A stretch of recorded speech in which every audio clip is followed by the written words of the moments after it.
movies. That's not how you English, bro.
What's up, guys? Hello, hello, hello.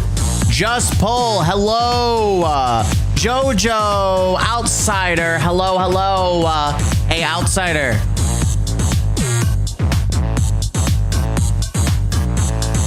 What do you think? What do you think, man? What do you think?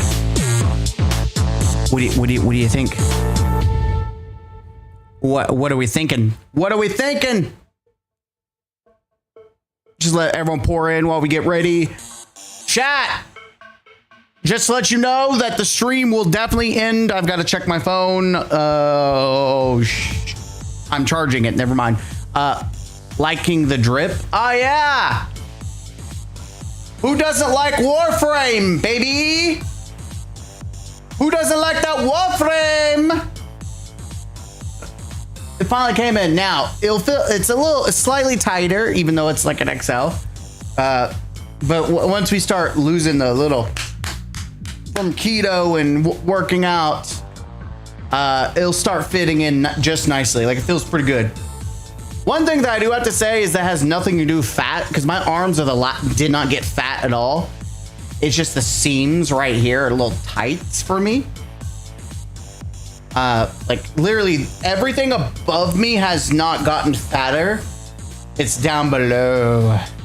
So this had nothing to do with it. It's a little tight for me and under the pits. That's it. Maybe from using it. Cool Top. What's up? What's up? It is nice. It feels really good. It doesn't like the material itself feels really nice. It doesn't feel like it's like I'm gonna I'm rubbing my nipples because I can't feel them, so it's pretty thick, but it's not like I was about to say it doesn't irritate like my nipples. Like some like tops irritate my nipples if they're too like tight on me, but it feels good. It feels soft. It feels great. I like it. What I was getting ready to say before we start talking about the drip, I will be leaving around, I think 9-ish, which for my time's sake is in like 4 or 5 hours. And then I'm gonna go watch the new Spider-Man. That's right, brand new day. It's been a while since I've been to the movie theater. I'm trying to remember what the last video I went to go watch or movie I watched.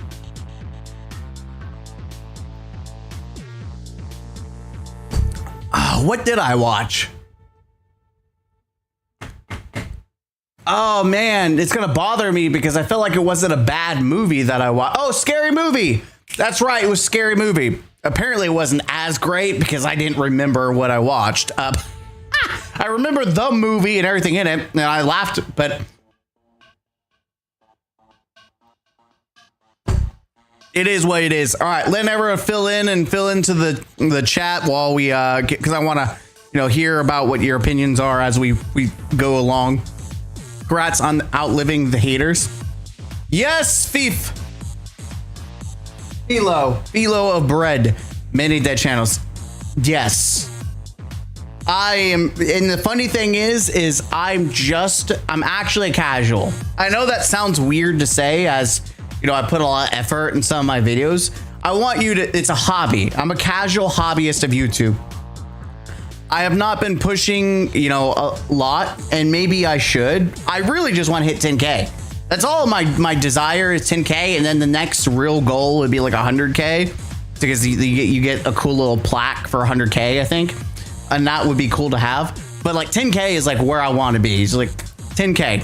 So we're slowly getting there, and you know, over the year we're accumulating people. The problem is there's not really like much going on that's got me, you know, popping off, but it is what it is.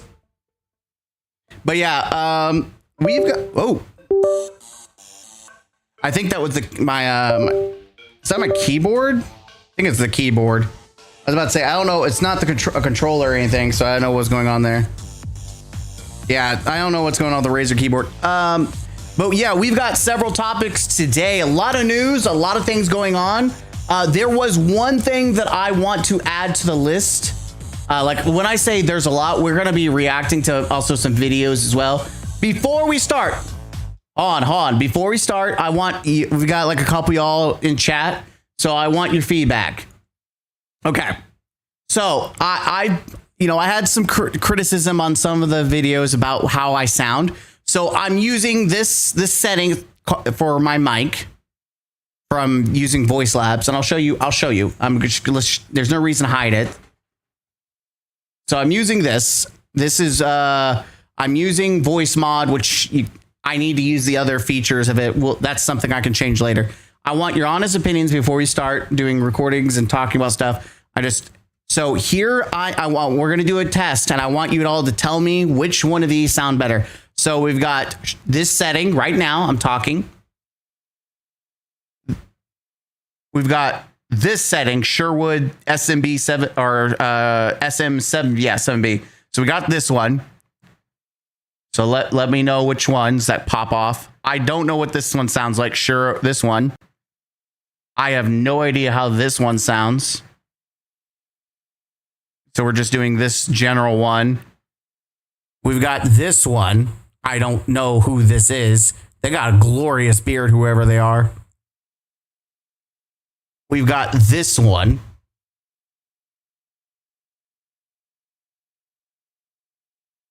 This is the same thing. So I'm going to go back to this one, but let me know which one sounded better out of like these right here.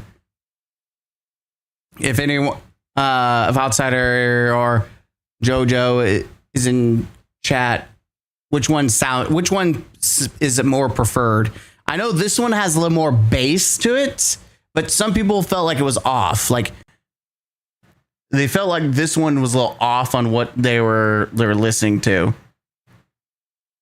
I can't. The only time I can hear it if I do this, but then it echoes through the recording. So I don't want to do that. It is on, right? Yes, it's on. What do we think, chat? This one seems all right from when I listen to recordings. Hello. I think I'm gonna for now. Y'all sound off whenever. Man, I missed it. Can you go one more time? All right, so this is Sure Twarko by Twarko. This is Sure by Echo. Sure by Echo. All right, so here we go. This is Sure by Echo. Sure by Echo. I'm just talking casually right now. This is Sure by Echo again, but this one has the weird drooly guy. Don't know what's going on here. This is Sure. This is Sure by Farah, whatever. Wait, there's like 3 of these from this person. The glorious beard dude, and then this one, which has the guy from Game of Thrones. You sound good to me right now, to be honest. Okay, so I don't know how delayed the stream is.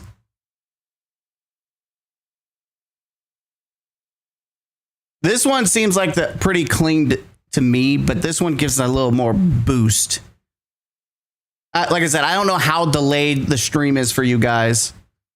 And by the way, I've changed it to where you shouldn't have any delay, but I guess I just don't control that.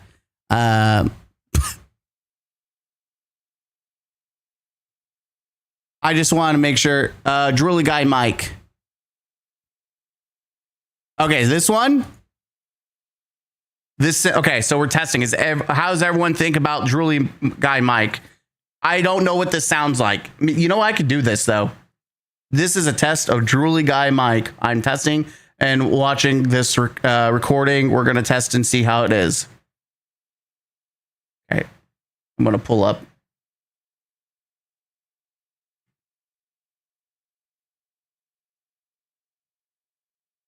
Wait, what? Oh, because I have this down. That's why. This is a test of Drooly guy Mike. I'm testing and watching this recording. We're going to test and see how it is. This is a test of Drooly guy Mike. I'm testing and watching this recording. We're going to test and see how it is. Okay. I guess I could have done this, but I'm not watching myself. So it's all based. This is another test just to see. This is just to see what I was using earlier, the quality of this mic, and just seeing how everyone feels about the sound. Okay, so this is this one. So it's all based. This is another test just to see. This is just to see what I was using earlier, the quality of this mic, and just, I mean, for my own ears, I like Twarko, but Drooly guy. This is a test of Drooly guy Mike. I'm testing and watching this recording. We're gonna test and see how it is. All right, we'll do Drooly Mike. Actually, Mike or Twark is better. Move more towards Mike though.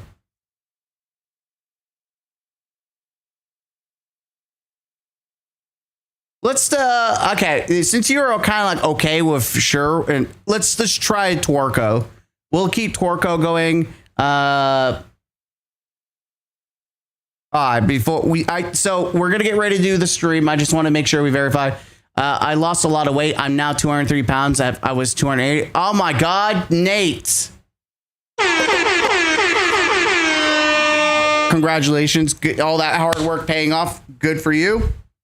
I lost 12 pounds. I'm making my way there. You know, trying to be a little less sedentary, move around.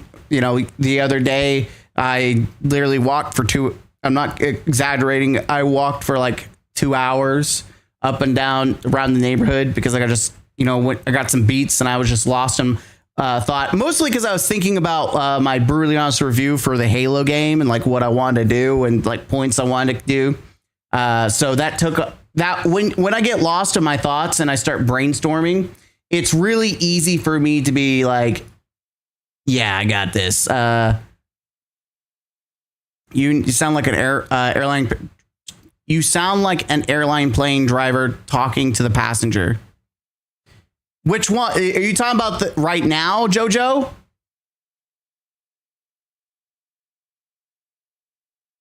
And by the way, is that bad? Is that bad? On, I got one thing. Let's get the music back on.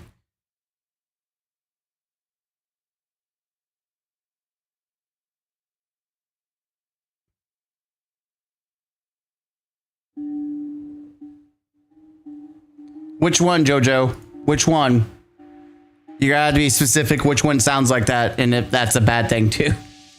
All right, one last thing I have to look up, and then I've got all these tabs ready. I actually was prepared for you guys. I hope you're proud of me. Mom, Dad, are you proud?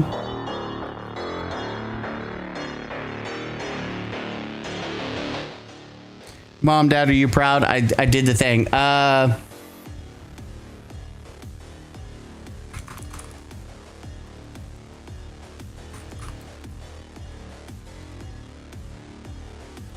No, with the voice thing on. Wait, what do you mean? You're gonna have to be more specific. We went through multiple options. So I just need to know, like, we went to multiple settings to see which one. I'm trying to find.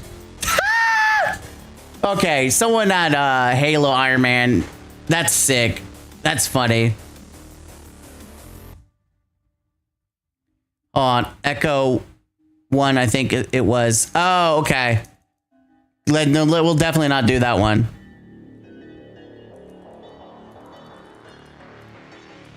I'm trying to find this for the thing I'm going to talk about. I didn't bookmark it, and it kind of pisses me off.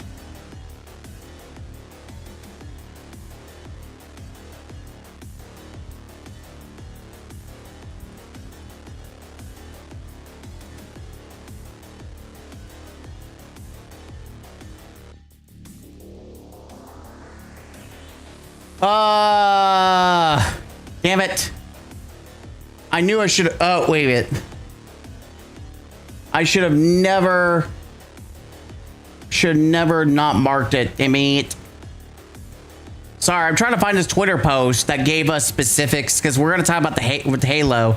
And I just remembered they gave up. There was some like information that came out with some analytics that. We want to watch you play Marathon. It's an amazing game. Jesus, why do you want me to suffer? Michael, why do you want me to suffer? By the way, we already have footage of me playing several times, though you didn't get to see me play the alpha because NDA. By the way, is that still NDA'd? Surely not. Surely the alpha isn't NDA'd anymore. Okay, I'm just going to Google this because it's pissing me off that I can't find it. Halo campaign evolved analytics.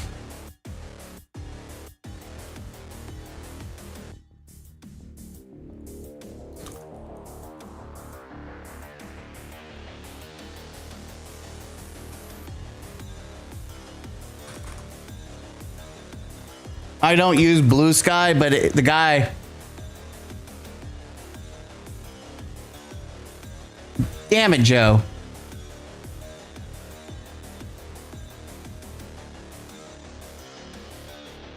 I'm just looking because God, where is it at, man?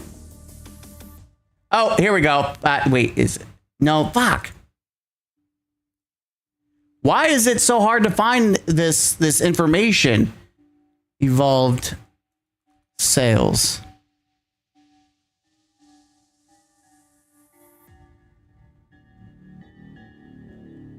Analytics. If I can't find it, I'll just mention it and just move on because at this point, it's not even important. Actually laughed out loud is that Marathon comment.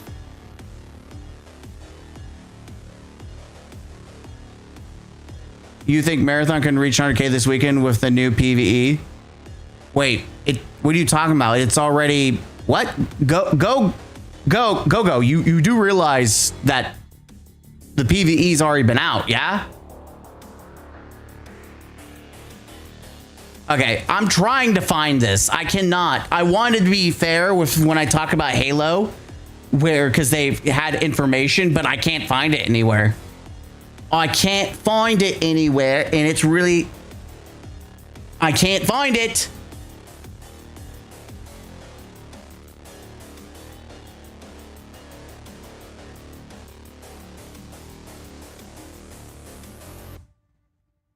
Oh, we will have to just eventually skip it.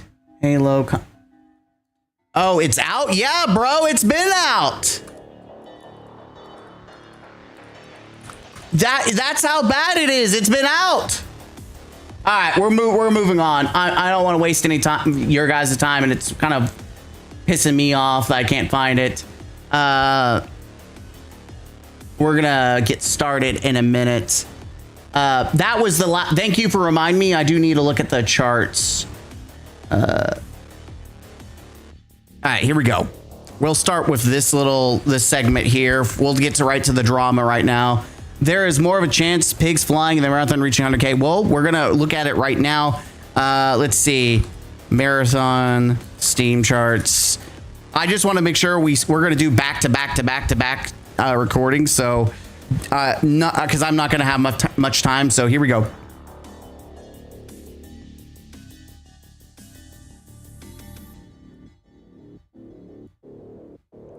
All right, here we go. Are we ready? Let's get started with the recording. for your beautiful faces. All right, and I will be pulling you guys in for the chat. Scholars, welcome back to the counselor's office. I'm Mr. Gaming Counselor, the counselor that encourages you to use critical thinking and not to be slaves to corpo, billionaire companies that don't give a shit about you or me. But here we are, chats. Here we are. By the way, hold on. I just realized something. Stop recording. It may be too late to change this. I just realized I had changed. Why have you changed? I changed the file output of recordings. Fuck. Can I change it?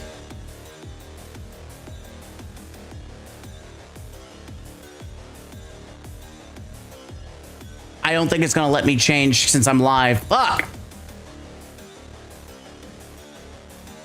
All right, well, because I saw a little bit of lag. I don't know if it's gonna really lag or not. Let me just watch this back. Welcome back to the counselor's office. I'm Mr. Gaming Counselor, the counselor that hurt. I'm just watching this. Maybe it was, nope, there was definitely lag right there. Oh, baby. Okay. Because I'm trying to record heavy duty and it's not compressing. So, but what about Marathon PS5, our Xbox? It could be 100K. Sony said it did well. Hold that conversation. Just so we're clear, by the way, we know that that's not true.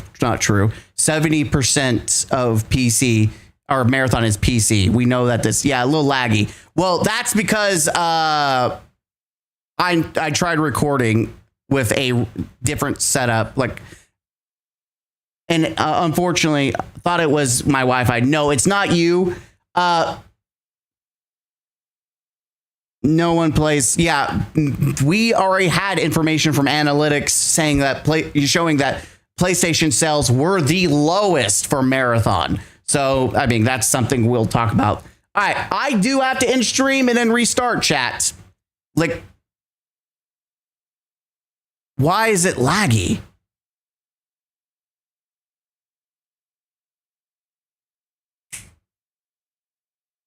Testing.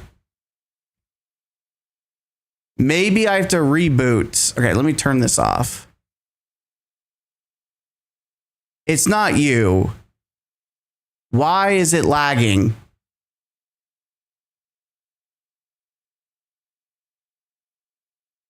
I'm just going to wave as a test because I'm going to watch it play back because it was lagging right here.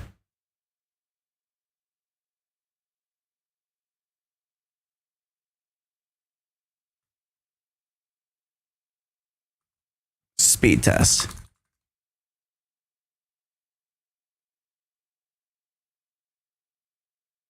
Bro, I'm up. All right, yeah, so the speed is there. It has to definitely be a P. Sorry, that was my ice machine.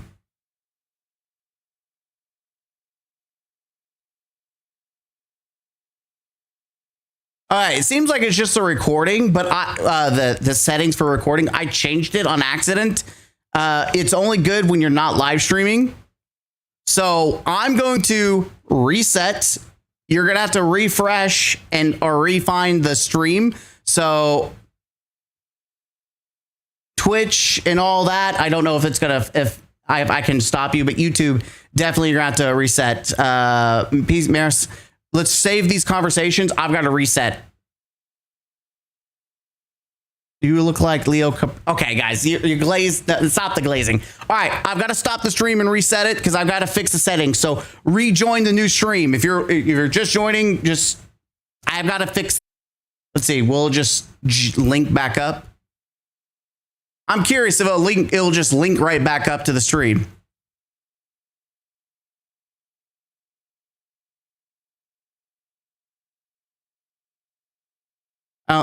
Did it link back up? Are we back? Are we back, chat? Are we back? Are we back? Are we back, chat? I'm going to go ahead and just see. I'm going to start recording to see. Are we back? Hello? Are we back? This is definitely going to be a general test. Are we back, chat?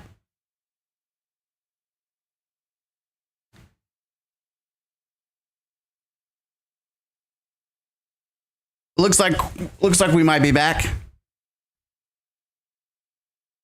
Yeah, we're back. Hell yeah. So apparently if I'm fast enough, it'll let me sink back into it. Funky. Yeah, if I'm fast enough, we're grooving. Oh yeah, let's go, baby. Yay, W. I didn't have to actually reset anything.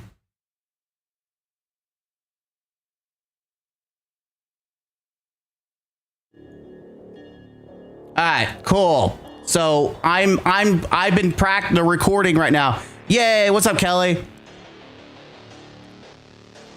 All right, so we should be good. We should be good, chat. Okay, cool, because the recording is stable. So what it was is the codec. Sorry, guys. If you want to understand what just happened there, I changed the recording because Sony Vegas will not use specific codec encoders. And so in this recording section of OBS, I swapped it to a encoder that Sony Vegas will read, but it doesn't compress it, and it does, like, it uses a lot more bandwidth for my CPU, which is a heavy duty CPU, but I'm also streaming in 4K, which is a lot. It's a lot of intensity on your graphics card to stream. And I'm also using dual PC monitors, which is also pulling a bunch of energy. So like there's a lot, and this beast is running like full send, which, by the way, I said I was going to not record on this thing. I never did transfer it over to the streaming PC. That is something that I need to rectify in the future because of stuff like this. But sorry about that. Technical issues. I still also haven't hooked up my Stream Deck, which is something. The Halo review took all my damn time. So please watch that. Please give it a like too. Even if you don't want to watch it, can you at least like it for me or let it run in the background? And have just to make me feel good that I spent 3-4 days editing that thing. My ADD kicked in, and I like 2 hours of footage and then multiple renders. There were so many issues that popped up. Like all the footage I had to re-render because of it being in the wrong fucking format that Sony Vegas wouldn't like. And so then I had to spend hours letting it render in the background while I just couldn't do anything. Now I could have streamed, but I was just like, I don't want to stop streaming, then go back to editing and then stream. And then I didn't want to do that. So sorry about that. We're going to jump in, ladies and gentlemen. We are ready. So let's do it. Let's get into the news for you. Scholars, welcome back to the counselor's office. I'm Mr. Gaming Counselor. The counselor encourages you to use critical thinking and not to be corpo overlord slaves. That's right. Don't be a gaming doormat. You're smarter than that. Ladies and gentlemen, we're live, by the way. We have some updates from Sony PlayStation about Marathon. Before we jump on that, let's jump into the comment of the day. I know I don't have an intro for it yet, but I thought this was funny since we're talking about Marathon. We've got this comment. Now, we've seen this strange individual, Average Joe. By the way, this gives any average Joe who's a gamer like a bad name. Average Joe, you are full. This was me talking about Astacross and making fun of old Greg and anyone who thought that Astacross would like killed his career. This guy, the only thing he had to say is, "You are full of a beast. Have you looked at?" By the way, I love it when I hear people talk or write something out and you don't even grammar right, or you don't speaketh right. Which, by the way, I definitely misspeak a lot. But in this case, like you could literally take the time to think about what you're typing. You are full of a beast. No, you jackass. It's you look obese. Have you looked at yourself? Let me fix your own English. But this guy, this is the guy. We're not going to do it again because I don't want to give any like look at his channel. This is the guy that's like literally a 40-year-old failed YouTuber who's bald.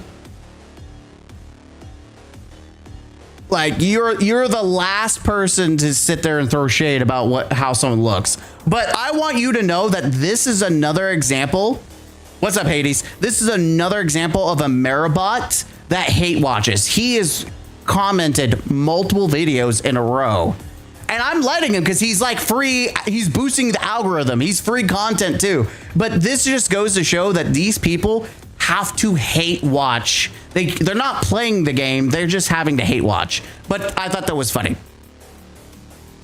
Now, a little glaze, for myself. We have finally, after multiple days of like playing and generally interacting with recordings and editing, my brutally honest Halo review is finally done and out. I put a lot of time. It's only 37 minutes. I know that is impressive for me. My brutally honest reviews are sometimes an hour long. I've reduced it for you. So hello. Please give it some love. Watch it. Let it run in the background. Hit a like. Leave it a comment. Whatever. We'll talk more about Halo in the future. I'm going to drag that over for later. So, just before we jump into the main topicando, here are the current Steam charts for Marathon. They have just... This gives it the better picture.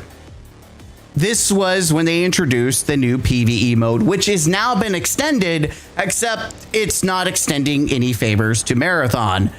Just poll. Usually they resort to insults when they know they lost the argument or something. Well, they never had an argument in the first place. But the main topic today that many even on the live stream are watching is Sony reports Marathon strong retention and Q1 earnings. We'll get to the reactions of the stuff but first we have Paul Tassi. Here's the Sony Marathon sentence from earnings. With the release of Season 2 in June, Marathon has maintained a high user retention rate while also acquiring new users. Well, let's look at my profile. Oh, someone followed. Thank you. Oh, yeah, there it is. Someone subscribed. Edward Zane subscribed. Thank you for subscribing to the channel. Here we go. Here it is right here. This is what we're looking at. Sorry for the flashbang. Nothing I can do for you. In the studio, let's look at where it says it specifically. With the release of Season 2 in June, Marathon has maintained a higher user retention rate while acquiring new users. Here's the thing. I'm going to go back to Paul Tassi just because good enough, right? Before we even talk about people's reactions, something that no one's talking about in this general statement is that this was a earnings statement about earnings. Notice that there's no actual earnings in the earnings report. Right? Hello, you're going to send this is not for just Andes like me. This is for shareholders. How much is Marathon actually making money wise?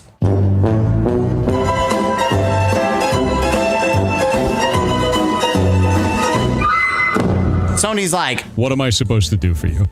Exactly. What am I supposed to do for you?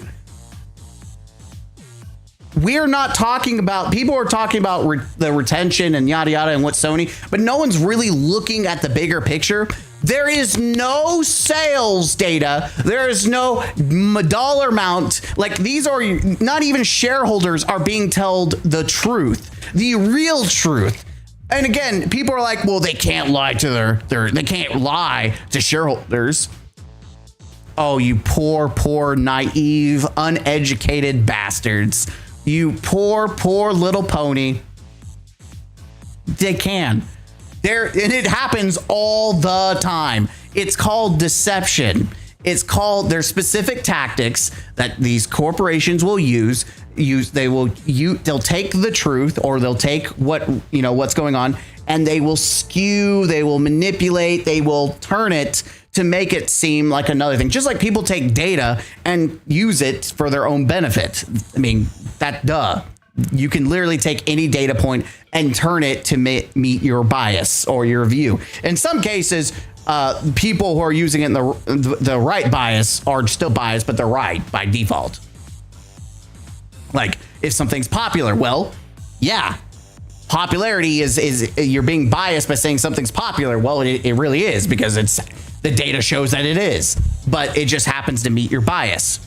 In this case, Sony likes to take what is considered their bias in order to not to deceive. It's deception to make their shareholders happy, to say, and you'll see this even in politics, where politicians will say things to make their base happy, their voters happy. It's not uncommon to see people in power or in charge or in like any kind of position where they can make they're making money or decisions, where they'll say things to appease the people below them. And this is the perfect situation where Sony is talking about retention rates, but they're not talking about population. They're talking about retention, but they're not talking about sales. They're talking about retention, but they're not giving actual data on how many of these players are actually being retained. And I said it on my Twitter. You can retain 5 dudes who are playing a shit ton. And Paul Tassi even makes that joke himself. Sony basing user retention on this one guy. You have got people like this and say, yeah, 5 dudes. Yes, they're not lying when they say they have high retention. You have 5 dudes with over 1,000 hours. You can make that statement legally in front of your shareholders and to everyone else that yes, this is high retention. But how many of those are high retention? What's the player count? 5 dudes with higher retention doesn't mean jack shit. And again, revert to my previous statement. This is a earnings report. Where are the earnings? How much money are you making? If I was a shareholder and I wasn't just being brain rotted by Sony, telling me everything's kumbaya, I want specifics. Where is the real data? What are the sales? Why is it that we have to get our sales information from analytics along with inside information from Paul Tassi to know whether something's lining up or not? But Sony is not even telling their own shareholders how much money they're making. And that's the situation. This is how you take the reality and you skew it and manipulate it to make it sound like something else. High retention does not mean success. High retention doesn't mean big player base. High retention doesn't mean profit. Secondly, we also acquiring new users. Again, this is being used by a lot of people and cited to make it seem like season 2 was a success. But was it? No, it's not a success. It may have high retention for 5 dudes, but how many people are actually playing the game? And here's the thing, there's no percentage on how many new players have been acquired. Is it 5 dudes that have been acquired? Because in that regard, you are correct. If you've had 5 people buy a game, then you can say the statement to your shareholders, we have acquired new users. That's not a lie, but it is skewing and leaving out the real truth. It is intentionally misleading. Again, there's a difference from straight up lying and also misleading based on facts. And that's what Sony is doing. They are misleading shareholders to make them assume that things are good when they are masking and they're not. They're leaving some of these key aspects in the conversation. These people can't fathom people lie everywhere. And worst of all, it works too damn well. Exactly. And this is an IQ test for a lot of gamers, especially Merabots, that people need to, they can't critically think about what's actually being said versus what's actually reality. Outsider, the new users are from the free to play week that probably never bought the game, and that's another fact, and that's something that Outsider, you make a beautiful point. They are attributing information from the free weekend on season 2 intentionally. I guarantee it was intentional that they wanted to pad the numbers for this Q1 earnings. And that's something that no one else is also talking about. So great point, Outsider. Thank you for that. They padded the numbers. If you look, it's very obvious that they padded the numbers with the free week. Like, look how massive this is. A free week of season 2 versus a paid, update. So this was not paid, but you had to pay play the game, right? You have to buy the game. So people who own the game, this is what the actual update looks like versus what people paid for, right? And I know that this is the mid-season, but this brought a new experimental mode that you think that people would want to be playing. This is, again, here we are with where the trend line really is. This was new players. Again, you could say you retained new players, but how many? How many were actually retained? 5? That's not a success. Patience. Marathon will discover as a masterpiece by people. The PvE just started. And I think, with all respect, I think that's cope. It's the weekend now. People might want to play it now. And this is where we are with the weekend. By the way, this is not the first time it's out. So out of due respect, Gogo, you're pretty chill. So I'm not going to try to be rude to you. This is where it was released. This is the PvE event that it didn't just start. It's been out since the 21st. So with all due respect, you're wrong in this regard. Also just a thing. People think that I'm always just assholes to people who like Marathon.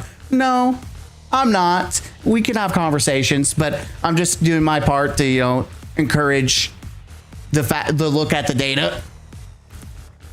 We'll have to see, if they transform it into the next. We'll see. Stick a fork in it. This game's dead. I like it when it's frog, GOF frog. Like, I imagine a frog having a fork in it. Sorry.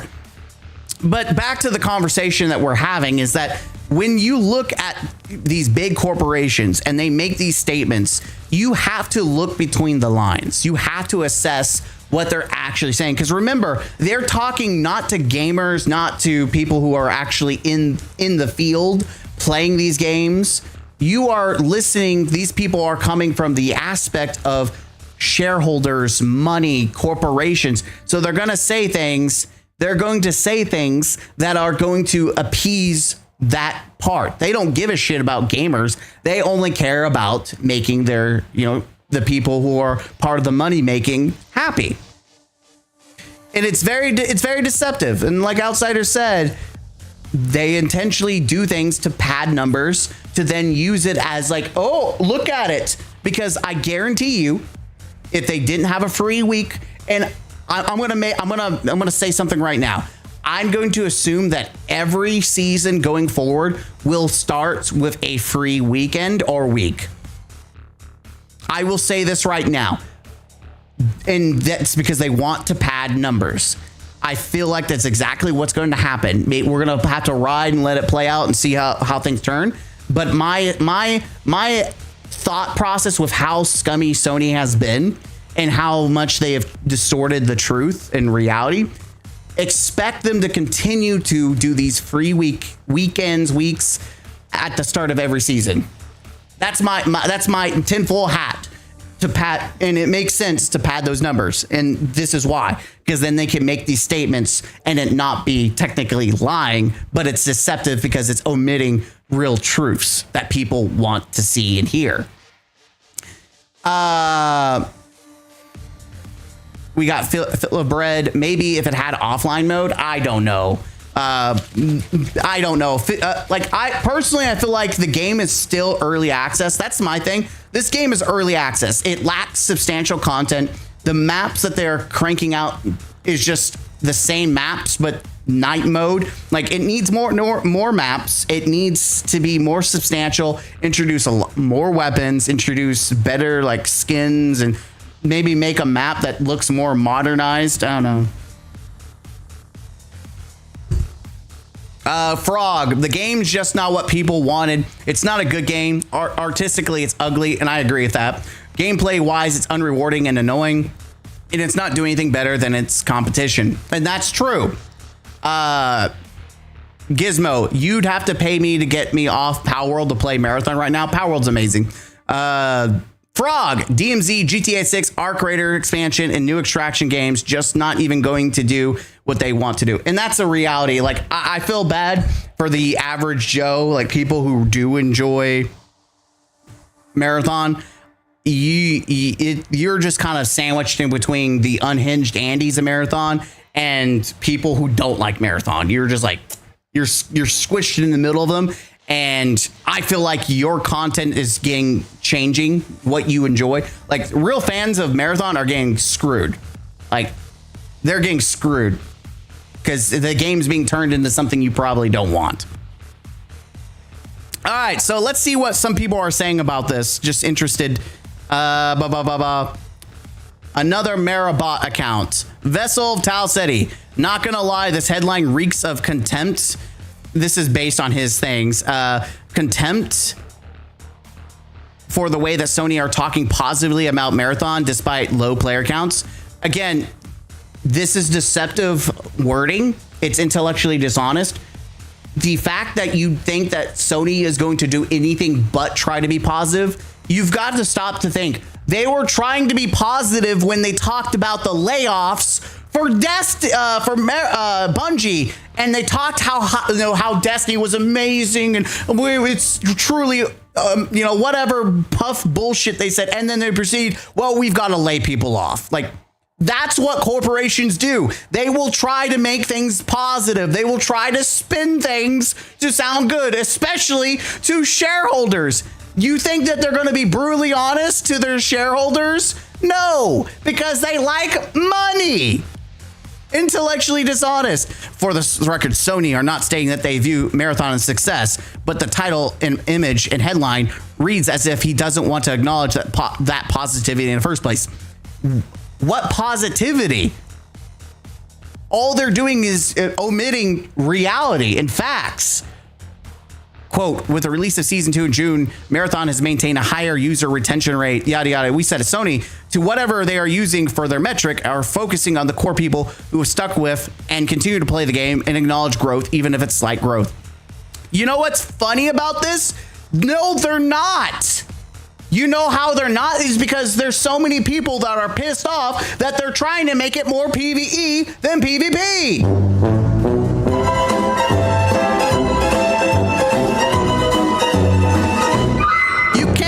Shit up. You are wrong. We definitely high retention rate. Sony makes a statement in their earnings report about Bungie's Marathon. All they do is lie. Every failure gets dressed up as a victory. If that really the story, hey, would be proud showcasing the real numbers. He's not wrong there. This is the same shit Ubisoft tried to do with Assassin's Creed Shadows. Back then, people were calling me out. No, Smash, companies can't lie to investors. The Wiggles. And he's right.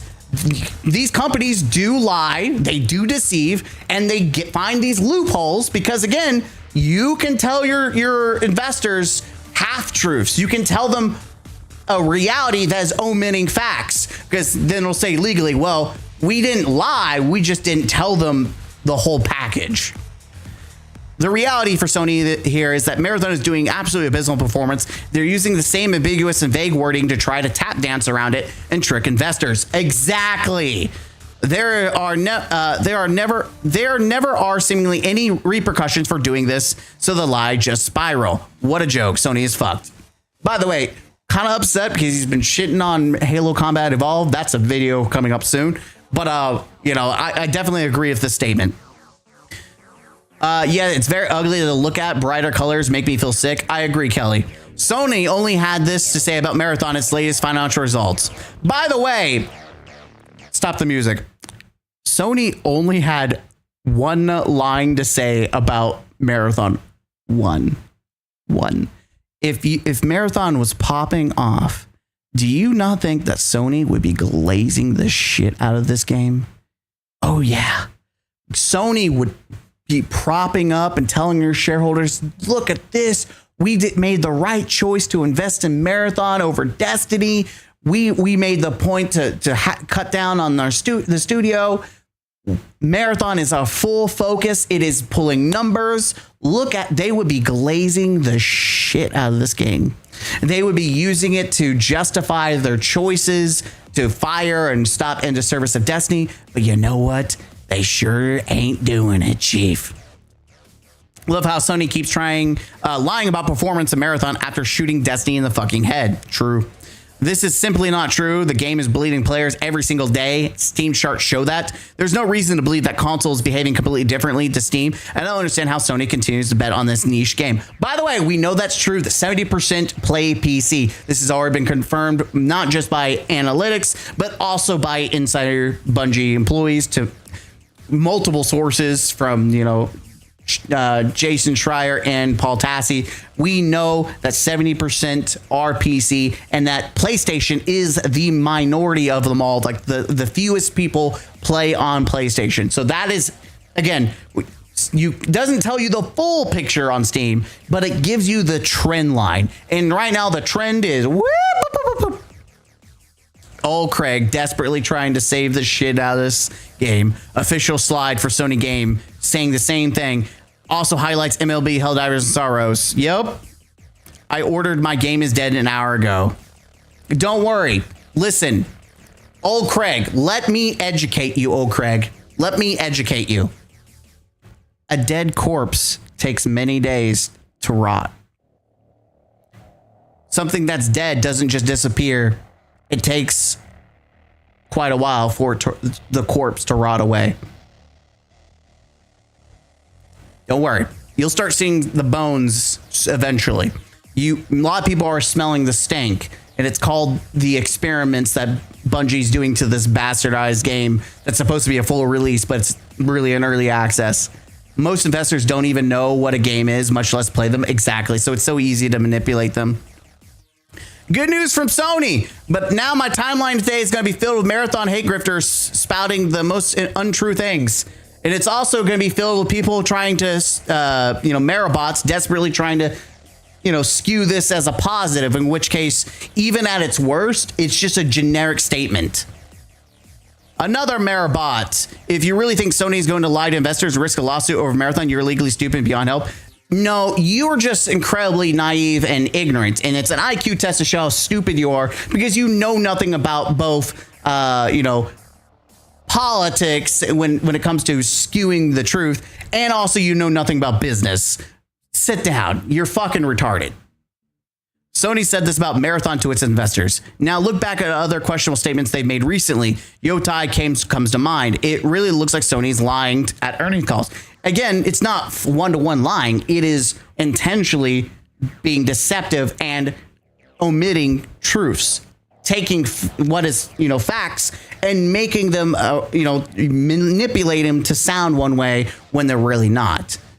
It sounds like things are successful for Marathon based on just the two statements, high retention, new players. But we've already talked about how that's not actually telling us the whole window. And apparently stock, shareholders don't give a shit. They'll anything to wet their ears, right? Sony told investors today that Marathon's doing just fine. In its first, I'm not reading all that.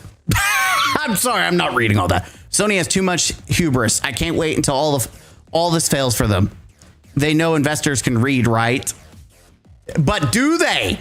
Do they, though? That's the question. Do investors actually read? Holy shit, dude. You know these people are so desperate for a win that they post multiple fucking times on the same fucking thing. Breaking news. Paul Tassi says Sony is lying again and he can't admit he was wrong. He's not wrong. You're just degenerate. You don't even understand what the fuck, what's being said. Sony doing the kind of corpo babble DMG damage control we expect from Microsoft. Okay. Looks like that's kind of where we come to the end. Let's just see where more of these Marabots are getting triggered by Paul Tassi. Yep, there's another Marabot. Hollow is definitely a big Marabot.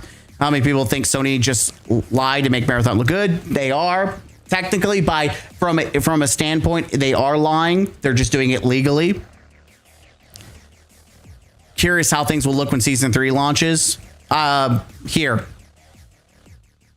You want to know what Season 3 launch looks like? Let me help you.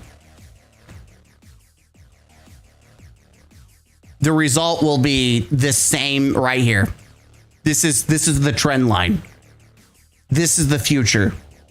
This is what you can expect. You're welcome. I saved you. You didn't have to wait for it to happen. You didn't have to wait. It's there for you, Chief. It's there. Translation for marathon haters: the team chart number does not equal profitability. The people who love marathon continue to play it for insane amount of hours and to put extra money on MTX and battle passes. You know what's funny? You know what's funny though?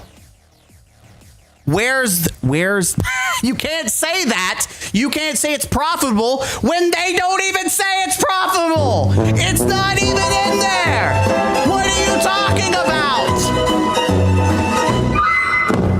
You can't honestly say people are wrong that Sony's saying it's profitable when that's not what they're saying at all. It's not in here. They're not even saying that. They're not even giving numbers. How can you say that's what Sony's saying when they don't even say that or even lean to that? Nothing here says it's profitable. That's the part that people don't understand. Sony's not lying. They're just not telling you the truth. The truth is Marathon's not profitable. So instead of lying and saying it is, they've omitted the fact that it's not. Welcome to reality. That's the truth. You're right, but Sony would get sued if they lied and said that Marathon was profitable. That's the lie. So they're not saying it. They would be lying if they said Marathon was profitable. It's not. Welcome to my TED Talk about how the consumerism and business works. Holy shit. Acquiring new users equals money. But how many? How many? Tell me. You are right in the context that there is how many new users? 5? Oh, guys, we made $200. It's profitable.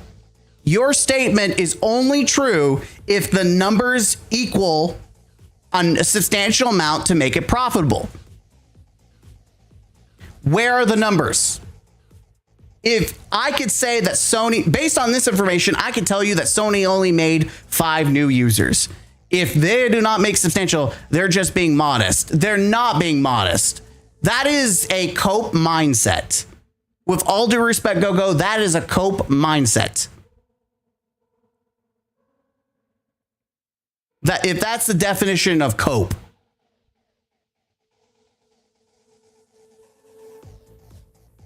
We already know that based on early in the launch of season 2, Marathon had 1.5 million sales for a $250 million game. Marathon is yet to break even. It is not profitable. Again, I'm going to trust people that have inside information from Bungie themselves versus internet Andes who post one-word sentences from Sony and declare that it's a profitable success when it's not. Sorry. It's just not. When you have to get your information directly for Bungie and not Sony, listen, that says a lot. Anyways, I think that this pretty much sums it up. Sony's full of bullshit. Is the high retention rate in the room with us now? Common mistake, but they actually said Marathon has maintained high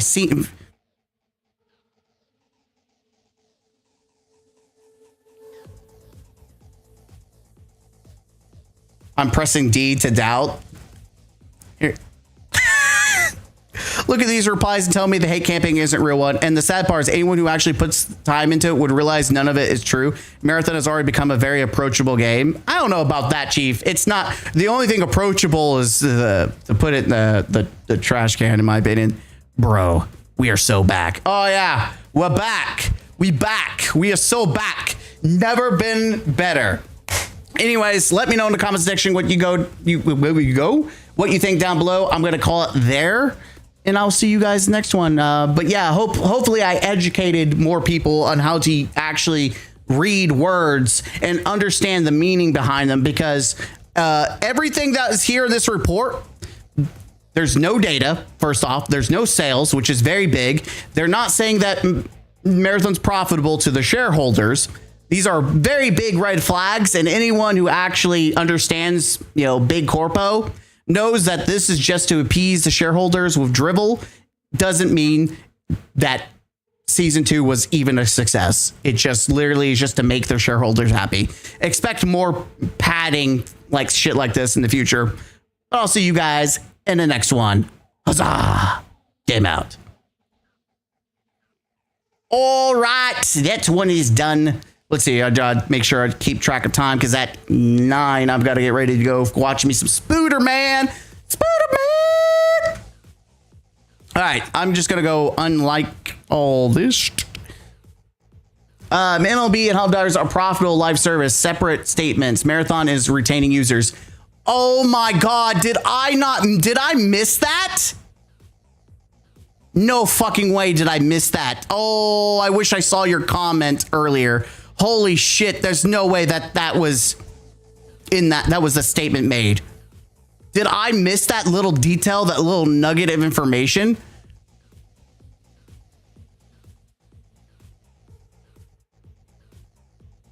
Oh my God, it is! Holy shit! They did separate it in the studio business live service titles, such as the latest installment MLB, and now its third year since release continues to contribute steadily to revenue. Oh my God, they put it in its own bracket. That's how you deceive your shareholders. Even I didn't notice that. They said that, oh my God, there's no fucking way. There's no fucking way. They actually said it out loud. They were like, we're not gonna lie.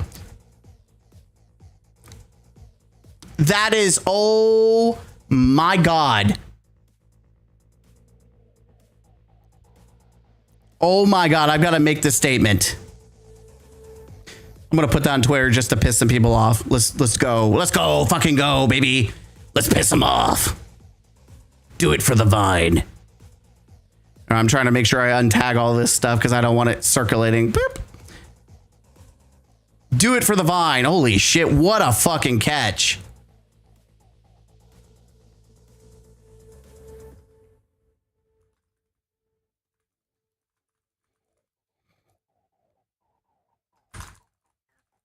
You know what's funny about this? Hell divers.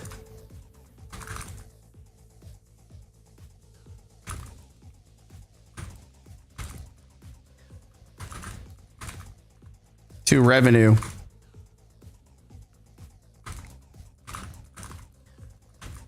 They had to separate Marathon because it's a financial flop.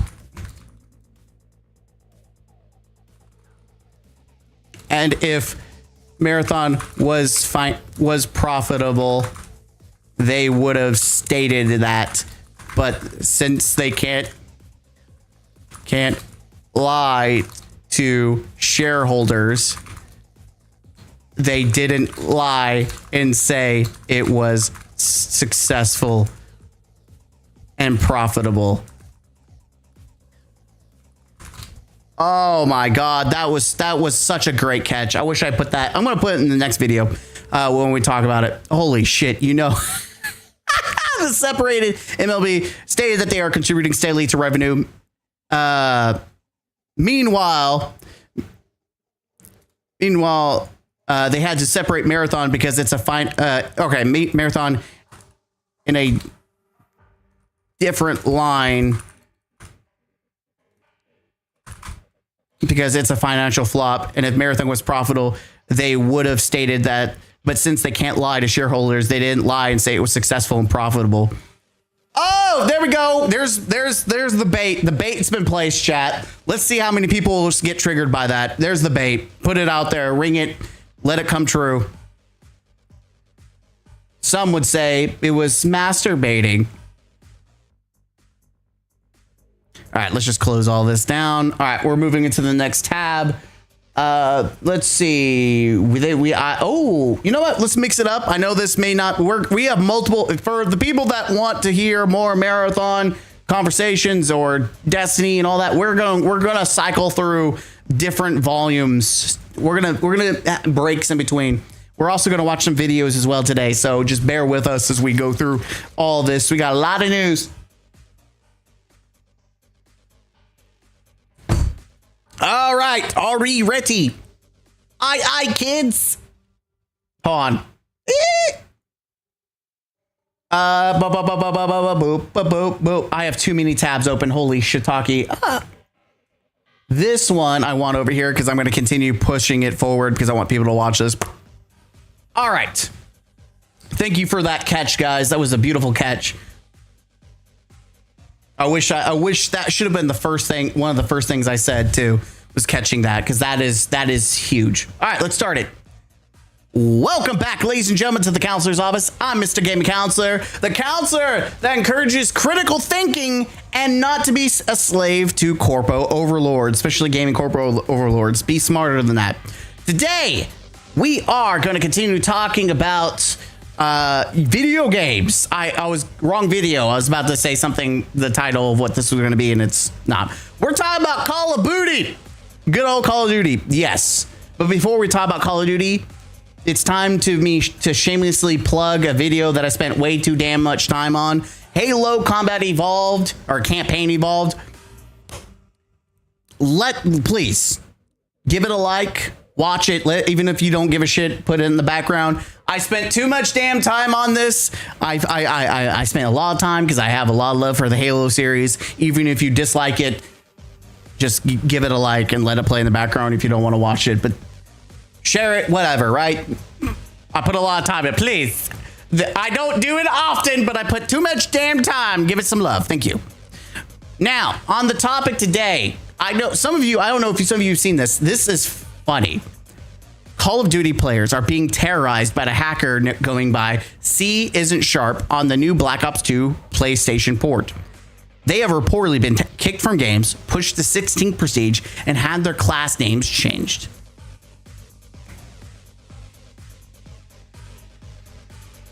It is so funny. By the way, before I started streaming, I wanted to see if I could find this guy and see if I could have it, so it'd be kind of funny to show that it happened to me. Could not find this guy. But you see it right here, happening right here. This is 16 prestige. They have everything unlocked. It's apparently bugging camos though. But the thing is, I got on and I ran through multiple playlists on PlayStation. And there are so many people. Like every game I ran into someone, like this guy is terrorizing. I don't know. He has done so much damage. Like it is so massive that even like IGN is now talking about it too, by the way. It is crazy. And it's caused like this like outcry from the community. But I literally booted up, and I should have recorded it of my capture card. But every game I got into, from the Nuketown playlist to Search and Destroy to Team Deathmatch, like everything. You went into a match, there was at least one person that has been impacted by who isn't sharp.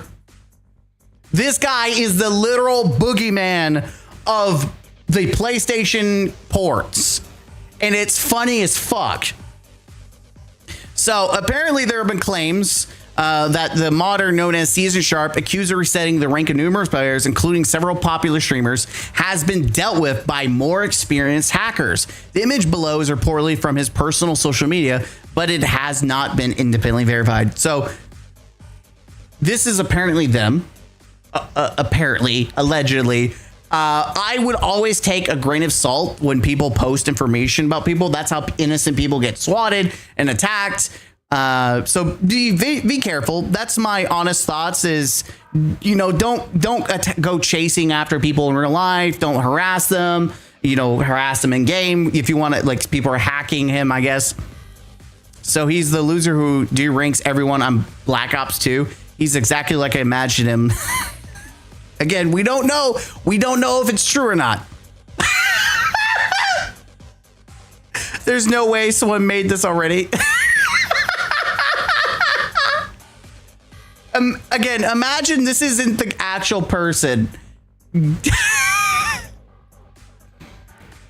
you You've been maxed. So this is apparently what you get. You get this in-game message. I was just AFK in Black Ops 2 menu, not searching for a game, and I got this notification. I'm now Prestige 16. So that, I wonder if they're just going and hacking random people in general. So this is from PlayStation themselves, by the way. Down here, we are also investigating solutions for instances where accounts have been set to incorrect prestige levels. It's crazy. It is crazy, dude. They're not even going to say the part out loud. Are you going to deal with the person doing it? Are you going to ban them? Are you going to, like, there's no, you're going to fix people who have been affected, but are you going to make it to where it doesn't happen again? I just can't believe that you're doing all this work for ports, but won't touch BOZ7. Bring back the OG friends list. Okay, so we're...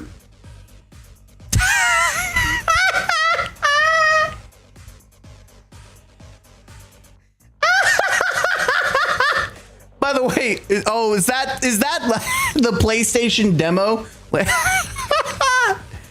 Oh shit! It's funny. They try to make it look like his living room's dirty, but this is tame, dude. Where's the half-eaten food? The bowls on the floor? Like, what is this? Doesn't look bad.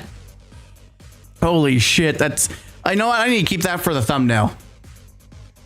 He got our ass. That was quick as fuck. He's now on the EU servers. Dude is just rotating. Oh, by the way, this is what your loadout looks like. Sad day, maybe play Roblox or something. I don't know. Lee, rip BO2, la la la la. Wow.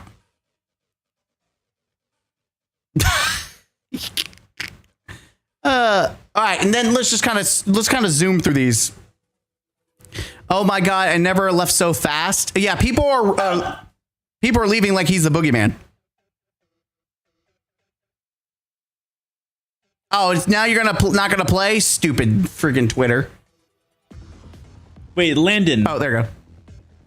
Reset stats for 5 sub. Oh!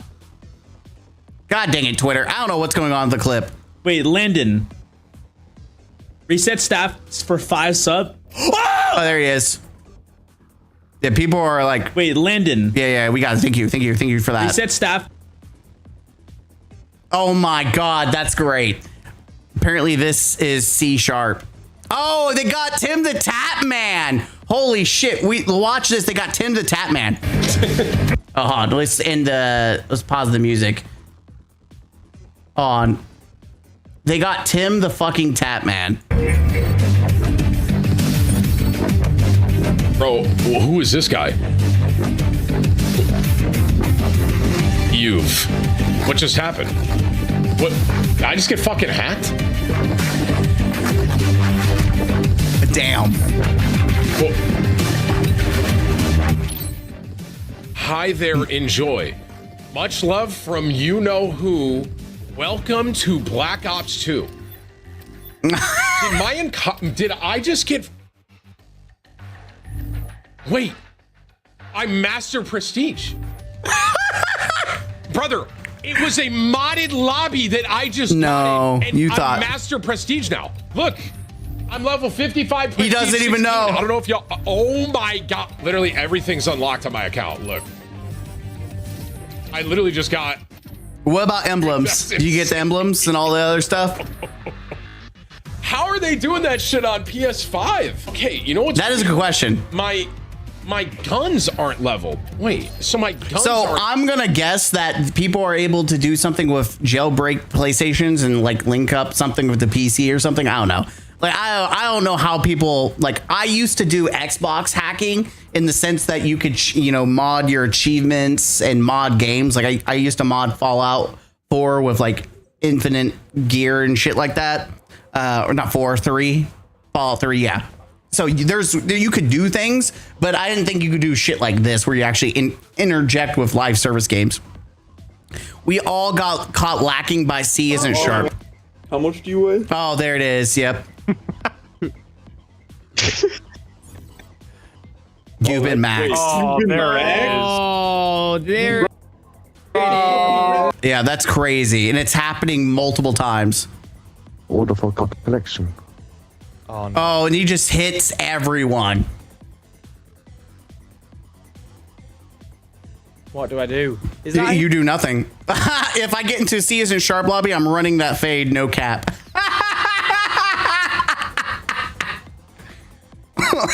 So yeah, this is the Call of Duty. This is the boogeyman. Shout out, gave us all unlocks. How do we get C sharp banned? And just everyone is getting max rank. It's crazy getting max rank. Now, I think some of the recent ones is that they got changed to actual like mastery. Like I thought I saw that he actually changed some people to mastery rank. Could I be wrong? I thought that's what that happened. Nope. Yeah, I thought they actually changed people. I'm so freaking scared. Just cooked me, got Siege Master, now account is bricked. Has made his return on Black Ops 2 ports. When did this happen? So he's been going for several days, by the way. He's been going several days. See you in Valhalla. No matter what they say, you're in gaming history. Wait, did they actually stop him? So is he gone? Did they finally stop him? Look at the views on C Agent Sharp videos. He's the new gaming sensation literally overnight. The entire world was hyped to Black Ops 2 ports returning. Dude is literally the boogeyman. I'm crying. I sub. Oh! Yeah, we've seen that. It's funny. He's literally the boogeyman. Holy shit. But yeah, oops. Funny video. This turned out to be like well, we can call it Indie Bites video. Why not? It's been a minute since I've done a short one, but I thought this was funny. This was worth reacting to. Let me know. Have you been playing the PlayStation Black Ops 1 and 2 ports, and have you seen the legendary boogeyman known as C Isn't Sharp?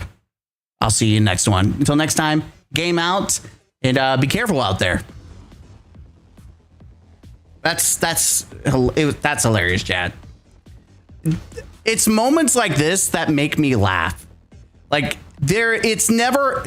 Imagine we are talking about some dude that is terrorizing people in Call of Duty, and you're like, they're hacking, and it is a game from 2000, like early 2000. What a time to be alive. We've got Halo Combat evolved again. We've got Black Ops 2. Like, what the fuck? What is going on in our day and age?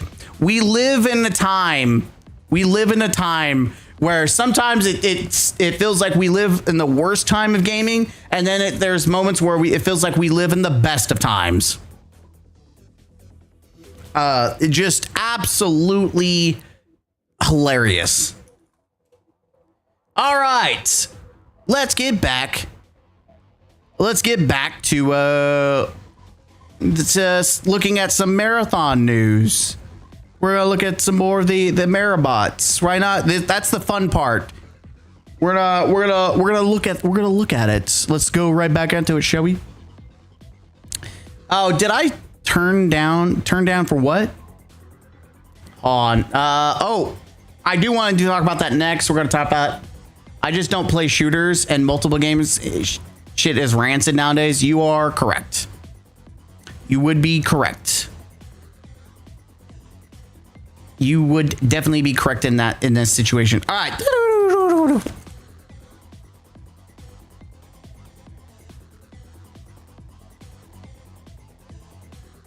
Oh, apparently people are fixing accounts now. Like hackers are now hacking to reverse.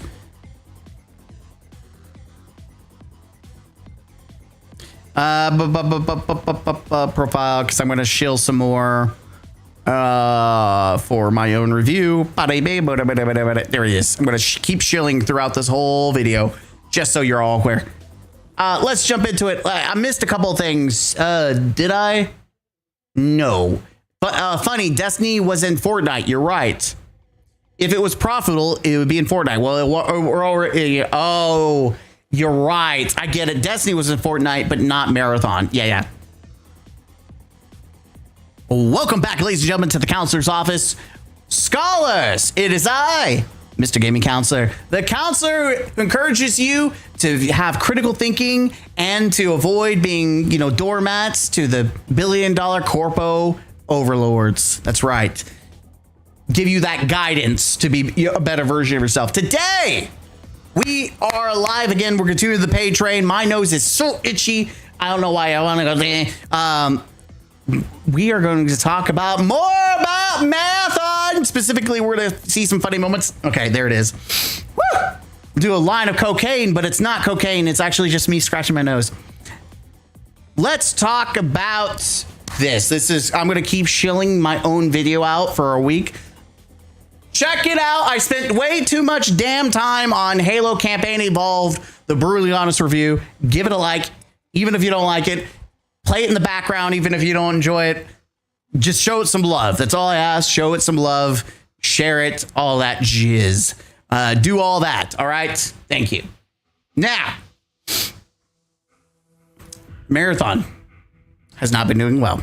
And we just did a video previously reacting to Sony's earnings. And we say earnings because they didn't say shit about earnings. And something that needs to be talked about is this information right here. In that earnings, Outsider had mentioned this, or whoever it was in chat that had mentioned that, pointed this out. That needs to be, when we're talking about Marathon, notice how Sony themselves specifically state MLB The Show and Helldivers, now in its third year since release, continue to contribute steadily to revenue. Whereas Marathon is its own little sentence, and it has nothing about profitability and success. All it states is retention and acquiring new players. But if it was a financial success, it would be up here. If it was actually contributing to any revenue, it would be right here. But it's not, because let's be honest, Marathon is a financial failure and it's not successful. Who gives a shit if 5 dudes are constantly playing the game and you get 5 more dudes? It's still not successful. So that was interesting, worth pointing out. Now, we're going to look through I love looking through these. I don't give a shit what's being said here.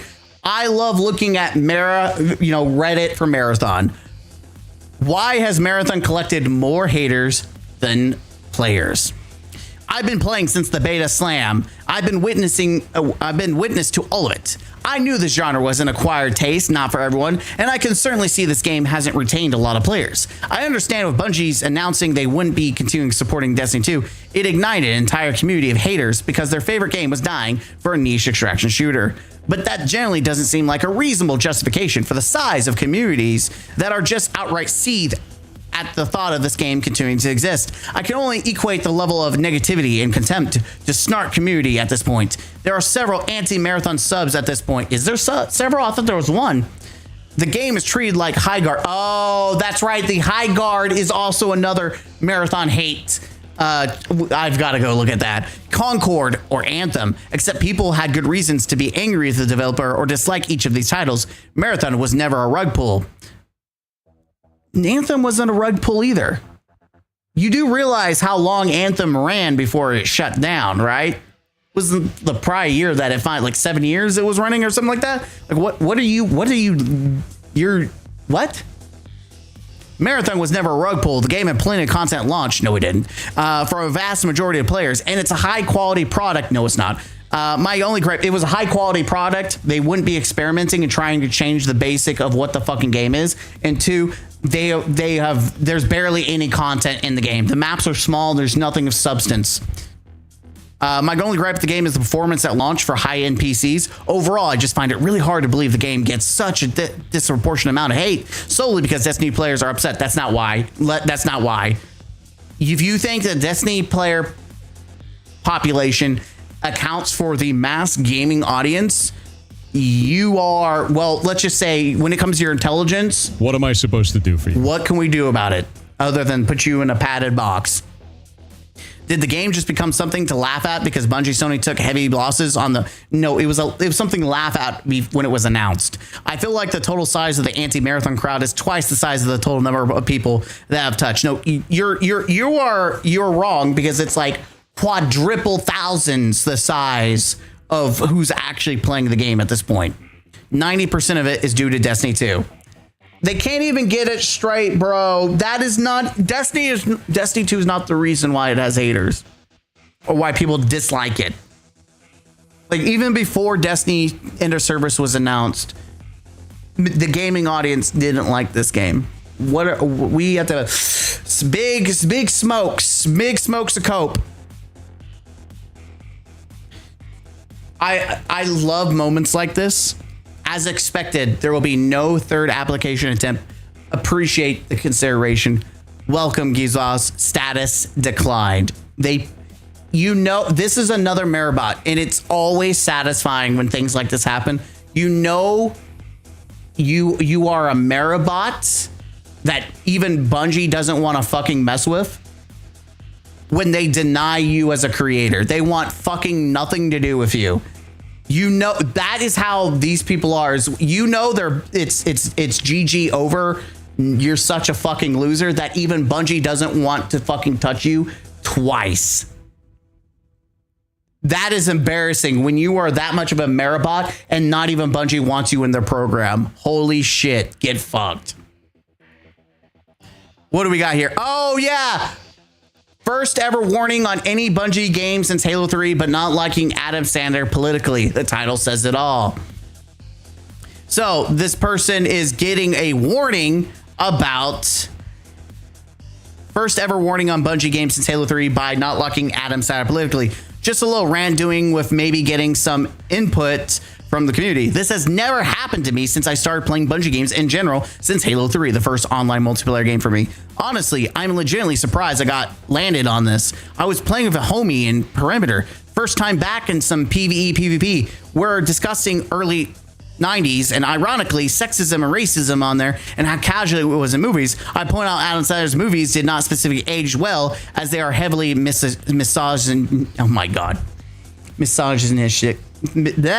Misogynistic. I can say the word, but I love that people like shut the fuck up. These people, everything's misogynistic. Shut the fuck up. I don't think I get a warning from that. I'm waiting for someone to say some shit like that about how Tropic Thunder is racist. Shut the fuck up. But from a joke. I think I got a warning from that, but from a joke. Verbatim said, Uncut Gems is such a great movie. It almost makes me forgive him for being low-key Zionistic. I would have understand a warning if I made a joke about his religious beliefs and culture, but Zionism does not have ties to Judaism or the general Jewish faith and people, whatever. Listen. I'm not going to read the rest, but when you start having moderation like this and you're playing with friends or you're playing solo, which I think there's another one where someone got banned for having their mic on when they said some shit. Moderation should not be in video games when it comes to proximity. You can't be like, yo, we want proximity chat. Oh, really? Gives it to you and then makes it to where you can't even say, specific things when they're moderating you. You can speak, but you can speak only the way we want you to speak. Like, bitch, I live in America. Fuck you. I'm going to talk and say whatever I want. Even if you don't like it. And guess what? People say some heinous shit that I don't agree with, but you know what? It's their American right. Pop the fuck off. People can say the most racist shit ever, and you know what? That's their American right. I agree that they should be able to say whatever the shit they want, unless it's something that's a threat to someone's life and, all those, shouting bomb in a movie theater. There's obviously strict. But if someone wants to be a racist piece of shit, you know what? It is my American right to be a piece of shit to them. It is my American right to make fun of them and talk shit about them. You fight your American, freedom with American freedom, baby. You don't moderate and lock it down. I don't want some commie bastard shit in my video games. Take that commie anti-First Amendment bullshit out of here. I'd never have a friend that would bring up these stupid issues. That's another thing. Matt, it is funny. You've got people who are literally the most probably sensitive, soft little bitches in gaming. Oh my God, the movie offended me. Oh my God, it offended me. Adam Sandler offended me. And then they get banned, which is funny as fuck that happened. That the whole point of this system is to protect the little sissies, and they're banning the little sissies for even talking about the bare minimum. And yes, they are sissies. If I can go to a Walmart and have some random dude be racist as fuck in my vicinity, and I can't moderate them, then there's no fucking way that anyone should be able to come to my video game and moderate whatever the fuck is being said. Fuck that. Listen, I don't want to become a shithole like the UK, where they arrest you for every goddamn thing they don't like. A bunch of sissies in the government over there. There's a reason why they lost the Revolutionary War. Take that L. Apparently the UK's been taking L's ever since, but you know, freedom, baby. America, we have our own problems, but damn, I'm glad we have freedom of speech. But yeah, even your own fans are getting fucked. Old Craig, we love going to the circus and watching the clowns dance around. TT Mystify. Agreed, cupcakes. Yeah, well, that's a good way to call it, cupcakes. That's like the PG cupcakes. Marathon haters be like, I wish this game was Helldivers, but with casual PvP like Destiny, and friendly co-op like Arc Raiders, also camping like Halo, but sexualized characters like Marvel Rivals. Either get a job at Bungie or go play those other games. Damn. It is funny because there is no AC in the UK. God bless America. Yeah, that's what I'm saying. And if you live in the UK, no hate to you, just your government that is censoring you. I find this funny because I don't see anyone fucking talking about, maybe PvE, but I don't see anyone talking about this. So this just feels very disingenuous in order to try to make yourself look good or to make your, people disagreeers disagree with you. But I think it's even funnier when you tell someone to go get a job.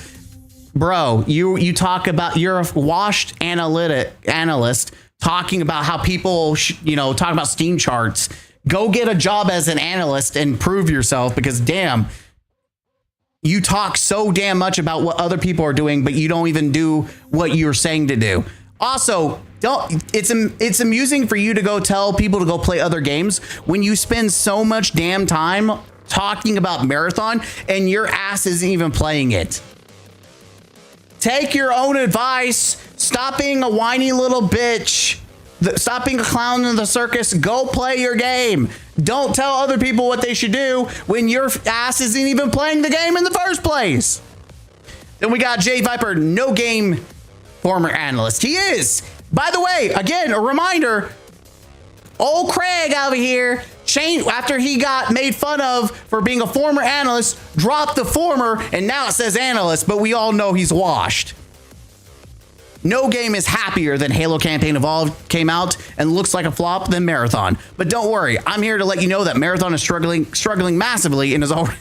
Thank you, Jay Viper. You're doing the Lord service. Those accounts that are Steam Watch the channel. That's what they Steam Watch. But it did something. It's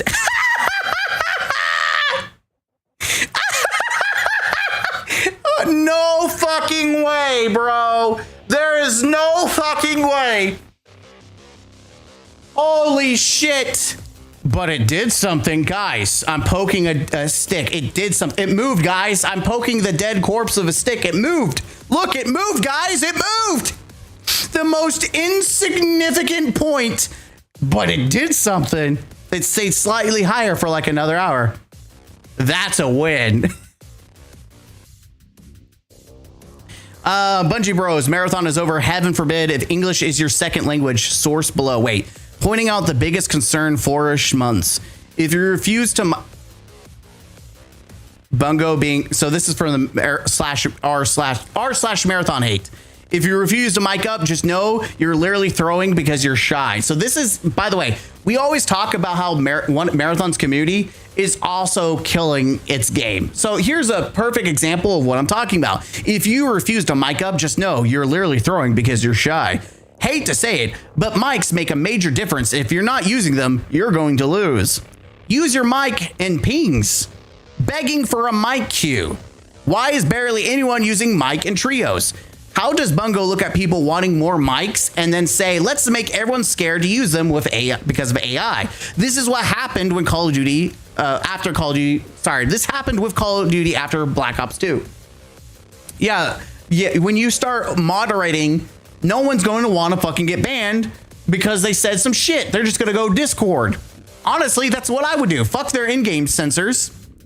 You could do far more damage to Marathon by talking about its actual problems. Its crossplay imbalance, controller aimbottery. Didn't they nerfed that, right? No real matchmaking or SBM because of the compiler AA making it impossible to have an SBM. Ladders being janky. There's a lot to pick from, and you're right.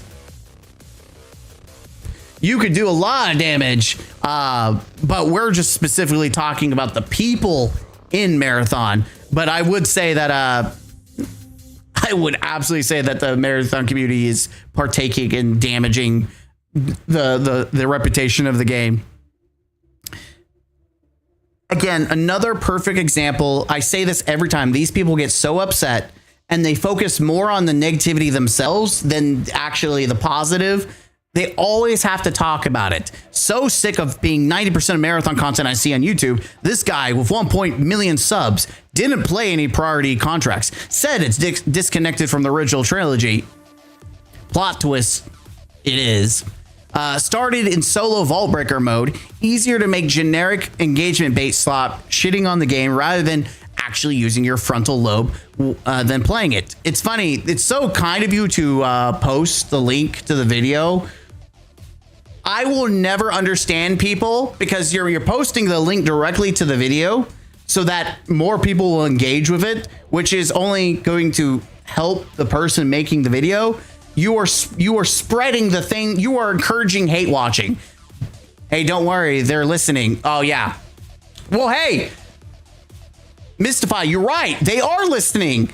It's their AI that's listening to you talk. So when you say some shit, they ban you. Thanks, Budgie. But I find this funny. Marathon is an IQ test for humanity.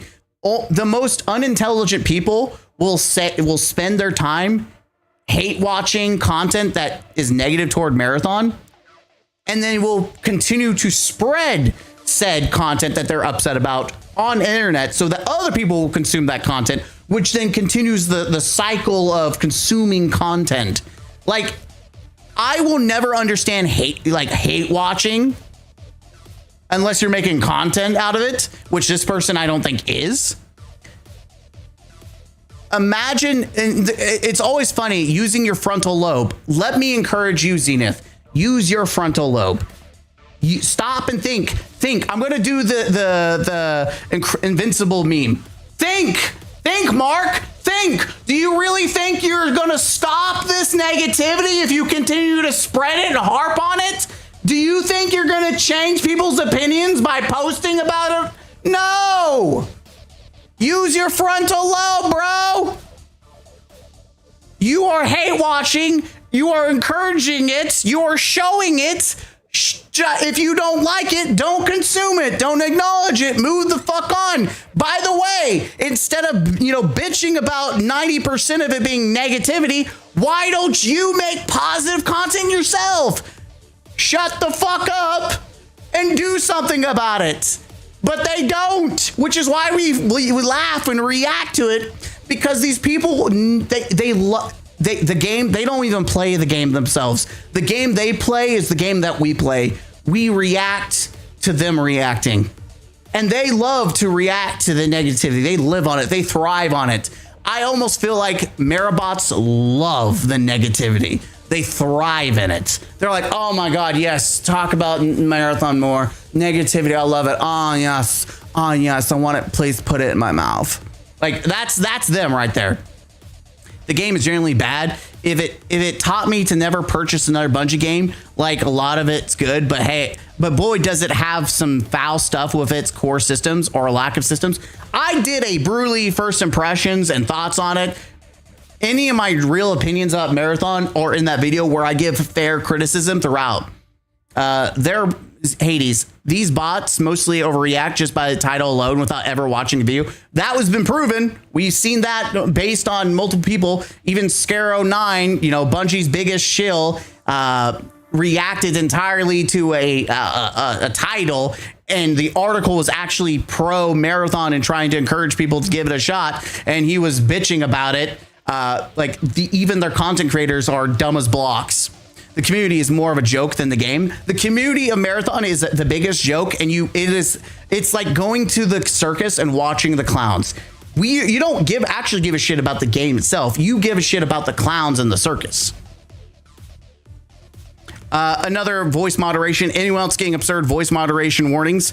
No, but the only thing I like to say are GG, nice shot, and selling these fine hand gathered diodes. Okay. But yeah, we're going to see more and more of these people getting moderated, and expect moderation should not be in video games like that. When I say moderation, I mean voice moderation. And here's why.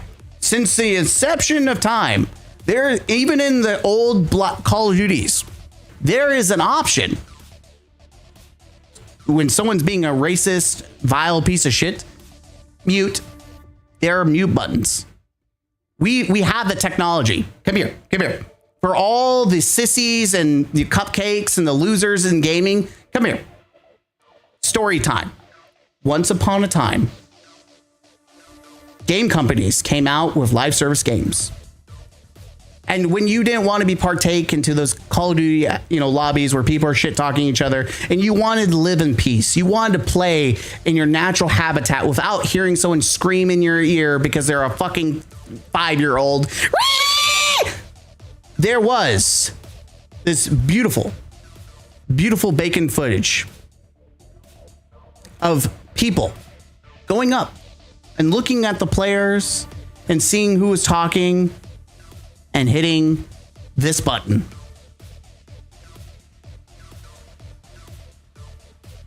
Just like this. See what I did there? What's that? Mr. Gaming Counselor's talking a lot of shit.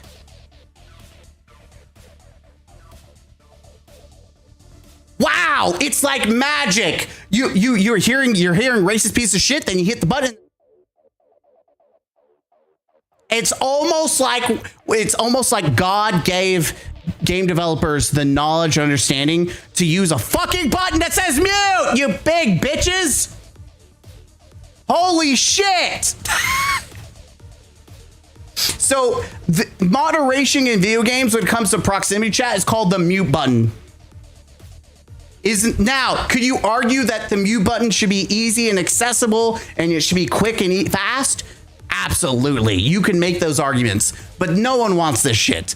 They even have a mute lobby button. Yes, exactly. So we had the technology since the early 2000s, since live service popped the fuck off. We don't need this moderation. It's asinine. It's cancer. It is the biggest baby back bitch shit I've seen. Get this shit out of video games.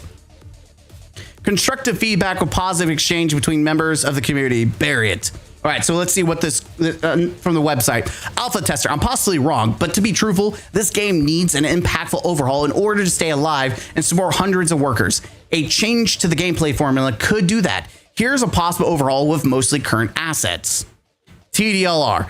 Things must drastically be overhauled in the next 6 months to give the game one more shot. A PvP arena must be added for fun times and awards and training. We're going from a strategy shooter to Call of Duty. A focus on different game formula, cadence, PvE before PvP would be drastically enough to break through to people and change up the game's current gameplay perception and loop. The focus would remain in PvP with more PvE mixed throughout to create a cohesive. I don't know what the statement was. It ends. I love the idea of an arena. What gets more players on board? Okay. So what happened? Bury it? What happened? What? I'm not seeing what's going on. Source. Wait, what do you mean buried? Was it downvoted to the moon? Like, I'm so confused. Why was this buried?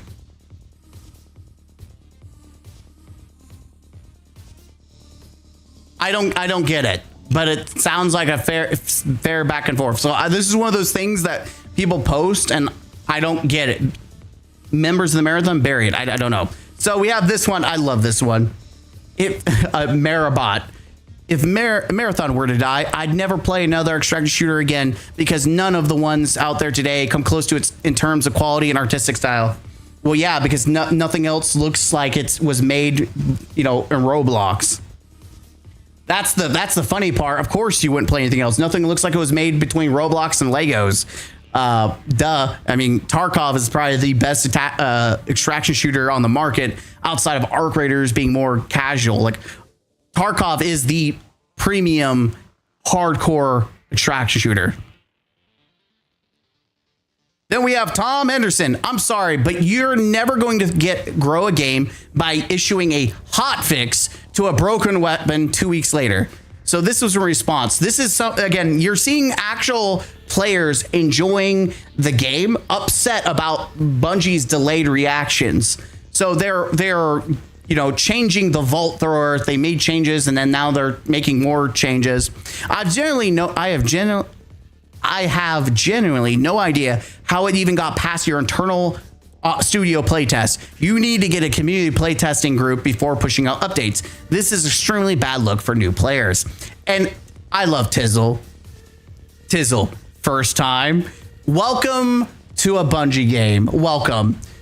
It's always hilarious to see this from Marathon community, people who've never played a Bungie game. Welcome. Welcome to you are now getting the same service that we've had for years in Destiny. Congratulations. Generally, they may be the game's only hope. You will never convince the vast majority of controller users to love a PC genre like PvE, PvE. And people like me who played the game for 1K hours and into a higher level eventually hit the same conclusion. And the game is bad because of aim assist. Aim assist, like it has, should only be in COD. You know what? Austin, you're not the first person to actually mention aim assist being a problem. Wait, did we retype arena shit where death doesn't matter? Well, if they make an arena shooter, that the aim assist will help there. Do we react to one of your Twitter comments before about aim, or was it something in the official Marathon subreddit where they talked about aim assist on controller and they got banned? Like we reacted a couple days ago, maybe it was a couple days, maybe a week ago, where we saw people talking about aim assist being broken on controller. And people downvoted it the fuck back. Like it, or maybe that's what it was. It wasn't banned. They got downvoted. Like people absolutely hated that. But yeah, that's a conversation. Then we have, I love Blueberry GGs. You know, Destiny's down. They no longer have any value. So now they're just going to continue to like bait with Marathon. Remember how everyone kept using Arc Raiders as the benchmark for what a successful game it is? It looks like trash to Marathon. 10-year-old game in maintenance mode. I love, 60 IQ Twitter accounts that compare, like, didn't we have like arguments about people saying you can't compare Marathon to Destiny because Marathon's not the same thing, so it's unfair? But what's even funnier is that if you were to go and compare, like, let's just do this now. We're gonna do it live. Let's compare. Let's be fair. If you're gonna do a comparison, let's compare.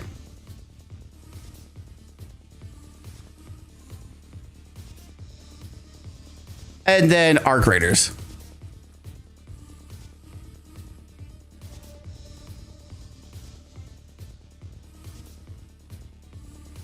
So if we look at the chart here, if we're being actually fair.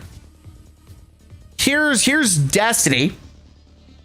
Or sorry, here's Arc Raiders. Here we are currently today. So here we are. This is today's. Destiny 94K. Arc Raiders 50. Marathon 14. Oh, sorry, July. I said today. This is just the month of July. So do you notice the fair comparison here? Destiny, yes, is still higher, but Arc Raiders for this month is kicking the ass out of Marathon. So when you have people who are being disingenuous and trying to be funny, or not funny, but they're trying to make a point, remind them this is the real point. Arc Raiders still doing better than Schlapathon. Who would have thunk and thought? So you're comparing to D2, like what's the relevance? Just saying Bungie? Not comparing, just putting numbers into perspective. Here is your perspective.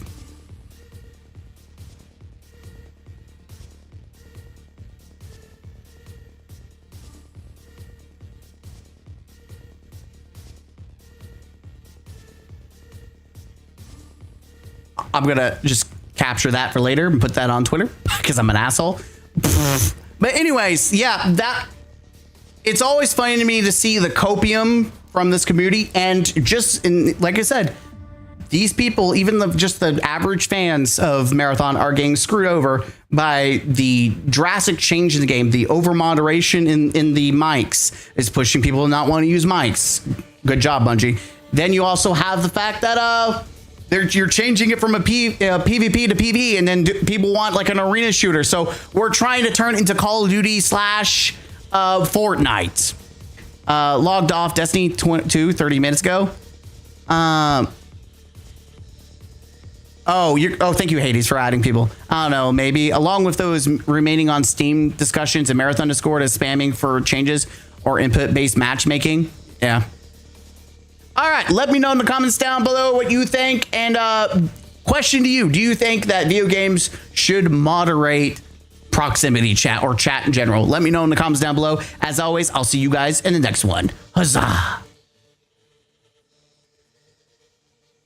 Man, so I think I've noticed, throughout the years, there are 3 nervous tics that I have. Nervous tics when it comes to you'd think I would be experienced and be able to stand in a recording and not be anxious. That's not true. So my first nervous tics is my nose gets itchy. You know how some people get hives or they get red when they get nervous, or my nose gets itchy. So that's one thing. Another one is the blinking. I blink a lot. Now I don't keep track of how often I blink until people mention it. I'm like, just a nervous tick. Just a nervous tick. Okay, make sure that I undock all of these. All right, we did. We undocked it. It is undoctrinated. Oh, yeah, sorry. 2 seconds. I've got to finish being an asshole. Okay. Save image.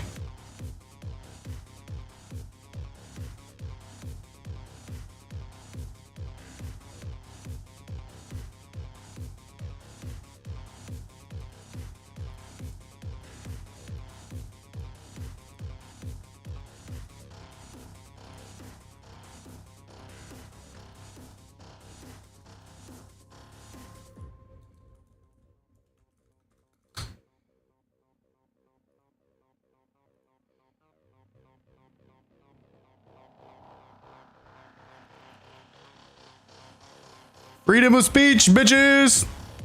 That's against. Oh yeah. Oh, you're okay. You're responding to what I said. Yeah.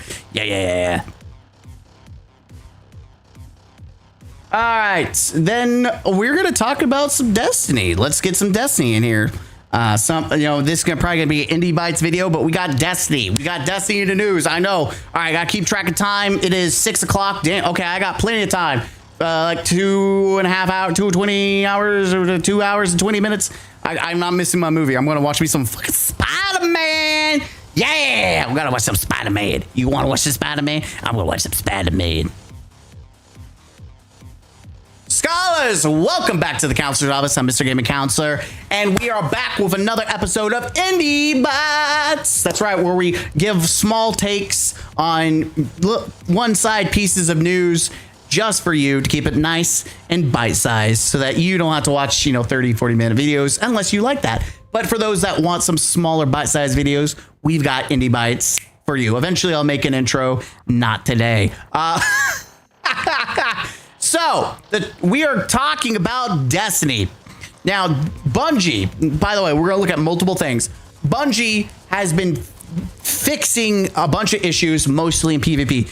The game is pretty broken, let's be honest. The new sets, Destiny has, kind of devolved into everyone finding as many exploits as possible. Shout out, I will say, this is probably the best that Bungie's ever been with Destiny, that they have decided not to shut things off in PvE, but they are disabling things in PvP, which I think is good because they're not going to do anything. Listen, Bungie has not done anything really for PvP in years. So let's just be okay with the disabling, sets in PvP. So we've got this. We have two more Crucible centric changes going live today to address the map and sandbox balance issues. Right now, Iron Banner is live. The map disjunction is being removed from Iron Banner due to issues with the Fortress Zone placement. People fucking hate this map. And honestly, it's not like the old disjunction from Destiny 1. I love that map. I loved it. But they decided to completely change it in Destiny 2, and they made it wider, and they made it more bullshitty. It was actually a fairly condensed map, from the sides, but they decided to widen it for some fucking reason, and people hate it. And honestly, outside of using scouts or long-range weapons, it's bad. The 4-piece Europa set bonus is being disabled in Crucible environment as it can give players frost armor all the time. Yes, I think the Europa 4 set might be one of the best neutral general armor sets. You just get free frost armor. And for people who know, if you use this with stasis, you get up to, 7 stacks. You can get up to 50. What was out? It's a lot of damage resistance. Essentially, you get free damage resistance for just having armor equipped. And that's not stacking the fact that you can have overshield. You can have other factors that stack on top of that. What is the strand version? Woven mail. You get a woven mail, so you can stack all these resistance on top of you, along with the fact that you don't even need to be, do anything to activate. It's just free. That's sick. From the storm, after being out of combat for a moderation, this is the part that doesn't work. It seems to be at any time, even when in combat. Slowly gain frost armor until you re-enter combat. Thank you to all players who have been reporting issues and feedback since Monument of Triumph launch. My question is that they said that there would be a team, and it seems like they're a team doing still patches and small updates. Nothing that's actually fixing the problem, but they're tweaking aspects of the game. And it makes me wonder, how long will that continue? Glad they're fixing broken perks, but what's the next for armor balance? Please just remove disjunction from entirely the game permanently. Thank you. Bro, no way. I was about to farm that 4-piece set for Crucible. You're welcome, Just Paul. Out of all things that could have changed. Here's your daily news for people who need to know that it doesn't work in PvP. Bungie, I think Lucky Timpy said it right. Disable all armor set bonuses in PvP. I would clarify all PvE related armor set bonuses that make your job easier. Yet there are few PvP armor set bonuses. How about we only use those in PvP? Let me know in the comments down below if you agree with that. Just so we can keep going, here's another one. This is Paul Tassi. It lives. We hope to continue doing server-side flags and changes when we can as issues arise. Not every bug or balance issue can be hit, but we're doing what we can. I mean, yeah, all the team has just been canned, so what can you do? But there were some more changes. There was more things that they have disabled in PvP. So they just straight up moved it. update due to found Crucible map dysfunction. We will be removing the map from additional Crucible playlist. So it's gone. You'll never see that map again unless you play private. Goodbye.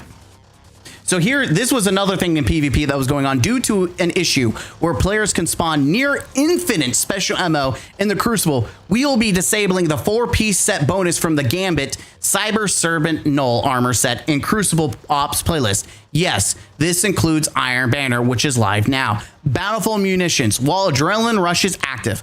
Final blows grant special ammo progress. Final blows against powerful combatants, guardians, and taken grants additional progress. This set will continue to function in PvE environments. So I don't know the actual gist of the. I don't know if this also works in PvE where you can get infinite ammo in PvE. Someone sound off in the comments down below. If so, I'm putting this build specifically on my Bubble Titan with Slayer's Fang, because if I can get infinite ammo, I have to Google this and research what it was. But if this set lets me get infinite ammo, it's going on my Bubble Boy Slayer Fang build. It's so crisp. I love it. Come on there, messing with PvP. Any chance you're still dealing with cheaters? Had a guy on Nessus yesterday sitting at one of the landing zones spawning chests, projectiles, mines. I'm guessing it was a burner account. He was ranked 2. I reported him, but I don't know if that does anything. We issue a few actions accounts doing this just recently. While we're continuing to action cheaters in PvP, we also are hitting PvP cheaters as they pop up. Always target the accounts doing the cheats, not the innocent bystanders like yourself. If you suspect someone's cheating or have over info and proof in the manner of players spawning hundreds of chests, throw a report our way. Yeah, don't expect the report button to work. They just need you to send proof. Let's see, is there any other updates?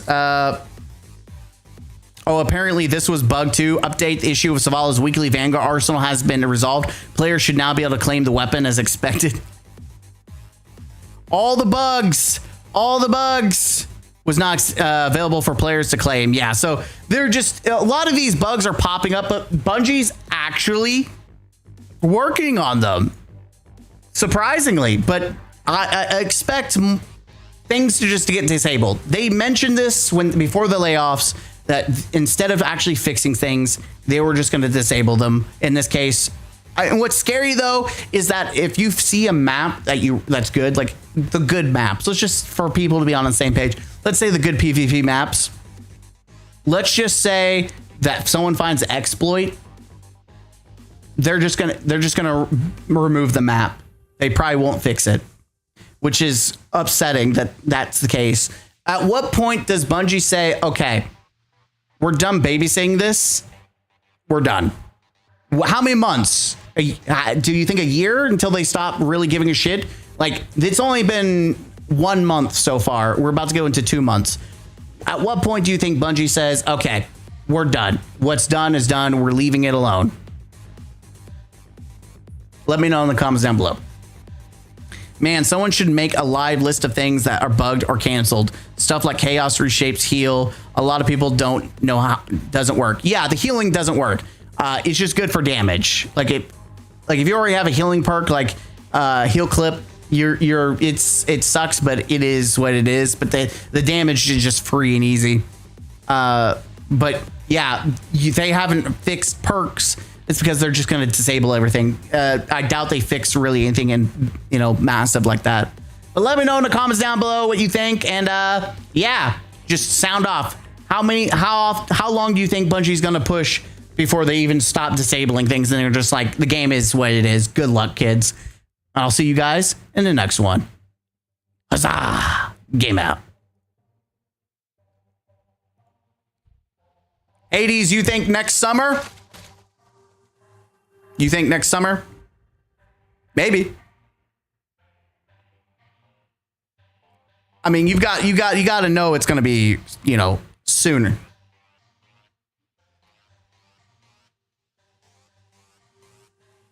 Like, you got to know. You got to know it's coming up. All right.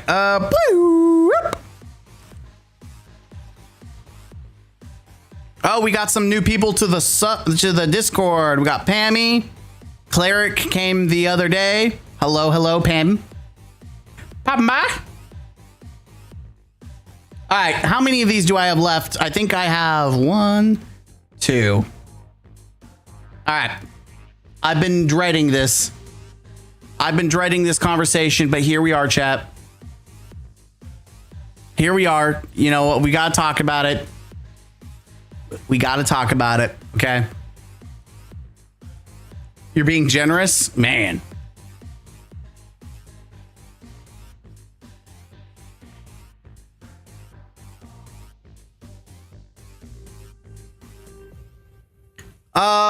Okay, well, I'm glad I looked on Twitter and saw this. Add it to the pile of shit talking to this game that I like. Oif, we. I hurt inside, chat. I hurt inside. It hurts me. It hurts me. Ouchie. Ouchie baba.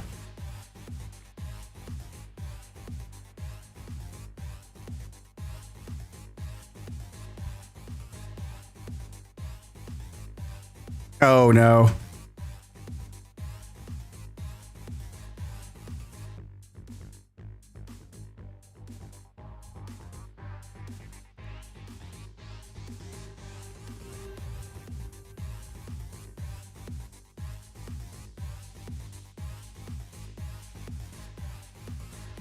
All right. Sorry. Here we go. All right, here we go. I've got to be brutally honest.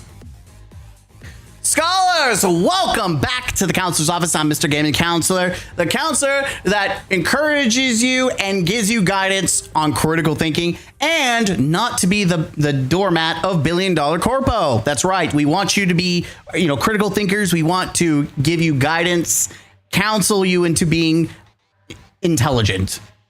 So we're going to be intelligent with the conversation that we're talking today. When what we're talking about today is Halo Campaign Evolved, and is it the next marathon? But before that, you want my brutally honest thoughts? Here it is. I watch it, give it a like, subscribe to the channel if you enjoyed it, or run it in the background, support the video. I spent a lot of damn time on it. The brutally honest review of Halo Campaign Evolved. Now, I want to say that Halo is close to my heart.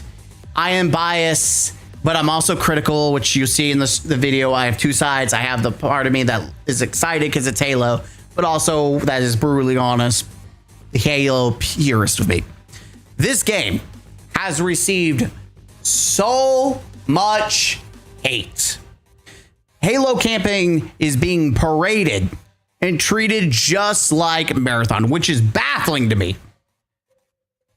It's still doing better than Marathon, but is baffling to me that this game is getting so much fucking hate.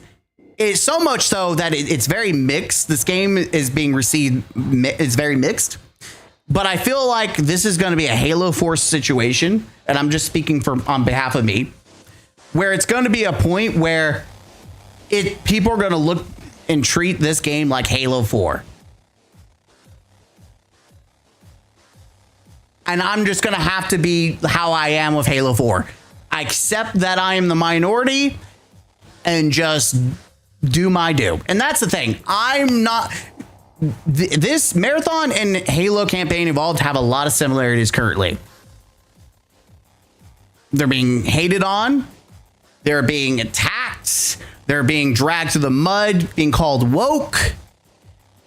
And I'm going to say this, as I said to Marathon. The consumer has a right to say what they want. And there's going to be moments in here that we talk about more specifically, but I'm not going to convince people that they're wrong. Just like I keep telling people who try to convince you that you're wrong just need validation. I don't need fucking validation from you. I don't give a shit. I never needed validation about Halo 4. If you fucking hate this game, you say it's the biggest pile of shit, I'm not going to argue against you, bro. You're not going to hurt my feelings. It's a single player game. I would be more scared if this was a live service game. It's a single player game. I'm just going to do me and play me. But we are going to react to some of the like, I'm going to focus specifically on the aspects that are just absurd, right? This is going to be an educational video too, to help people. If you're going to be critical of something, be better. Don't let, like, people who do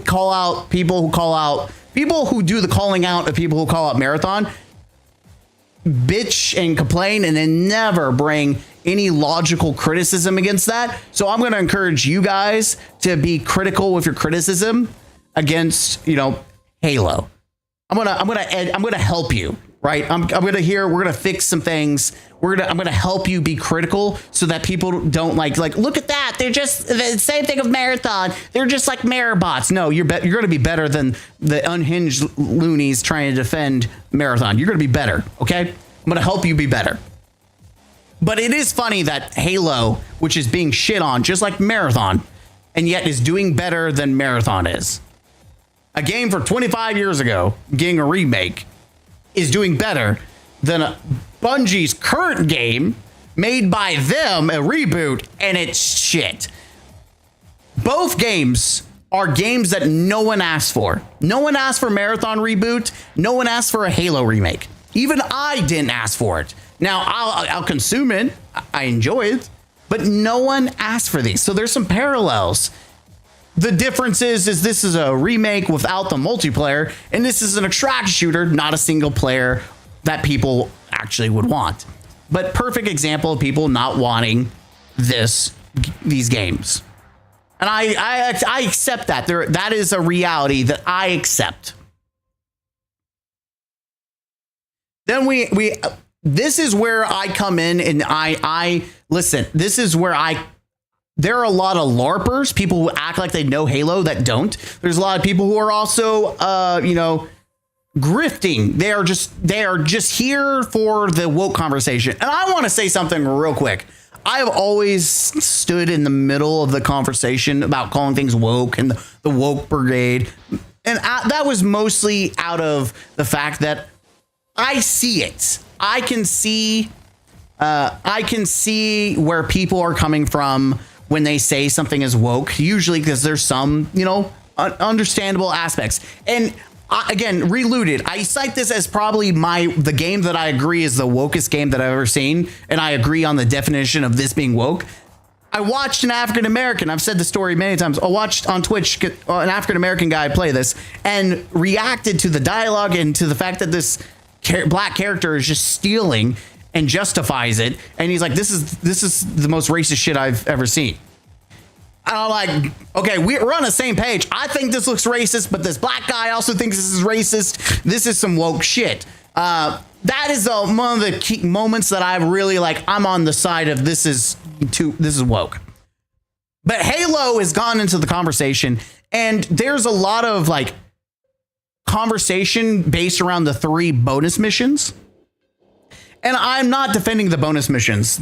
In fact, if you watch my brutally honest review, I heavily criticize those and even make the mention in the end of the review where I go Halo purist, that if this is what we can expect from a original game from them, not a remake, this is terrifying because those are 3 original missions that aren't actually the remake. The remake itself is fine, in my opinion. It's the original missions that are like, okay, this dialogue is ass. But I have to do my due diligence to encourage people to think critically and to be intelligent. There are too many people who are stupid, who are hating on this game with 0 logical points. The first one is this one. The current state of the Halo discourse. Stop thinking completely, criticize everything. This person, what did they do to the soundtrack? I'm literally just playing the OG Covenant dance track on Spotify. People don't even know. We're going to talk, I don't know if I have anything about the narrative. People are calling the narrative woke. That is one that I should have pulled it up from my comment section. Someone talked about the narrative, and I'm sitting here it is the same fucking narrative, the same story. If you think Halo is woke, that just not the 3 missions, you're talking about the campaign evolved based on combat evolved. You say that is woke, the narrative is woke. You are the dumbest motherfucker I have ever heard.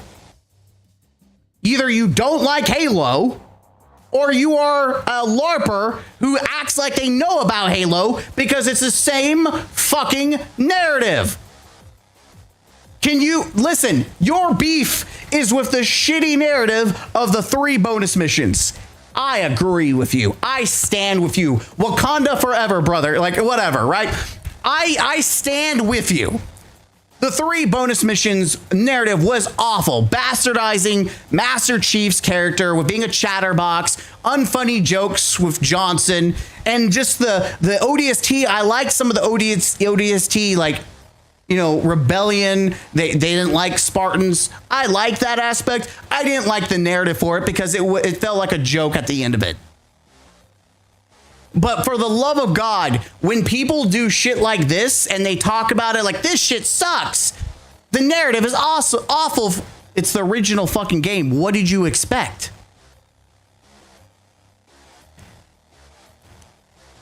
So many people are exposing themselves with criticizing the dialogue of Halo campaign. They literally reuse Bungie's original writing with Johnson. It's not new. Junk jargon that HS came up with. All of a sudden, the game is woke garbage. The red pilling of gaming nerds need to be studied. It's amazing how much Halo discourse is just 343 is pretending not to understand things, thus making discourse impossible. People who make excuses or lie for franchise like this are subhuman. Subhuman because I like a game? What are you talking about? I haven't played in the main game. I haven't seen anything in the main game woke. I bought it because I never played it before, so it's fine so far. I hope you're enjoying it. If you are new to the series, just play the main game. It is a great experience. It's classic Halo. It's missing some secrets. It's missing some, you know, iconic lines. That's my beef with it, but it's still Halo. They didn't force agendas or bullshit into it. It's just Halo. But if you have the Master Chief Collection, just play that. By the way, this person blocked me because they couldn't refute my argument. So let's read what they said. Again, this is another Delulu. For Halo, on an estimated 100 million budget, these numbers are abysmal. For Dragon Sword Awakening, the estimated 20 to 30 million Korean game that ditched its gacha elements, they are right where it wants to be. And unlike Halo, the curve is going in the right direction. So the beautiful thing about this is Steam charts, and we are okay with Steam charts. I'm okay with pointing out Steam charts. You know, that's fair. It's fair, okay?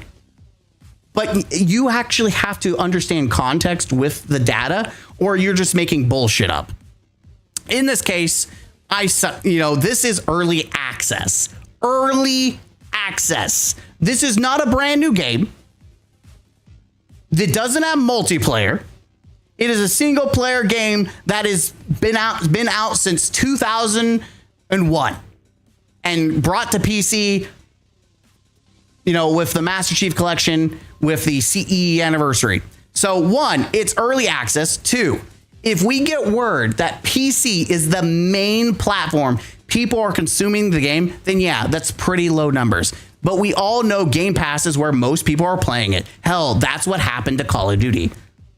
I give logical statements, and this person, it doesn't fit their narrative of how they're trying to spend data. They block me. It is what it is. Again, you can dislike something, but you can be intelligent about it. And that's what I'm asking. Be intelligent. Bring criticism. I gave you perfect examples. The dialogue, the narrative is awful. Changing character perception. These are perfect, fair criticisms. Don't be like crazy unhinged loonies that are defending games. Don't be the reverse of it, where you're hating on something with no logic. Don't be deceptive. And that's what this is. It's being deceptive. You know what you're doing. You're being deceptive. You're manipulating data that doesn't make sense. Now, we're going to talk about data about this in a minute, and we're going to, this was pre some information from launch, right? We know that there wasn't much increase from pre early access to release. So let's just look at this. The Halo campaign evolved discourse perfectly summed up by one image. So we've got this. I finished Halo campaign and it's simply the original game with better graphics, cutscenes, level design, and gameplay. This is true. TWLR, if you've never played CE before, then this is the ideal experience. But if you have, it's just a very nice fresh coat of paint. This is a fair assessment, giving pros and cons, and the statement itself is true. And this person is, no, it's not. Why is it not? Where's zero logical argument here? Can you show me your playtime? We're going to talk about this in a minute. I ain't buying that trash. You don't got to taste shit to know it's shit. Well, first off, nowhere in this is there actual logical points being made. And that's the thing. You can dislike something, but don't say someone's wrong and not give them an explanation. You need to give actual feedback. Well, not feedback, but like you can't say someone's wrong without actually telling them why they're wrong. Why the fuck is this? Why is Mischief wrong? No, it's not. It's not Halo CE. It's because someone on Twitter said it was. He said it was woke, and so it's not the same game. Come on, be better than the hive minds. Like, for instance, we're gonna pick on Marathon. Be better than them. They're a hive mind. They can't think for themselves. You can be better. Don't prove the people that are saying that all these people are just, group thinking under one brain cell together as like a hive mind. You're not. This isn't the Flood. We're not the Grave Mind. Okay, we're not the Grave Mind. You can think. Give us some logical reason. It's not that hard. I've been giving you some examples of fair criticism and why people wouldn't like the game. But I want to, I've said this about Marathon and other games, even like High Guard. This is important here. You do not need to play modern video games to know, or you can buy them to know if you'll like it or not. You just don't. You don't. Reality check. I can go into Twitch. I can watch the campaign from beginning to end by watching someone else play it for free and come to the conclusion whether I like it visually, why I like the narrative, in which this case, if you've played any Halo CE version, you know what the narrative is, or if I don't like any of the tweaks to the gameplay. If I don't like what I see, or if I feel like it's a copy paste of what's already out there, then you can make the decision that it's not good. Which, by the way, you can make that argument. Everything I just stated, the gameplay, it's first off, Oreo Master Chief Collection. Why would I buy this? That's an argument he could have made. The narrative, maybe it's missing some things, those key iconic lines. You don't like it? Could have put that in there. Missing multiplayer? Could have put it there. Like, there's a lot of aspects of criticism that you could throw towards something. And so just kind of going back. And so I absolutely loathe that people are talking about this game. And I do. Halo's my baby. I hate that instead of seeing any positivity, we're continuing the train of where we left off of Halo Infinite. Halo Infinite was a dumpster fire. It was awful. It was trash. And that's why no one played it. And now we're continuing that train from Halo Infinite. And it feels bad because it feels like at this point, I've accepted that I think Halo is done. And that's why I'm okay with these remakes, because it gives me a little last flavor on the single player mission. I get to enjoy a little bit left, what's left in the tank of Halo before it fades off to obscurity, because I feel like that's what's happening. And so I put, however, calling something slop or trash with zero logical points or criticism does not mean you are right. By the way, just so we're clear, right here, 2 people commented, then removed their comment when I corrected them, because reading's hard, where they said 0 logical points, and they try to argue with me, and I argue back, and so they end up deleting their comments because they knew they were wrong after I corrected them. Let's see, is it this one? Here's a perfect example. 0 logical points in response to they retweeted. And I put, and here's my point proven. Still 0 logical points given. Says I'm wrong, like makes a meme, but yet doesn't show how I'm wrong. And this person, actually, you're proving my meme. People are showing more than enough logical points and you're just ignoring them. It's crazy because the post that I comment on quite literally showed someone calling the game trash with 0 logical points. Why is it trash? Why do you think it's trash? Which was the whole point of the post. It was part of the post, really, actually.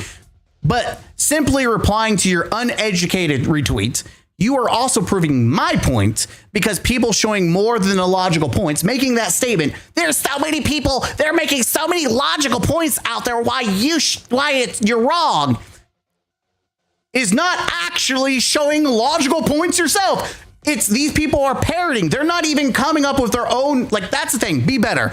Don't just parrot what other people are saying or saying, well, they're out there. I watched this review. Who gives a fuck about that review? What do you think? What is it that you don't like about the game specifically? I don't like that the woman is too manly. You know what? I disagree, but fuck, that's a better, at least it's a criticism.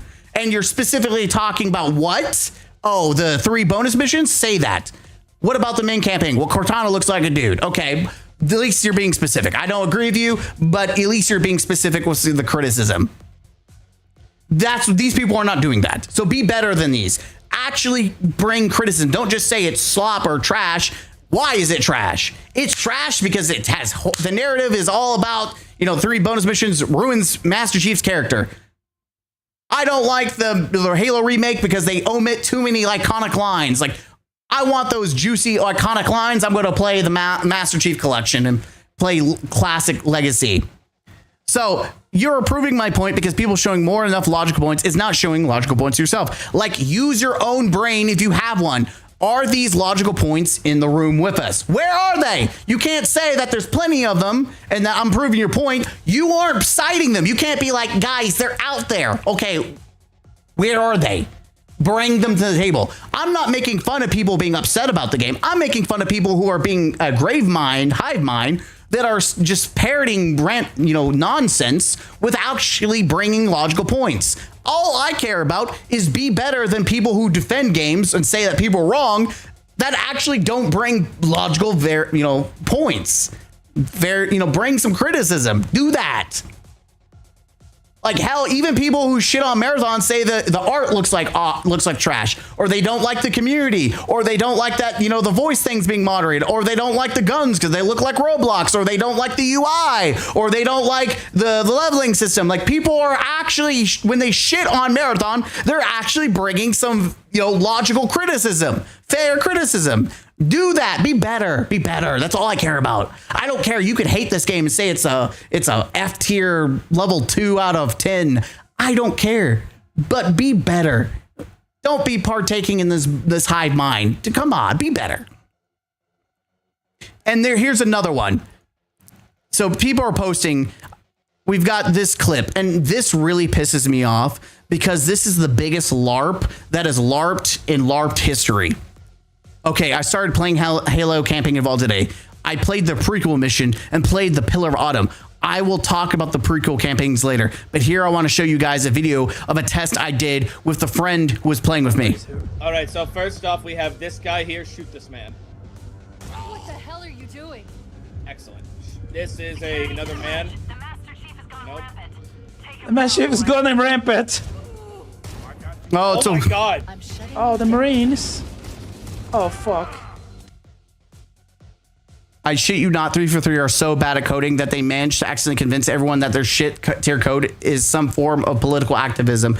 It's not even that. For people who didn't catch what just happened, they shot 2 dudes and then tried to shoot a female. In that specific mission, when you kill 2 people, it immediately happens when you kill Captain Keyes. But actually, I think killing anyone will set it off. But specifically, when you activate where Cortana tells people that you've gone rampant, you go AWOL. The doors lock. Everyone comes invincible. You get invincible Marines with infinite ammo that will just shoot you until you die. There is no way you can escape. There's no way that you can win. You just die. It's not political. It's not woke. It had nothing to do with the fact that it was a woman at the end. It's because everyone was invincible by the point that you decided to shoot them. It's always fun to see LARPer Halo fans around new releases. So here we go. Here's the classic.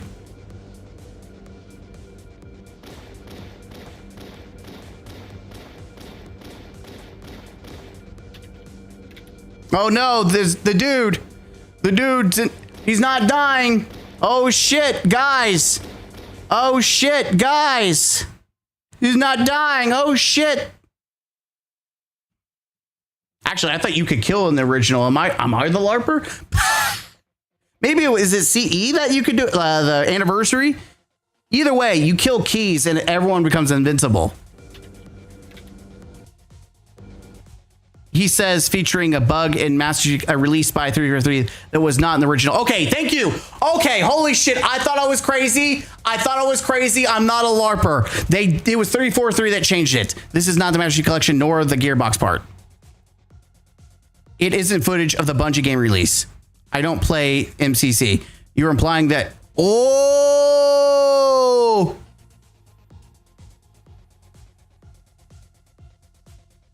Damn. The original map files, as I said, that would be Gearbox version. I just pulled out my Xbox and confirmed it's possible. Yeah, so either way, just so we're clear, I don't know who's LARPing here, but you could kill the original Marines and then you go into lockdown. That's my beef. I don't know what the fuck, why we're semantics and what they're trying to prove here, but it has nothing to do with it's a whammon. You could kill people. Anyway, it's just that's part of this is the LARP. We've got people bitching about things that they have no idea. They're revealing that they've never played this game. Then we have Stuttering Craig. Now I've watched them. I have no idea what this is about. We're gonna watch it, the little clip, and I'm gonna turn music off so that I can focus on this. Let's see what they have to say. Actually know this person here. This was actually a real person's face scan. Yeah, I mean, and the only thing I comment, they're pointing to the top right where my screen is covering. That is the OG dude. It's like I'm not going to comment on gender swapping and race swapping. Like that stuff. Actually, if it's done because you want to be preachy and check boxes, I just think that's dumb. But the truth is, the reason that guy looks like that is because we thought it would be fun to scan the faces of some of the people who worked on the game and put them in the game sort of as it wasn't his face, trust me. He wasn't even around for Halo 1, just for the record. Okay. He didn't touch Halo 1. But yeah, that's Matt Segura. He's one of the longtime programmers at Bungie. He was my audio programmer. And I have fond and also frustrating memories of working with Matt. And he probably has the same sort of memories of me. It was a lot of intense fun. And okay, so listen, that is part of the stuff that I'm talking about when I say that Halo Studios has removed some iconic situations and slots from the game. Like there's iconic lines and Easter eggs. Even they removed like guns, like in the 2 betrayals toward the end when you fight the battlefield of the Flood and all the tanks in the Covenant. You used to be able to pick up a sniper and go, but they removed the sniper for some reason. Like there are fair criticisms like this to make. Like why remove that? They've done it in Halo ODST, by the way, where they said Destiny awaits in the classic. Well, in the new one, they removed that. So it's like they removed anything that was, Bungie related, even Easter eggs. And I just I don't like that. Like if you were copying someone's homework, keep the originality into it, right? And that's a fair criticism. Welcome, fair criticism. But yeah, like he doubles down on the fact that they removed that, and I could see why people were upset. I could see that. That's a fair criticism. Is it because, I'm gonna say something that's gonna probably piss off the anti-woke crowd. I don't give a shit that she's black. Now, I would say as it's stupid to remove, people's faces that were from Bungie and they did like Easter eggs and all that core stuff. I don't give a shit that there are female Marines. There's black Marines. I don't give a shit. And I think it is the most low bar, low tier problem with the campaign, because I'm going to be honest. I wasn't worried about looking at some random ass people on the ship. I was busy barrel stuffing the Covenant on Legendary. And even in the regular gameplay where you see Marines, most of them weren't there because they were dead. Because I was playing Legendary. They all died. So why the fuck do I care if they're black, white, Hispanic, whether they're, I don't give a shit. I care about the gameplay. And I was too busy playing the game to notice. Now, that doesn't mean I wasn't nitpicky and seeing specific things like iconic lines, Easter eggs, that stuff. That was more impactful. But some generic little Andy off to the side, I don't give a fuck. I'm not looking at the game that deep. Half the time, these people were dead for me. So, like, why do I care? Why the fuck do I care? I'll be honest. I don't care that they put a black person. In fact, it's more insulting, if you think about it, that they gave a black person the most token position in the game. The most generic Andy position, someone that you probably barely see. And if you do see them, they just die off screen or on screen, whichever. So it's actually more insulting than it is being diversive. But let's also be honest.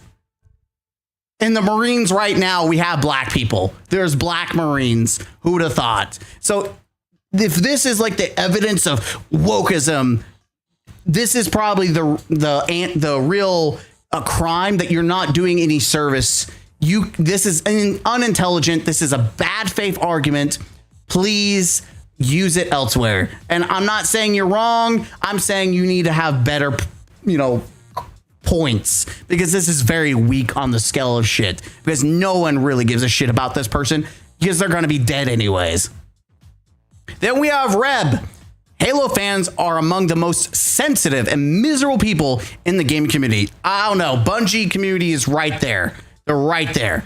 I just thought it was cool to see the crash landing. So I'm glad Halo Campaign Evolved showed us how violently Master Chief Escape Pod crashed. I said that too.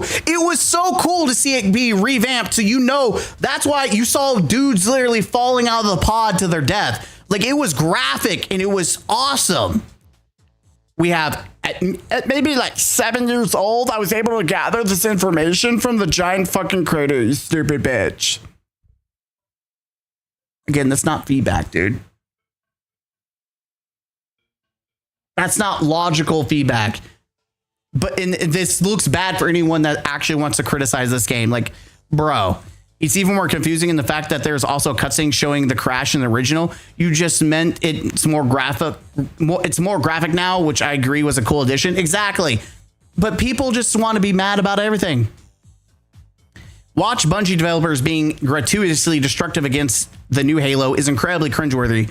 Your posts feel like written by a 15-year-old. That's why writing was not your job, and a pretty good example how much worth your opinion is in that matter. So Niles, this is a former Bungie employee who's just been shit talking this game, and a lot of it has to be the focus of the 3 bonus missions. It's disappointing to me that, like, listen, I'm not going to shit on this person. This person worked all the way back even on Halo 3, but it's so disappointing to see them like participate in some bad faith arguments. It makes me sad. So out of respect to the fact that they made some iconic games, like,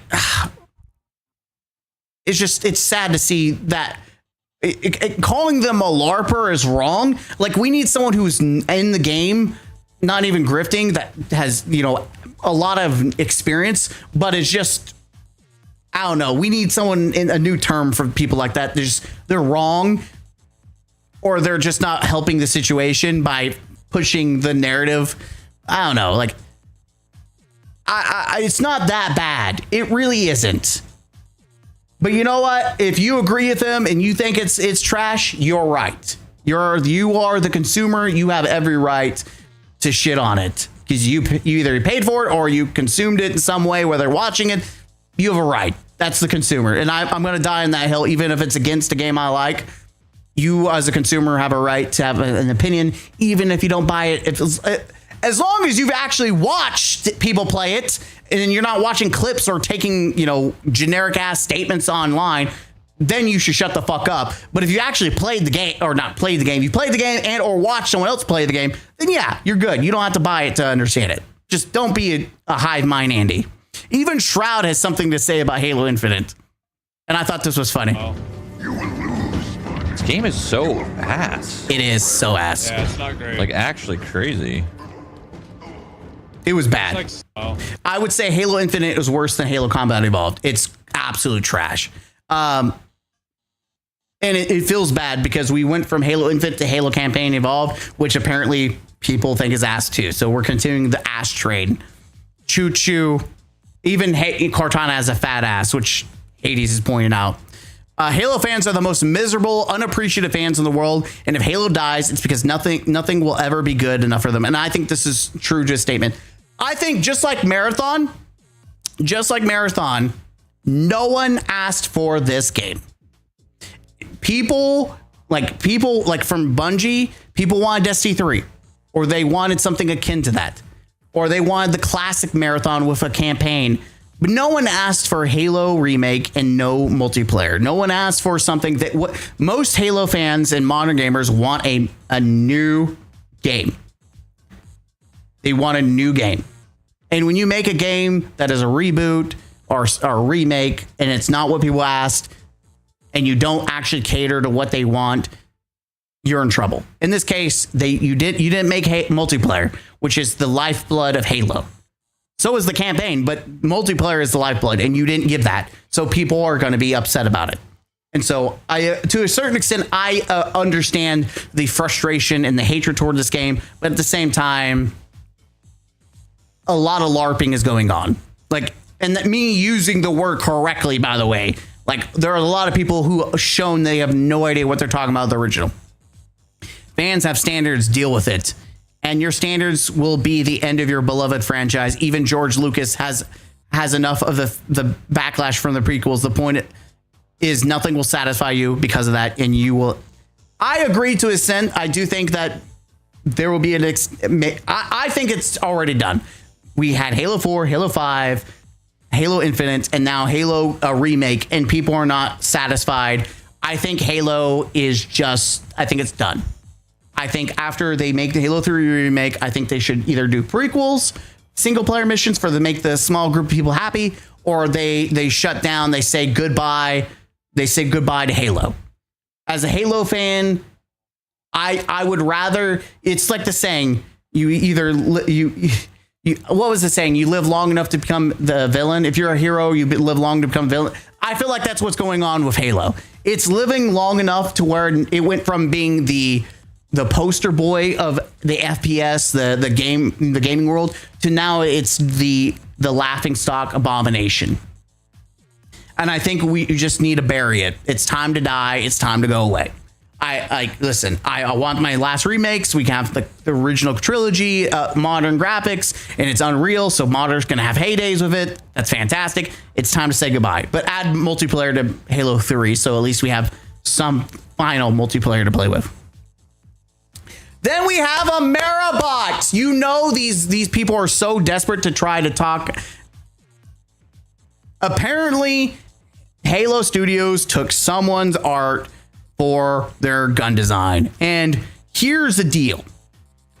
We don't know if this is even actually true. Because one thing that you would actually have to see is when was this Halo 3 when was this posted? Now, I'm not saying they're a liar. I'm just saying when was it posted? But if you look at it, it is very, very, very pretty much identical to what you see. To the fine detail, to the lights. It is detailed. And yes, people will cite that they have ownership of it, but we gave Bungie shit for stealing art. Listen, Halo Studios should deserve the same flack. When Bungie did it in Destiny, they got death threats and harassment. But if it's Halo, it's just a mistake. Their property legally can't do anything. I think it's about doing the right thing over legality. Microsoft should give credit for this. I agree. But we know that they're pointing this out because, like, Bungie gets so much hate from the gaming audience. We've got to point out something else besides Marathon. People will say the game got worse over time, but really standards just got higher. If someone who never played Halo CE reviewed it today, would they score it a 97 out of 100? Probably not. And that's fair. I think if Halo released today by the standards, it would not receive a 97. And I think this is a problem with modern Halo, or just Halo in general. I just don't see. I think the franchise is over. Or you could argue that the only one who can make a good Halo was Bungie, classic Bungie, not current Bungie. And it's very possible these are their trilogy. Only they can make Halo, and maybe that's the case. Even though I thought this was fine, but let's be honest. It might be time to say goodbye to Halo. It pains me. It hurts my soul. But I'd rather not my game live long enough to become the villain. Here's some more reviews. Halo Campaign Evolved reviews. So it just like the community, it's very mixed. There's definitely some mixed one. 85, Metacritic 83. I mean, 8 out of 10 is not bad. It's not like 10 out of 10. It's not 9 out of 10. It's not bad. And then we have this from Mint Blitz. People selling Halo Campaign Evolved skins for $40 and they're actually being bought. What are we doing here? Guys, the fact that it says Windows, for the love of God, don't be this retarded. You can literally download mods that unlock all these skins. You can just unlock all the skins right now. There's mods. In fact, I'm sure you could get the deluxe edition for free and people are already making skins themselves, like their own skins. Like, please don't. You're spending $40. This is becoming a litmus test. I'm jaded about this only because the skin actually looks so good in game. The image they use in the menu doesn't do it justice. It changes color depending on the angle you look at. Like, that's a different conversation. What the fuck are you even talking about? You're like, he's talking about people selling skins and you're like, oh my God, the angle of the dangle is not good. Like, I swear it's bigger. And then Asmongold is here to give us his opinion on Halo Combat Evolved. Let's see what he has to say. What does the Roach King have to say about my beloved franchise? $1 million and all. Holy shit on a stick. All they could do on launch was a wet fart single-player campaign. But don't worry, the Pride armor, the Women's Day armor, the Black History Month armor were all right on time. There's no way this is real, right? I mean, it's not real in the single-player game currently. That is a correct statement. It's not real. Now, in Halo Infinite, I just got done saying Halo Infinite was a pile of shit, right? So we got that on the record. I'm not defending that. Like, I want you guys, like, this is not real, right? This is like AI? No. Okay, give me a minute. It's real. Black History Month Halo armor. But talk about actual Halo Campaign Evolved. Don't equate this to Halo Campaign Evolved, though. Like, can we talk about the campaign itself and not Halo Infinite? We can agree it was a pile of shit. That's why it's end of service already.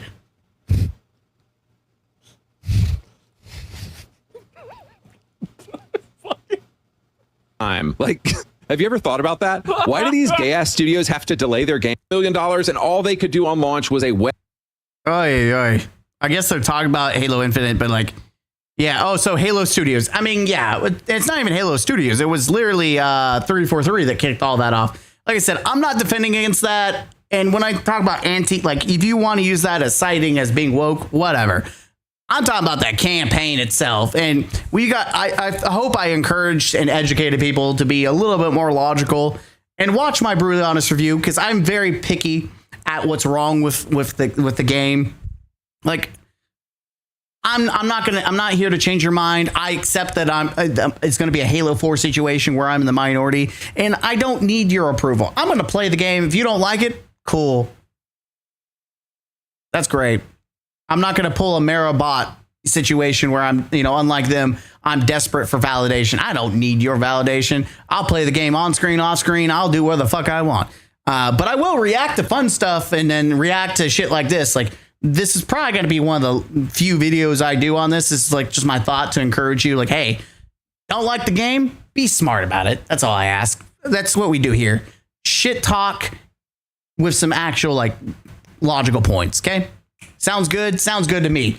I'm Mr. Game Counselor. Let me know down below. If you played Halo Campaign, what's a pro? If you refuse to play Halo Campaign, let's show some people. Let's show the comment section that we can be critical thinkers. Give me a logical point. What is it that actually upsets you about the new Halo campaign? Sound off down below. As always, I'll see you in the next one. Huzzah! Game out. Holy shit on the cracker. All right. Life comes full circle. It does. Let me make sure I disconnected all these. Oop. All right. Do I have anything else? I do. What time is it? We've got 1, 2, 3, 4, 5 recordings. Damn, we got the whole week planned out, which is good because I need a break. I want to do some live streaming this next week just for a clear chat. I want to play some video games. I do want to play some Power World, play some Warframe, continue some Halo, and I also want to do Destiny. We need to do the Destiny Farewell Tour. We gotta finish. We gotta wrap that up and do some solo raids solo dungeons, shit like that. Like, I want to do some of that stuff. We've got 2 videos though today. One is gonna be fucking long. The other one I don't know. But this is probably gonna wrap up. Let's see. It is 7:38 right now. Multiplayer would be nice. I agree, Hades. Multiplayer would be fan-fucking-tastic. I would have some big dick energy for multiplayer if we actually got it, which is a fair.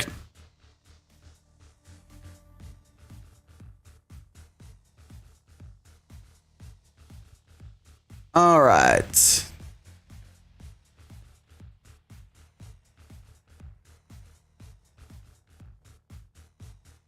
Let's see.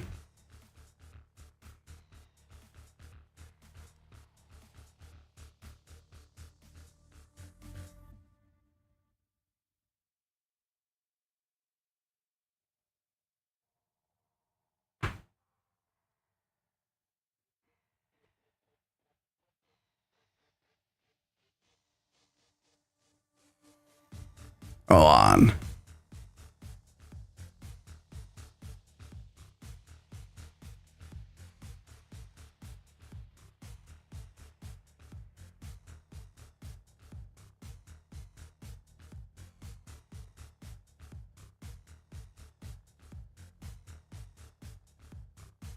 Give me 1 second, chat.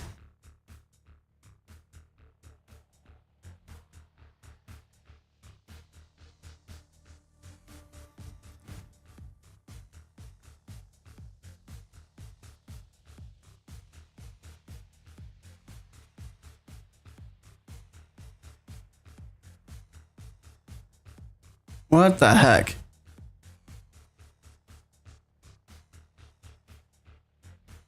I'm trying to work on restream. Sorry.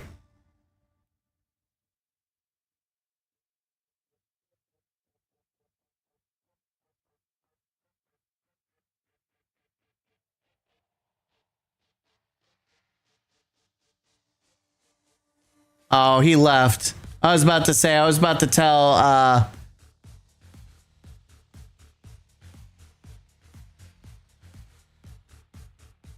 copy your name. There was some loser on Twitch who said apparently he likes to touch little kids. That's really weird.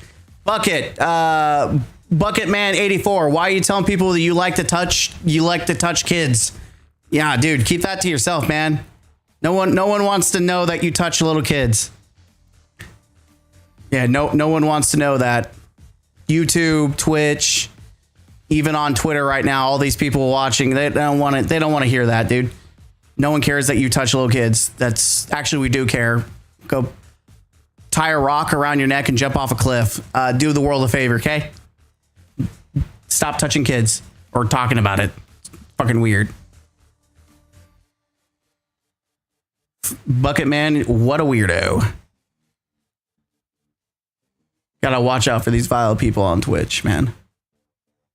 Left and right grifters, all they can talk about is woke gameplays beyond them. Half could probably not even beat Legend. They just want to cry for their corner and claps and praise. Oh yeah, we beat it on Legendary. We had some fun with it. Like I said, you could criticize the game. I don't give a shit. But like, don't parrot the same bullshit. Actually bring up some logical points. Be smarter. That's all I want people to do, man. Like, be better, because then you're just feeding into the gamers hate gaming. Like, no, people hate aspects of gaming. Let's tell people what we don't like. I believe in intelligence. I believe. All right. Let's continue the train.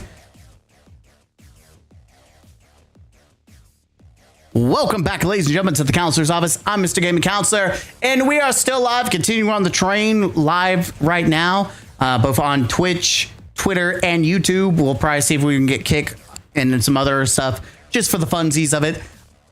We're reacting to some more Marathon. We're going to watch a video that has garnered a lot of frustration from the Marabots. A lot of people are getting triggered by this review or this video. So we have this by Master Gecko. Oof. Can't wait to see how calmly and rationally the Marathon community reacts to this one.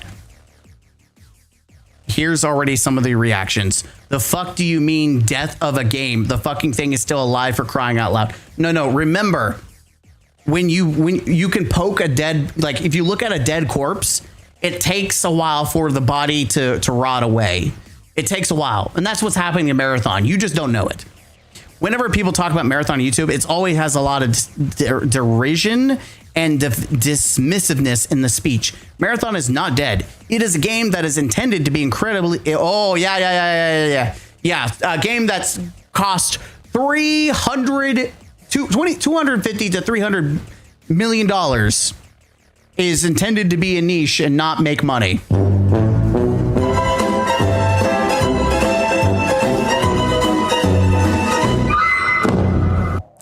This is such a unintelligent argument. It's not even funny how stupid it is.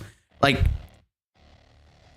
that's yes, a $1 billion company being controlled by another $1 billion company is doing charity work by making games that are intended to be niche and not popular or financially, profitable. They did it as just, a fan game. It's meant for the fans. Just truly no worries about financials. Sony said they're going to cover Bungie. They're not going to have any layoffs because of that.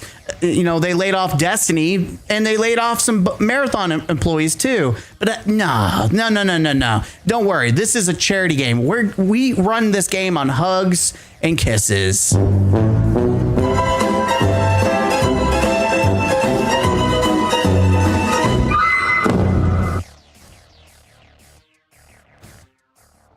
A lot of overly dramatic theater kids in r/marathon, even using spoiler warnings on YouTube video links. Source below and will likely be deleted by the mods.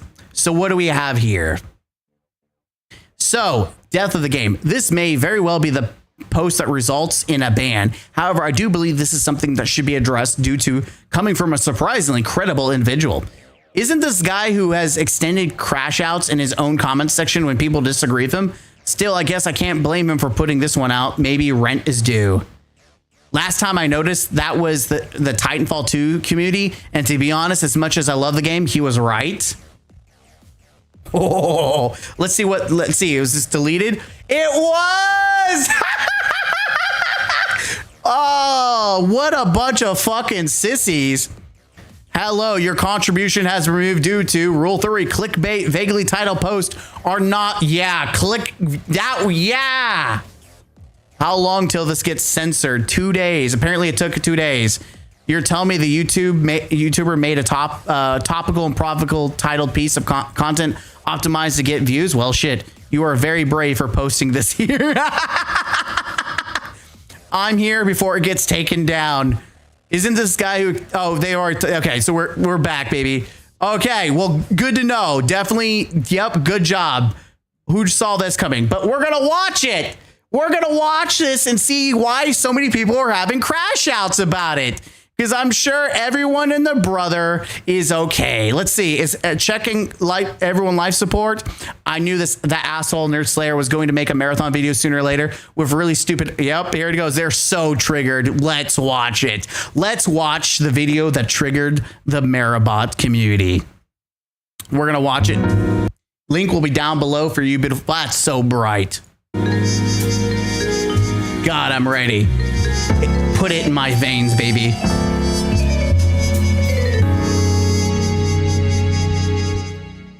Halo, Destiny, two iconic shooters that have done their part in affecting the entire global gaming landscape, especially within their domain, the realm of shooting and gunplay. Bungie has been making iconic shooters for north of 20 years, managing to stay relevant as a company in the process too. But as we have recently covered on the Death of a Game series, a series where we investigate the largest contributing factors to the death or process of dying of a game or company by utilizing a timeline of events filled with clues and bits of evidence. But most importantly, we activate our detective intuition, especially during the final deduction, where we crack the case for good. In case you missed any of the clues along the way, Bungie has been on the ropes as of late, with not only Destiny 1 having had its content long moved to maintenance mode quickly after the release of the sequel, Destiny 2, but with Destiny 2 having now also been moved there too, as of the summer of 2026. Throughout this drama, including their acquisition by Sony in 2022 for $3.6 billion, Bungie has been quietly cooking on a number of other projects. While many, including a spin-off Destiny game, would be cancelled ultimately, like, we know that they were cooking on projects before the layoffs and all that jazz. They've said they've got things working in the background. Like, I don't know if that's true and how much. We know that there's supposed to be a mobile game that they're working on, supposedly, with Gummy Bears. I think they made a different studio like for that. I don't know. Like, I would not expect a big game from Bungie right now. I wouldn't. Bungie finally was able to make one of their projects stick, something they would do utilizing a long-asleep IP that once was the talk of the town in the shooter world, bringing many gaming innovations with it, Marathon. After a change of direction and course, Marathon would be delayed before finally dropping the following year, March 2026. But Marathon never got its own time in the sun, really, and expectations of the next Destiny title that wasn't to come, and the potential eventual shutdown of the game and series was weighing heavily over the release of Marathon and beyond. But besides just the player expectations placing Marathon on the guillotine, so to say, the game itself had some issues too, being unable to differentiate itself enough and find a lasting population. If none of this prior stuff had happened, we certainly wouldn't be covering Marathon. But considering the majority of the Bungie team left is working on the game, and because I don't think it's a feasible business product or video game to keep an entire struggling... Ooh, he said the truth. It's not financially stable. Yeah, I can see why people, the Marabots got triggered. Yep, I can absolutely see why they got triggered, chat. Oof. Company alive. You said the trigger words. General. That's why Marathon is being featured on the Death of a Game series despite not literally being dead. Something that does happen. By the way, holy shit. Isn't it funny that people were talking about the title and he even mentioned in the first 2 minutes why even it's not actually technically dead? He even says the point at the beginning. It's crazy to me that these people don't even watch it. They just post like people get triggered by thumbnails and titles and they don't even know what the fuck the thing even says. So they're not even giving logical arguments about it. They're just getting triggered. This goes to show that again, they're just getting triggered. They're being stupid. series, of course. Marathon is a hot subject at the moment, with many detectives asking me to cover the project before the body is even cold. And so, detectives, let us get started on this case, as it continues to unravel before our very eyes. Death of a game. The story begins after the acquisition of Bungie by Sony in 2022 for a whopping $3.6 billion. This would include their flagship Bellevue studio in Washington with over 900 employees or more. Sony seemed quite high on what they could do with Bungie and their included IPs, especially because they had a long prior relationship with them due to their Destiny games on PlayStation. And well, 2022 was the best year for Destiny 2, and Destiny really, as a series, was the year the game's Witch Queen expansion came out, one of the most highly touted in the game's history. But to be clear, it was phenomenal. I know a lot of people were like, it's not that good, or that people are overhyping it. Shut up. These are the same people that think Renegades and Edge of Fate were banging. Like, shut up. You don't know anything. Like, obviously, player counts and player numbers speak volumes. It was ass. Let's be honest. The acquisition happened right before the expansion and was likely in motion from the previous year. What I mean is that Sony had likely put this into motion back in 2021. That was the year that Bungie had massive harassment lawsuit issues, and when they started introducing one of the worst practices in gaming history, a severe dagger to their own series in vaulting. Oh, what God, on earth yeah. were they basing their projections on? Worse, according to some former Bungie developer claims, the company was facing insolvency without the acquisition. Yep. We seem to back up our investigation into Bungie as a company through our other 2 Destiny videos. Go check them out, please. Yep. Especially when in a year or so time, they were already facing major layoffs and more. Bungie has somehow managed to do it again, after never finishing their deal with Microsoft or Activision either. They had managed to keep themselves afloat, despite the internal and executive issues that had plagued the game since the Microsoft departure. Marathon would be announced May 25th, 2023, and this was the first Bungie project post-Destiny and the first Sony project. Marathon was a long-retired IP, with the first game having launched back in 1994, and one that managed to introduce some unique innovations, such as mouse-licking. Yeah, mouse-licking, physics, and the coexisting of friendly and enemy AI. It also included an interesting premise and lore set within the game too and world, being a game about a large colony ship named Marathon that was sent to the Tau Ceti system to build a new colony. The story revolves around the 3 main characters, which are actually AI that were put in charge of keeping systems running while those aboard would be in cryo-sleep. Durandal, who was an AI put in charge of menial tasks, would go rampant or rogue, inviting an alien ship into contact with the colony, and then that alien ship would destroy most of it, and then spearheading the human civilization into intergalactic space warfare with the race of slaving aliens thereafter, the 4. The new Marathon wasn't set to be a revival, but a new entry in the same universe set in the same... And that's a thing. That's a big thing. We need to play the OG. Maybe, you know what? Maybe next week. Who would be down to see me play the OG next week? We just play it. Like, surely it shouldn't take too long to beat these games. Because I've heard constantly from people who actually play the fucking game, the OGs, and actually know the lore, that this game is actually not even. It's not. It's just. It's Marathon in name only with like some skins, but it's completely different from what the actual story was. And by the way, no one literally gives a shit about lore entries. People play fucking video games for the lore to be in their face. People don't play video games to read. They play video games to absorb themselves into at that moment. If you have to stop to read a fucking book to understand the game, fundamentally, the game is bad. I said the same thing about Destiny, that the supplemental is fine, but core story should never be in the background. It should always be in the forefront. Star system of Tau Ceti, this time investigating a lost colony on one of the system's planets, Tau Ceti 4, and also, according to Bungie, in search of riches, fame, and infamy. Game director Christopher Barrett, who was behind a few Destiny expansions, would state concerning the new sci-fi shooter that it would be a PvP-focused game and not feature a single-player campaign, though Christopher would confirm the game was not a direct sequel to the originals. Holy shit, it's not a direct sequel, but something that certainly belongs to the same universe that feels... So for everyone that says that this is based on the story, no. Finding those opportunities to nod to the universe's lore. So it's not the same Marathon. It's its own thing. Though it would still try to honor the original game mythology and story. To describe the temperature of this time, Bungie gamers were a bit confused at the usage of a Marathon IP, especially when the game seemed to abandon single player, which is what the game was previously known for. Exactly. Why not make it a Destiny branded game? We didn't quite know the game would be an extraction shooter yet either, which would only further the departure from the Marathon IP and further confuse. People were hyped about this because they're like, first off, the skins didn't look that bad, and if you look at the world. Yes, there's like some green and blue, but you don't see as much fucking color as what we see before. Like, it didn't look nearly as bad. Also, like, they didn't have the blue blood when they showed it off. There's just the original, the very first trailer. People were like, okay, there was also Division, but more the main gaming audience, not the Destiny community. The main gaming audience was more accepting of this until the shit hit the pan and they found out this extraction shooter. It was trend chasing, and they showed like more of the art, and you're like, oh, this is awful. Destiny players who saw Marathon and what would almost inevitably from this point on become a sore spot for them, as a game they saw that was only taking away from the further development of the Destiny series, which is hard to really argue, right? Major layoffs would plague Bungie during Marathon's development, as Destiny 2 would be blamed for the company's underperformance just a year after the company's acquisition. Total number of employees impacted was estimated to be around 100 employees too, amounting to around 10% of the company's overall workforce. It's during this time we would realize that Bungie had been, despite their acquisition up until this point, acting as an independent subsidiary of Sony. Further, the board of directors had been in support of Bungie, but had become split, with Pete Parsons, the company's CEO, serving as the tiebreaker vote. The layoffs were issued by Bungie, though, for example, which was almost worse in a sense, because it spoke to a possible...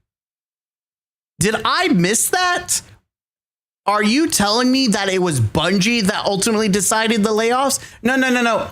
I thought Sony said, hey, you got to make cuts.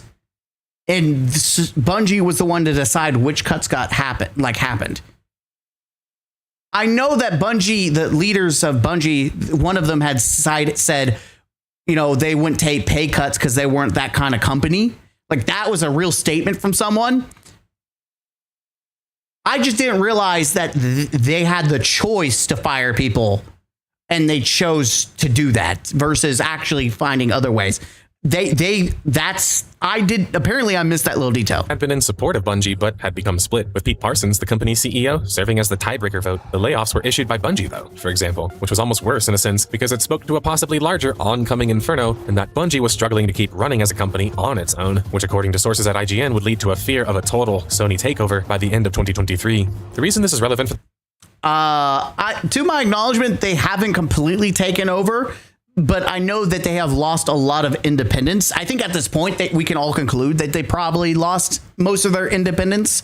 I don't know, we still have some C-suites that haven't jumped ship yet. But we did have several key players literally leave, like Pete Parsons, Jason Jones. There was Joe Ziegler, though he got hired on in 2020, so maybe he's jumping ship. I don't know. The story of Marathon, besides it being the same studio and, well, video game. When I say he's jumping ship for the reason of getting a payout. I don't know if he gets the same payout as everyone else. I don't know.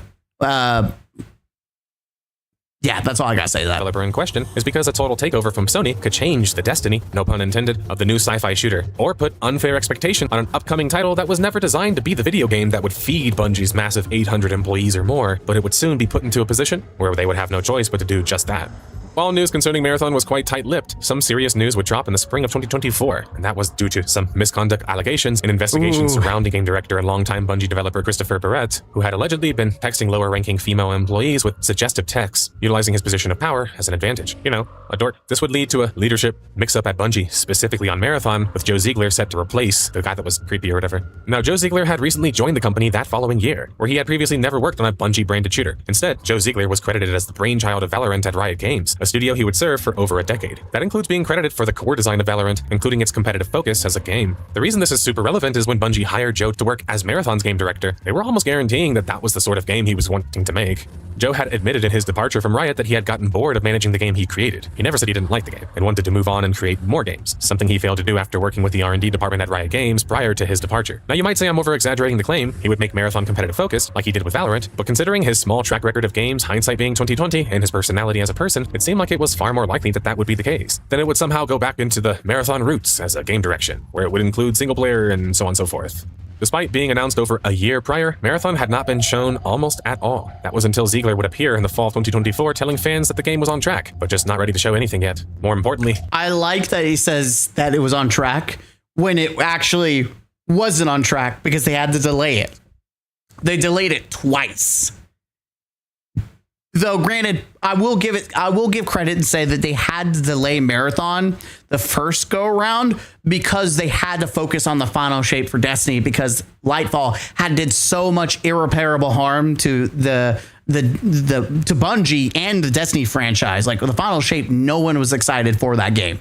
or that expansion. So they had to do some damage control. And so that's why they took people, core Destiny people from Marathon back into Destiny to give it love. By the way, if anyone ever says that Marathon Net didn't kill or help kill Destiny, it did. Marathon is to be blamed, because if you have to take experienced people back from the game that left Destiny, you take them back to fix and save an expansion. That goes to show that expansion, that the game needs those people to be the way it needs to be. And so when you take those resources away, you are actively hurting that game. So putting in the there's the pudding in the pie. The same announcement, Ziegler would make the claim about Marathon that it's a game that's not for everyone, which I think is fine to say as a game developer, and feels fine, and fair, all things considered. But he's right. He never lied. Ziegler, that's the one thing you can talk about the Marathon community and the Mara Bros being delusional. This guy was honest from the start. Joseph Cross wasn't honest, but this guy was honest from the start. He said this game was not intended for everyone. It wasn't him saying that the Destiny players are going to love this and love raids. That was like Scarrow and other content creators, being dumbasses, setting the game for failure. This guy straight up was like, this game is not for everyone, because he knew his vision. Unfortunately, when you make a game that is very niche and it's not intended for everyone, and you're very intentional, if it's not what people want, then the niche kills it. It dies.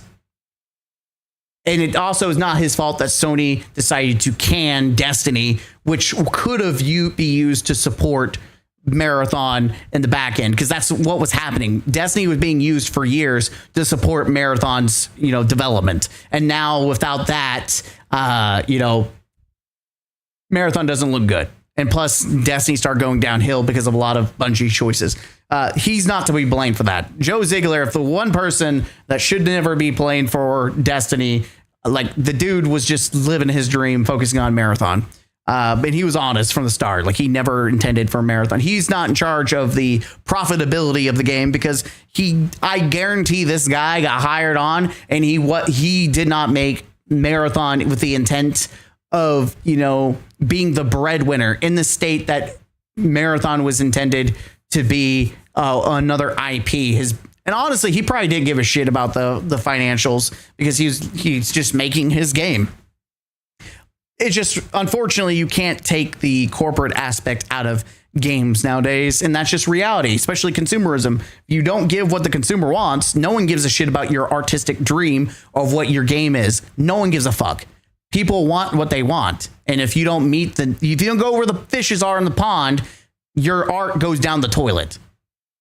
the problematic part was that this expectation behind the game itself, which was that the new IP would mean a new audience. That was the ultimate goal for why they didn't make it a Destiny-branded game. But as we would later find out, almost 70% of Marathon's audience reportedly would be Destiny players. So if anything, the desire to split the projects was almost seen as adversarial by some Bungie fans, because the statement seemed to be aimed at them specifically, as most of the fans at Bungie at this point... Isn't that funny? And that goes to show that like 70% were delusional, that they thought, you know, we're going to support Bungie by getting Marathon and playing Marathon. It is crazy how brainwashed the Bungie community is. Had long moved on from their grasps were PvE fans, not PvP fans. And well, Marathon was set to be almost exclusively a PvP or PvPvE experience. Maybe you can chalk it up to the fan base being sensitive, and boy, they are a sensitive bunch. For example, I had people ridiculing me for covering Destiny 2 before Marathon, though Marathon had literally just launched. But I think Destiny fans and thus Bungie fans have a solid point, and, you know, they're just very passionate for a reason, which was why was so much focus being put into a project that had such little crossover? Business was the answer. Bungie ultimately gave through their executive and design decisions, something I have accused Bungie of being more interested in already, due to their extensive anti-consumer practices, despite having some, as I already said, devout fans of their titles.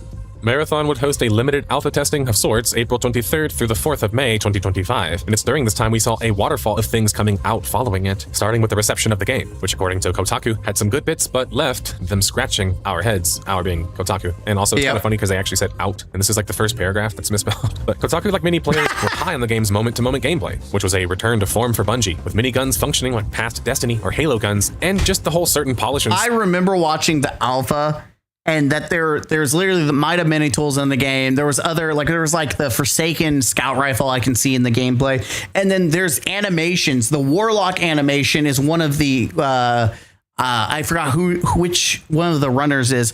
They do the Warlock animation with the hands when the Warlock uses like Devour or something. I forgot what, or it's the same hand animation. There was multiple animations stolen or took. It's not really stolen, but you know what I mean. They took it from Destiny and put it in Marathon, and it's just like comical. Like, bro, you have to take from Destiny to even make your new game. Smoothness to accompany it all. The alpha testers gave testers access to 2 maps. For runners, think of them like a hero class or character that offered different ways to play the game, including with unique abilities and contracts you could fulfill for rewards and progression. Some players were likening Marathon, however, like even to Apex Legends. Even the slug shotgun looks like a generic, outside of being Roblox. It's like the Roblox version of the Destiny slugs. You can lose all of your stuff when you die, which was a worrying proposition, as Apex Legends had severe player retention issues due to the game's insanely high skill cap as a battle royale shooter. If Marathon was even more niche than that, it was going to struggle heavily to maintain a healthy population. More complaints in the game were concerning the game's fast time to kill, which made mistakes just way more fatal, and fights able to just end in seconds. Worse, because the maps were rather small, think way smaller than Fortnite or Apex Legends map due to design and the fact that the game only allowed for up to 18 players to play in the same lobby, not counting the AI in the game, so the small maps led to monotony, boredom, and just fights that were at a super fast pace that you couldn't avoid. I agree. As someone who's actually played the game, like he's talking about the alpha, but I'm just saying in the game in general, like when the gunfights happen, it's just back to back to back. It's so fast. It feels so fast. And the design of them led itself to people camping certain choke points, creating zones of anti-play, where players waited and listened for the best moment to strike instead of making their own movements and actions. The art style in Marathon was just about the crowning feature of the game, controversially even, as it seemed to be either loved or hated. It was a contrast of bright neon aesthetics mixed with stark color accents and intentional negative space. Or if you didn't take art in college, it has bright colors and utilizes them in a grim dystopian sci-fi. It feels like someone who was an art major is like, guys, I'm going to make a very colorful, it's art. It's so art, guys. My game is so art. Like, bro, if it hurts my eyes to look at it and it's frustrating, modern gamers, if people like, why a lot of people like modern, militaristic games over games like this is because no one wants to stare at something that fucking hurts their eyes or is blinding.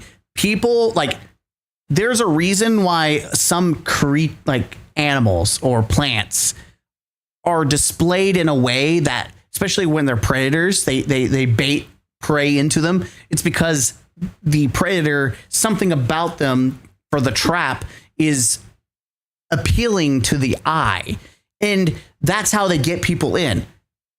This game does, let's be honest, majority of people do not like the art in this game because it's it pushes people away. It's not appealing to the eye.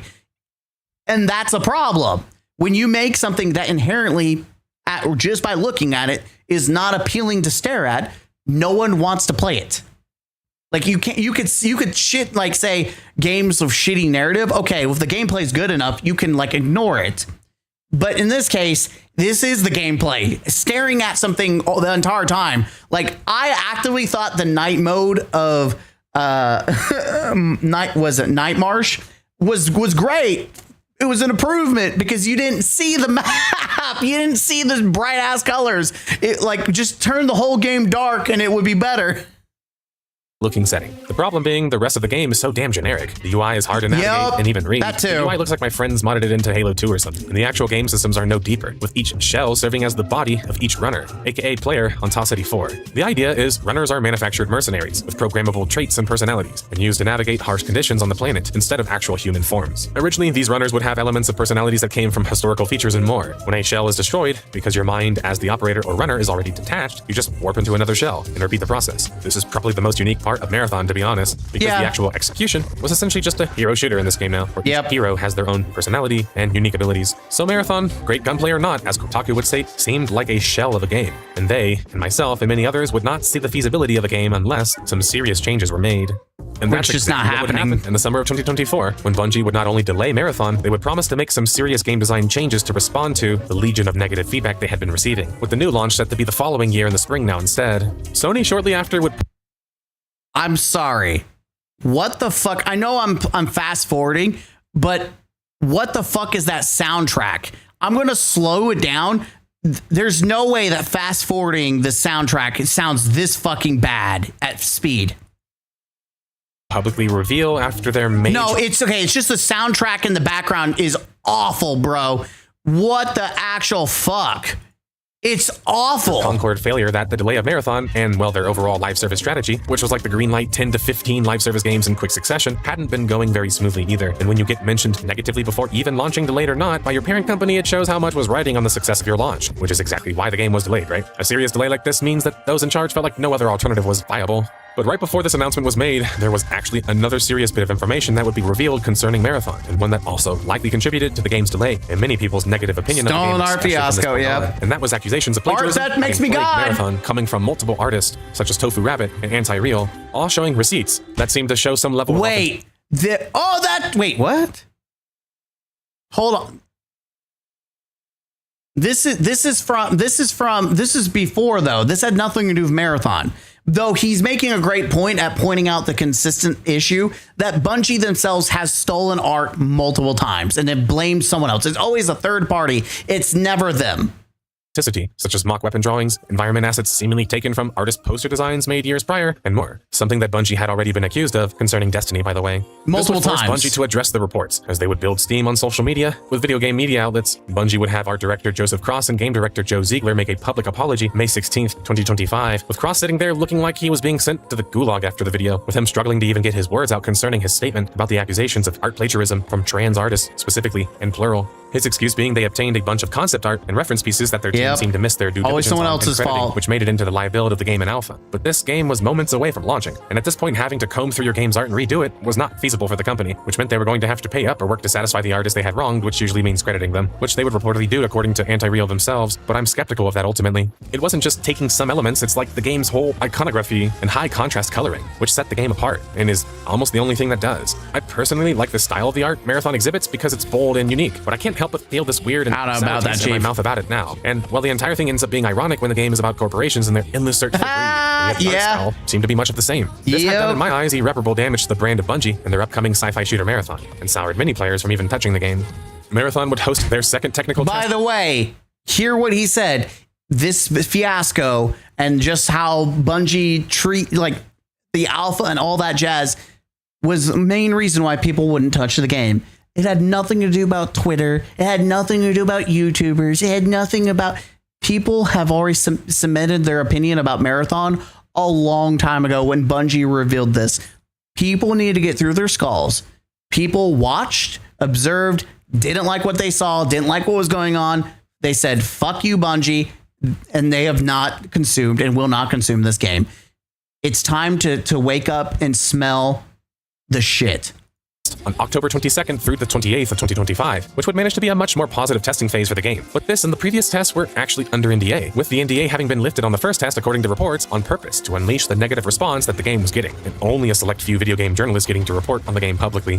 Paul Tassi, the king of Destiny, would report on Marathon as well in his time during his technical testing, which was that unless you were already a fan of extraction shooters, Marathon had done very little to attract you as a player, especially when compared to another competitor, Arc Raiders, who had just launched the same month of the test and seemed to find a great amount of success in being closer to Escape from Tarkov, the extraction. Arc Raiders releasing their test and releasing stuff right around the same time Marathon did more harm than any YouTuber, even like Asmongold, Asacross, even like me, any instance that did more imperishable harm to Marathon than anything, because it showed people, even casuals, especially remember, Bungie said that this game is not for everyone.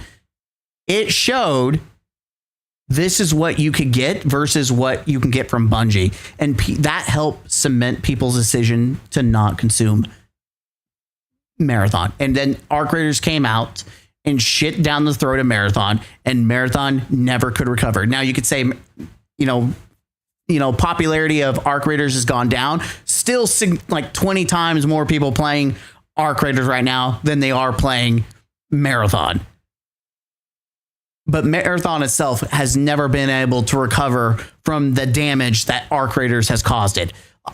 I do believe that if Arc Raiders did not release, they probably would have seen probably better numbers. I think that's a fair assessment. I don't know how much. I'm not going to even estimate, but I do believe they would have seen better numbers.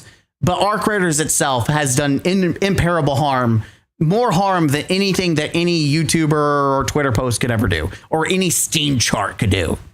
Action shooter pioneer, and yet offering a unique and challenging PvE threat that kept players honest too, and giving them a more desire to be cooperative. The strangest and most conflicting thing about Marathon, though, which Tassie manages to mention in his thoughts as well, is that the game is actually caught in between being more hardcore than Tarkov and less hardcore at the same time. I'll explain. More hardcore in terms of gunplay and gameplay, but more casual in nearly every other way, including you being given free... I disagree. If you think that Marathon is harder gunplay wise, you've never played Tarkov.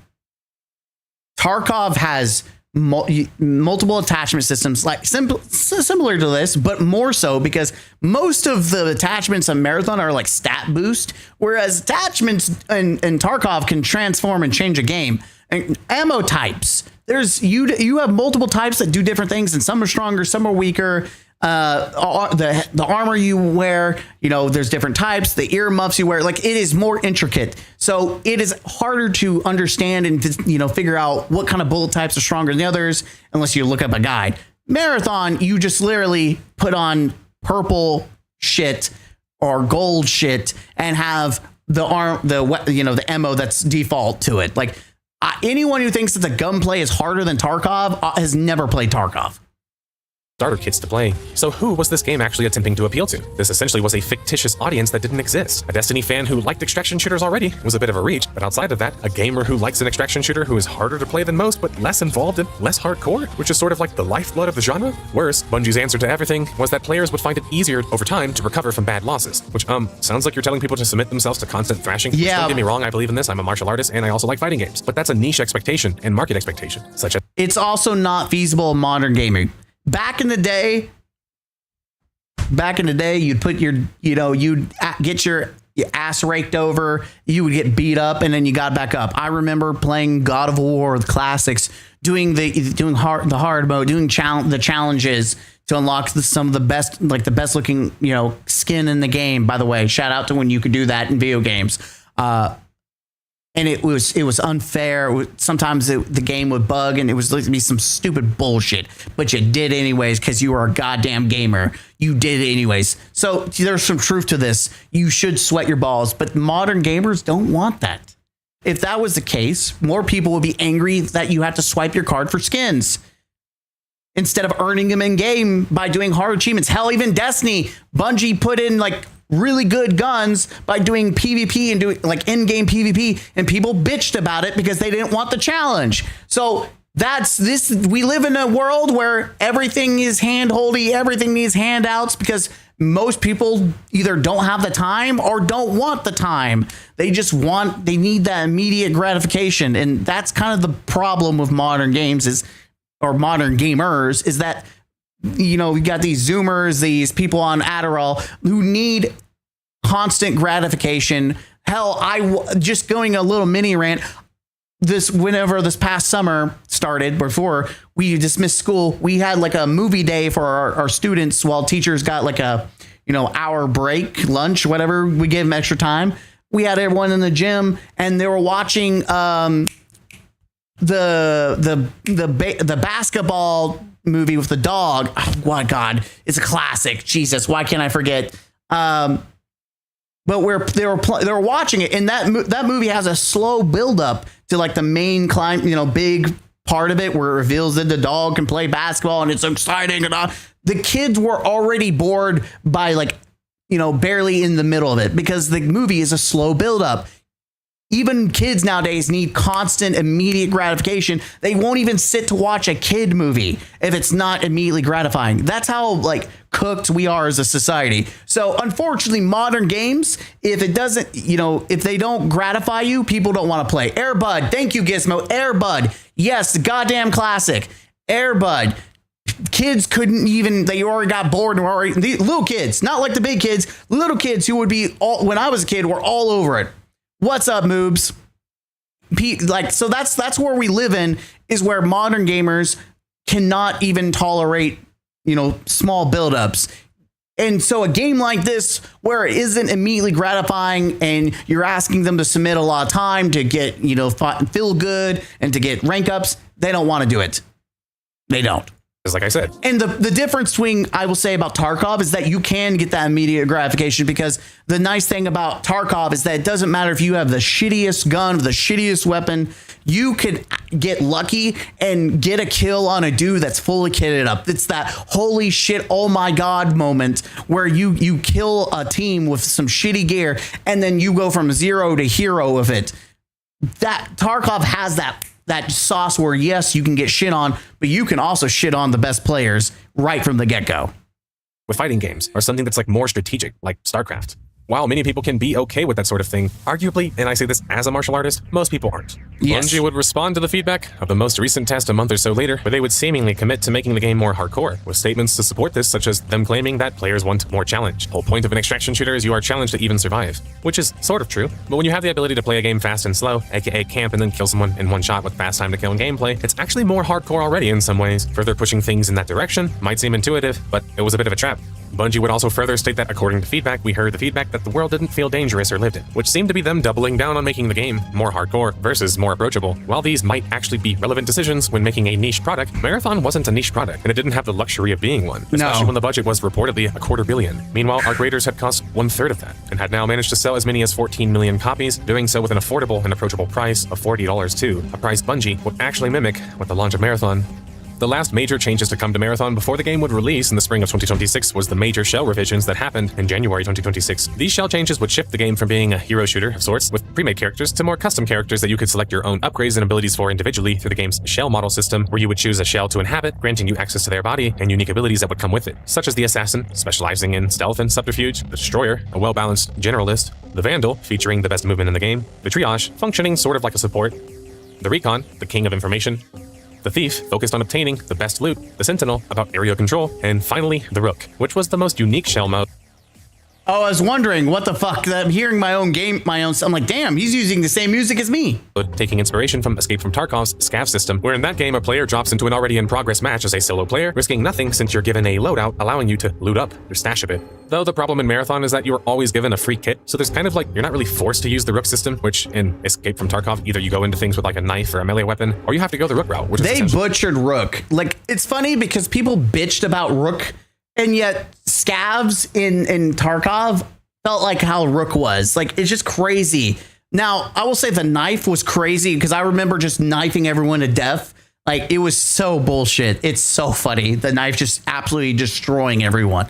That was fun. I wish I just did a knife only run, just not try to knife everyone to death. But Tarkov, like, people, like, you can tell people in Marathon are so sensitive.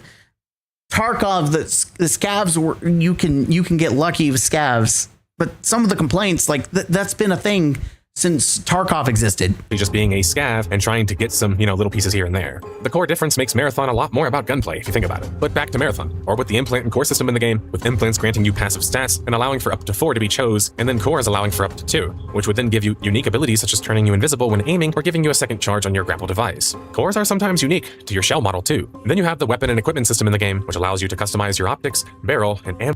See, here's the problem. The concept of having builds in an attraction shooter sounds cool until you realize that if you die a lot, you lose all that and you no longer have a build. The build is only good when you can stay alive. And people are going to be like, that's a skill issue. Sure, it's a skill issue. But people die from dumb shit all the time. Or if you die because of loss of time, or if you get, disconnected from desync, oh well, your build's gone. All that time trying to cultivate a cool build to do cool shit. Who gives a shit? This is not Destiny. It's an attraction shooter. Even Tarkov doesn't waste time with that bullshit. It's like attachments, the gun, and the armor you wear. Just shoot the fucking gun. So this is cool, but this isn't Destiny. An attraction shooter, it just makes no fucking sense. On your gun and what kind of shield and utility gadget you would take. You also have things like ammo, power cells, and medical supplies to fill your bag and resupply, which just about sums up the customization, loot, and loadouts of the game, which was fairly extensive in Marathon. Marathon would launch globally on major platforms March 5th, 2026. Marathon would score relatively impressively amongst both critics and players. According to both Steam and aggregate review website Metacritic, where it would score an 88% from fans and an 82 out of 100 from 55 different critics respectively. These numbers are pretty good, especially considering how little content was in the actual game, where the majority of the strength of the reviews Outside of journos, which most of them are probably paid anyways, let's be honest, because they all parrot the same thing. They post it multiple times, hoping that people would like believe them. Again, I'm going to cite the whole Steam reviews. Using that as a basis is stupid. When you have 70% on Steam and 1.5, or at that time, people like 1.2 million sales, and you have like 30K something reviews, who gives a shit if it looks positive? Like Sony citing that instead of citing sales and player population are the two biggest red flags. When you start you like Steam reviews, guys, we have 30K positive reviews, just 30K. No one gives a shit. seem to come from the game's quality gunplay and customization. Some pretty major reviewers, though, such as IGN, would rate Marathon quite high at a 9 out of 10. I wonder in why. their review, they would describe the game as unapproachable, unforgiving, and off-puttingly creepy, but mean that mostly in a positive way, naturally bigging up the gunplay, while simultaneously talking about how there's plenty of room for improvement, like better onboarding, better UI, and more maps, which is just like, how are you giving it a 9 out of 10? Exactly. That's the biggest part. The onboarding sucks and no one's playing it. There's no maps, which it's not, it doesn't feel like a complete game. It feels like an early access game. Like these are, how does it get a 9 out of 10 when there's some glaring issues?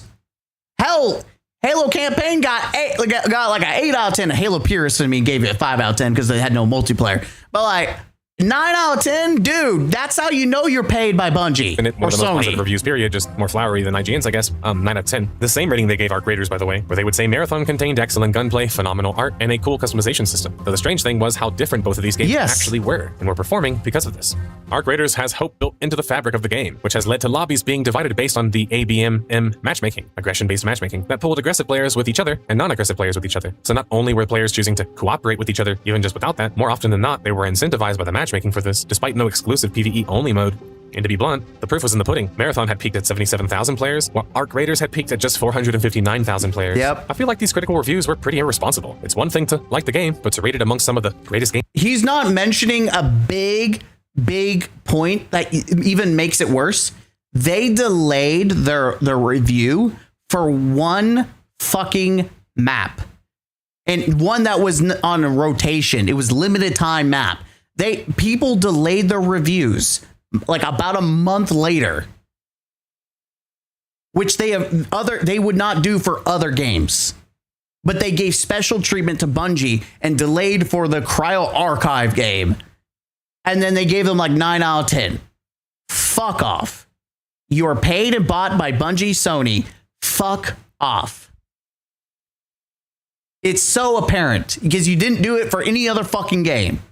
Of all time just felt bewildering. Not only that, defeats the purpose of a fucking review. The whole point is to put a review out close to the launch so that you can tell people what they're buying, whether it's worth or not. You don't wait like about a month later to be like, guys, we want you to know that we think it's a 9 out of 10 and you should buy it. By then, people have already made their decision. Like, fuck off.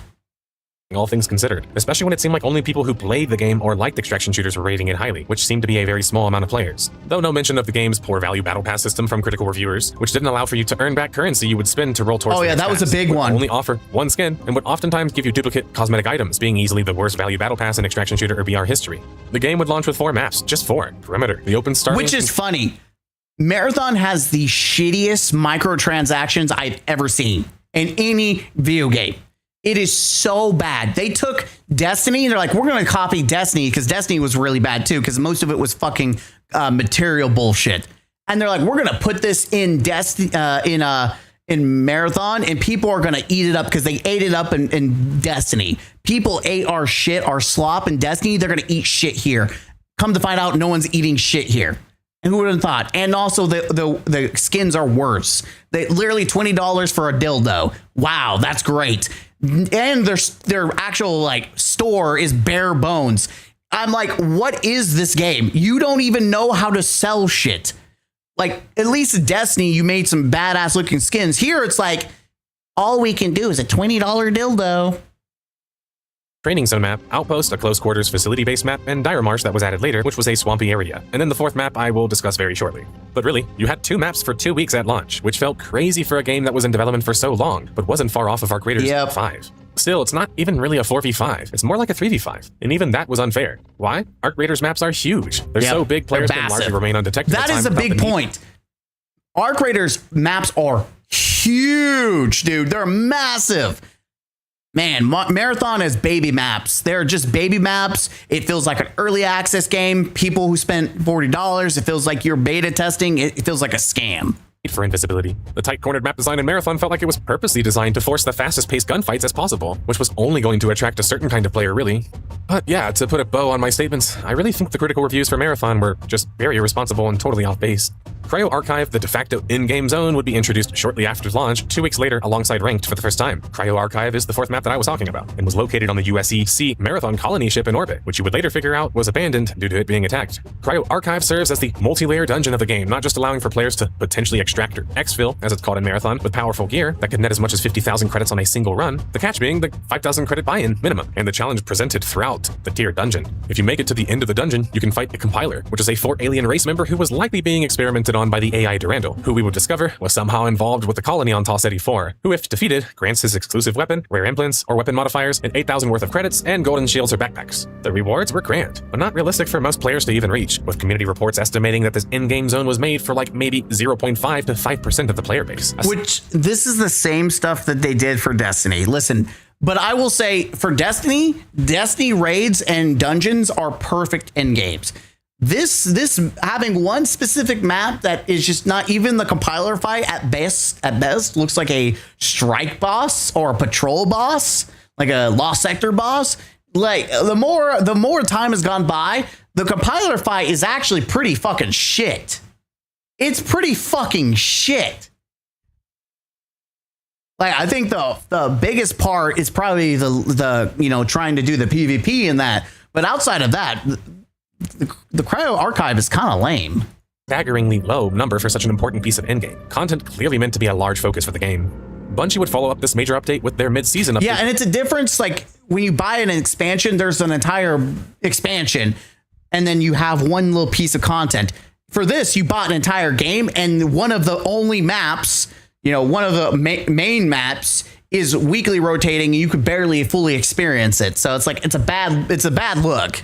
The following month, April 14th, 2026, and this update was interesting for me because it was a clear answer, I think, to the success of Arc Raiders, allowing players to now resurrect other runners and allowing for better group options with them for future exfils. You even got increased XP for playing solo now. The game would even add a number of contracts to complete for gameplay rewards on top of reworking Perimeter, the game's beginner map, to solo play only, still focused on the same though. Look, the mid-season update was a good update, but it felt like Marathon was playing catch-up to their competition. Problem being, the rate of cooperative play was inherently lower in their game no matter the concessions they had just made, because the entire premise of the game and lore was about profiting for yourself, or whatever faction you were working for as a mercenary. There's no unifying goal like in Destiny, and the gameplay being hardcore as well just makes it feel even more unfriendly. While Arc Raiders was third person and allowed for more chances of a comeback or avoidance playstyle due to the higher time to kill and then bigger map.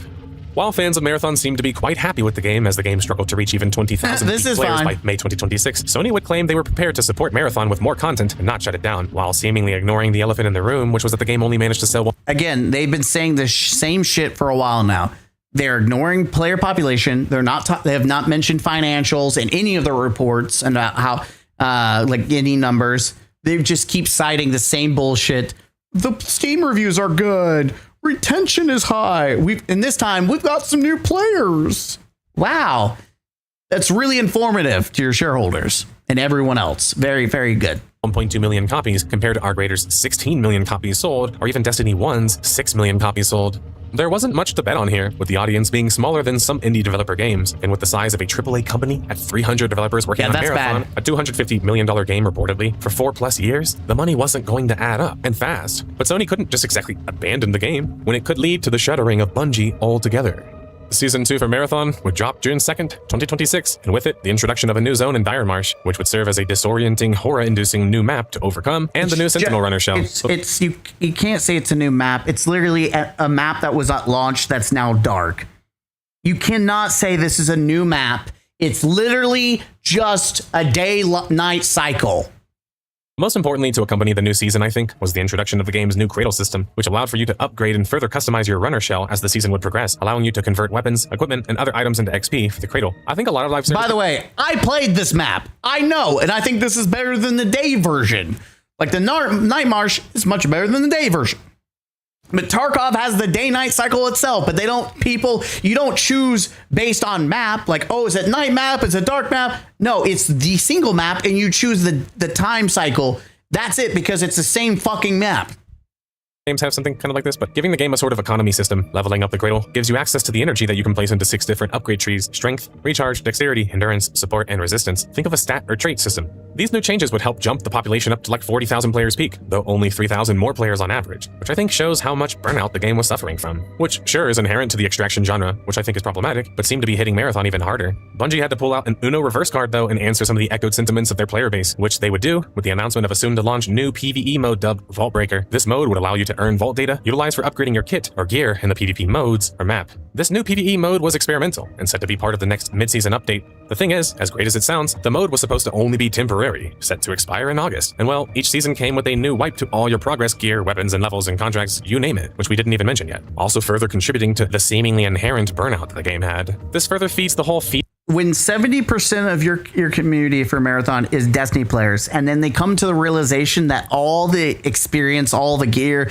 everything you've done is wiped, they come to this reality moment that everyone's been telling them, you don't get to keep your shit. They're like, what? I didn't keep my stuff? This is the Destiny 2 faulting all over again. Welcome to fucking extraction shooters. Everyone was telling you. Now you know why people were mad that they made an extract shooter. No one wanted this. But you were like blindly like, is he great? Hello? Welcome to sniffing your own fart. Ding, ding, ding, ding. You get to do it all over again. Marathon was built for a faux hardcore audience, one that didn't really exist. Because how could casual players maintain their stashes while also losing so much if you reset their progress every few months? It just seemed like a recipe for a game that would only attract the most elite players, which wasn't sustainable as a multiplayer game, let alone a game that cost $250 million, and one that was starting to become the leading game in Bungie's fading portfolio. Bungie was already in deep waters. 2026 was the year that everyone else found out about it too, when they would cut nearly 300 employees, a third of their workforce, when they would admit Destiny 2 had fallen short of expectations, which had led to the layoffs, and them putting the entire Destiny franchise on the shelf, with no promise of new content or sequels to come. This was after Sony had just recently faced a massive $765 million impairment loss due to Bungie's performance specifically. Most of the Destiny team would be laid off, but even the Marathon team would be affected too. Though Sony Interactive Entertainment CEO Herman Holst would state that the layoffs were necessary to align the studio's resources with its current priorities and long-term goals, and that they will remain committed to Marathon and other efforts focused on incubation efforts for future projects. And if you want to hear more about how this affected the Destiny franchise, again, just check out the Destiny 2 video. But this didn't bode well for Marathon either, with the majority of the Destiny team laid off. All of the company's focus now had been thrusted into the lap of an incredibly niche hardcore extraction shooter, a game that was never intended to prop the company up entirely. Worse, if what they say is true about 70% of Marathon's audience coming from Destiny, they weren't going to be happy about these announcements, and the loyalty to Marathon might be even more fickle. But coming as a bit of a shock was the news of Ziegler, Marathon's game director, departing July 18th, 2026. He peaced out. Ziegler was going to move on to... This is a big nail in the coffin. Like, this is running over the dead corpse multiple times, because this guy was the lifeblood of this game, and he's gone. You're done fucked up. Other ideas and adventures reportedly, and this is still a developing story, sure, with many in the community thinking that Ziegler was fired and didn't depart on his own volition, really. Ziegler was set to be replaced by his assistant game director, Delchath III, I think is how you say that, who would lead the game now alongside creative director Julia Nardine. But did any of this matter at this point? If the idea was that Ziegler led the ship astray, the ship has already crashed, everyone. And when you put someone in charge of things who likes to do things, you know, a certain kind of way, you can't really be surprised by the end result, which is you, Bungie, made an incredibly niche extraction shooter that nobody asked for, no matter how good the gunplay is or not. And that's not a sustainable business model or product selling point alone. In the case of Valorant with Ziegler, it worked because you had a company not reliant on the success of the product nearly as much, and a game model that was far more proven with Counter-Strike. People will continue to point out, he makes a great point, Counter-Strike.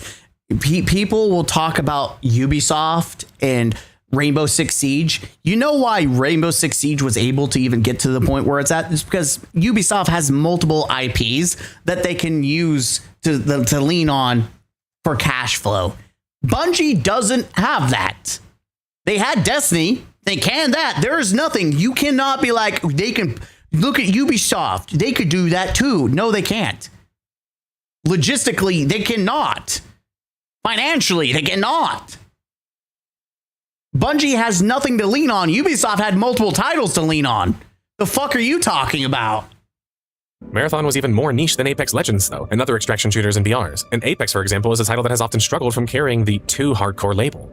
Vaultbreaker would be introduced July 21st, 2026 for 2 weeks' time, and essentially was the Cryo Archive, but without other players. And this is up to unless you date. decided to team up with other players in duo or trio modes. Choosing to do so, by the way, was optimal since the game, PvE focused or not, now was difficult as a solo player in the game, mimicking just about all other forms of gameplay too for solo players, including, PvP, which just goes to show you can't really design an extraction shooter exclusively for one group of players, like for groups or for solo players. You need a I do want to say Marathon is significantly, it's like babies are us when you do trios, but you play solo. This is where it feels like a hardcore, like compared to going solo on Tarkov. Like when it comes to like enemies, the enemies in this game, as they ramp up, you will get fucked. Plus ammo, like it's like I feel like ammo is much harder to come by to be useful here than it is in Tarkov. But the enemy ramping up with like overshields and bullshit will fuck you up. Like especially when you have no overshields in Tarkov, it feels like you can manage as a 0 to hero. Holy shit. You get fucked up. It's solo is the way to play this game if you want hardcore. You will get dicked on.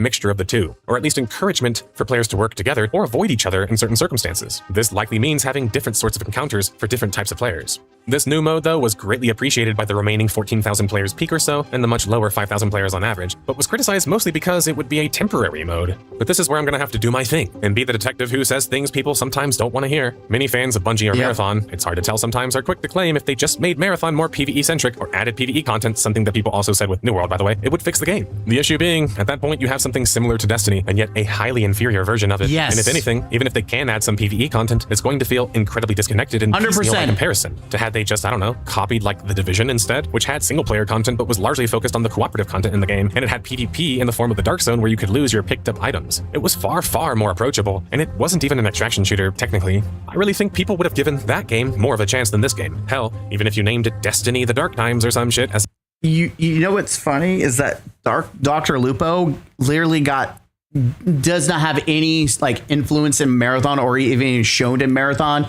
I don't even think he plays Marathon anymore. And after his cheating at a tournament allegations, like holy shit, that destroyed so many connections for him. a spin-off game, but instead, in the end, we had Bungie dedicate 300 of their developers in 4 years of time. Oh look, it's Bungie's poster boy, guys.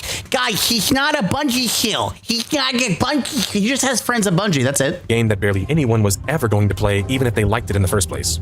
And to address another elephant in the room, yeesh, I need to get these guys out of here. Extraction shooters are not exactly in the state of growth as a genre at the moment. Hell, No, it's even not. after their initially massive successes, Arc Raiders as of late, in July of 2026, only has 50,000 players peak, just 10% of the game's initial audience. Delta Force, which launched back in 2025, still has 120,000 players peak or so, and 70,000 players on average, though with very mixed reviews. And it also primarily relies heavily on the Battlefield as game massive mode that's included in the game, so it's not just an extraction mode game. The point I'm trying to make here is that extraction shooters almost inherently have a high burnout rate, and unless they can effectively offer another way to enjoy the game, they can't overcome that. I'm not convinced of them as a genre, really, and never have been despite Tarkov's success. My reasons being, a vertical slice of a BR to me doesn't seem like that much of a viable game design or business model, but that's just how I feel. And yes, people will point to Tarkov, which launched on Steam a year ago, and the game has been around for almost 10 years now, but Tarkov was a unique part of internet culture.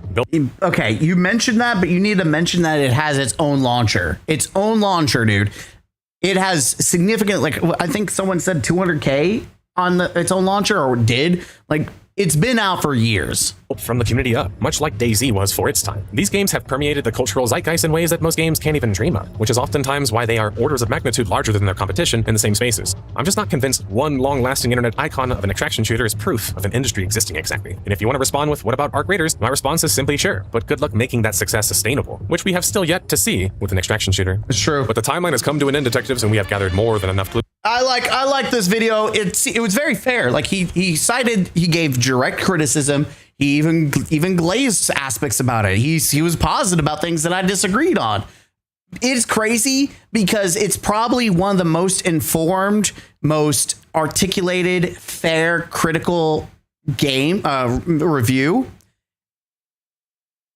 And so many Marabots are mad and triggered by this, and they cannot give any counter arguments. They can't say why he's wrong. They're just getting frustrated and saying he's wrong.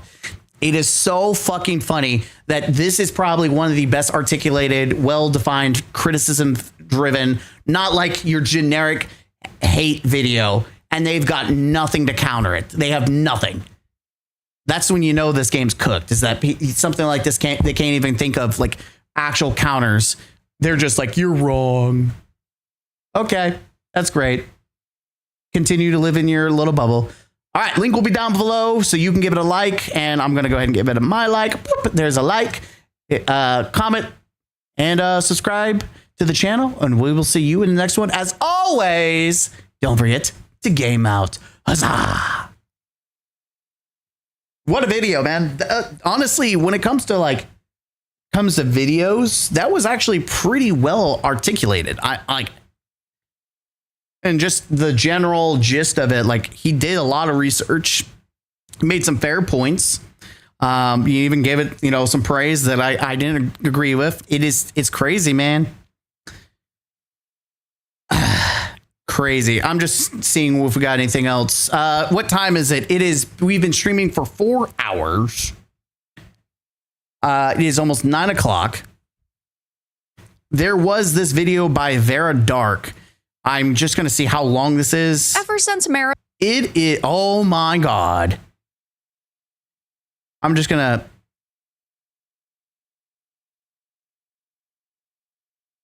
On. Oh. I think her video is just 10 minutes and it's literally talking about it's literally covering, like I'll show you guys. Her video is literally just covering what we just watched. And honestly, we already had this conversation. Yeah, so nothing, like I would react, but there's no reason to react. We just reacted to the actual video itself. So yeah. Let's see. Mitch McConnell is more alive than Marathon. Oh my God. Sometimes dead is better. The studio is sour.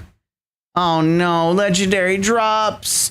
The game is so fried. Fuck. I'm not gonna hate watch. I'm gonna like masochist watch things that are like I'm chained and they're beating the shit out of me. Like, look at this, watch this. But I'm doing it intentionally. But I'm not gonna hate watch. I respect Legends' opinions, so I want to watch it. Damn, I want to watch it so bad, but we're not gonna watch it right now. It's safe. We're gonna watch a shit ton of Halo videos later. Already fixing campaigns. I need to see this. So apparently there's a bunch of mods, and I am so Halo campaign evolved. I want to see it. We need to play campaign evolved. I'm gonna make an entire modded series or something where we just Halo campaign evolved mods. I really just want to play a shit ton of mods. All right, Cortana restored. I saw that one. Enhanced settings. Clean you. I love that. No skulls needed. Instant first to third person toggle. That's great. That's actually should have been a thing in the first place. Odyssey classic audio. Wait, what? That's not even original integral. Let's get the music on.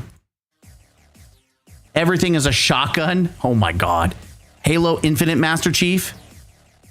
Sure, why not? If you free again, like I said, don't pay for skins. If you're on PC, you can get them free. Halo 3 Bungie Intro 4K. Halo 2 Anniversary Weapon Pack. Yo, those look sexy, except for the pistol looks like shit. I hope you can turn that on. This looks like dog shit. SMG auto rifle. Yeah, the pistol looks like dog shit. Shotgun, or no, the rocket. The shotgun. Oh, I like the shotgun model the best. The battle rifle looks sick.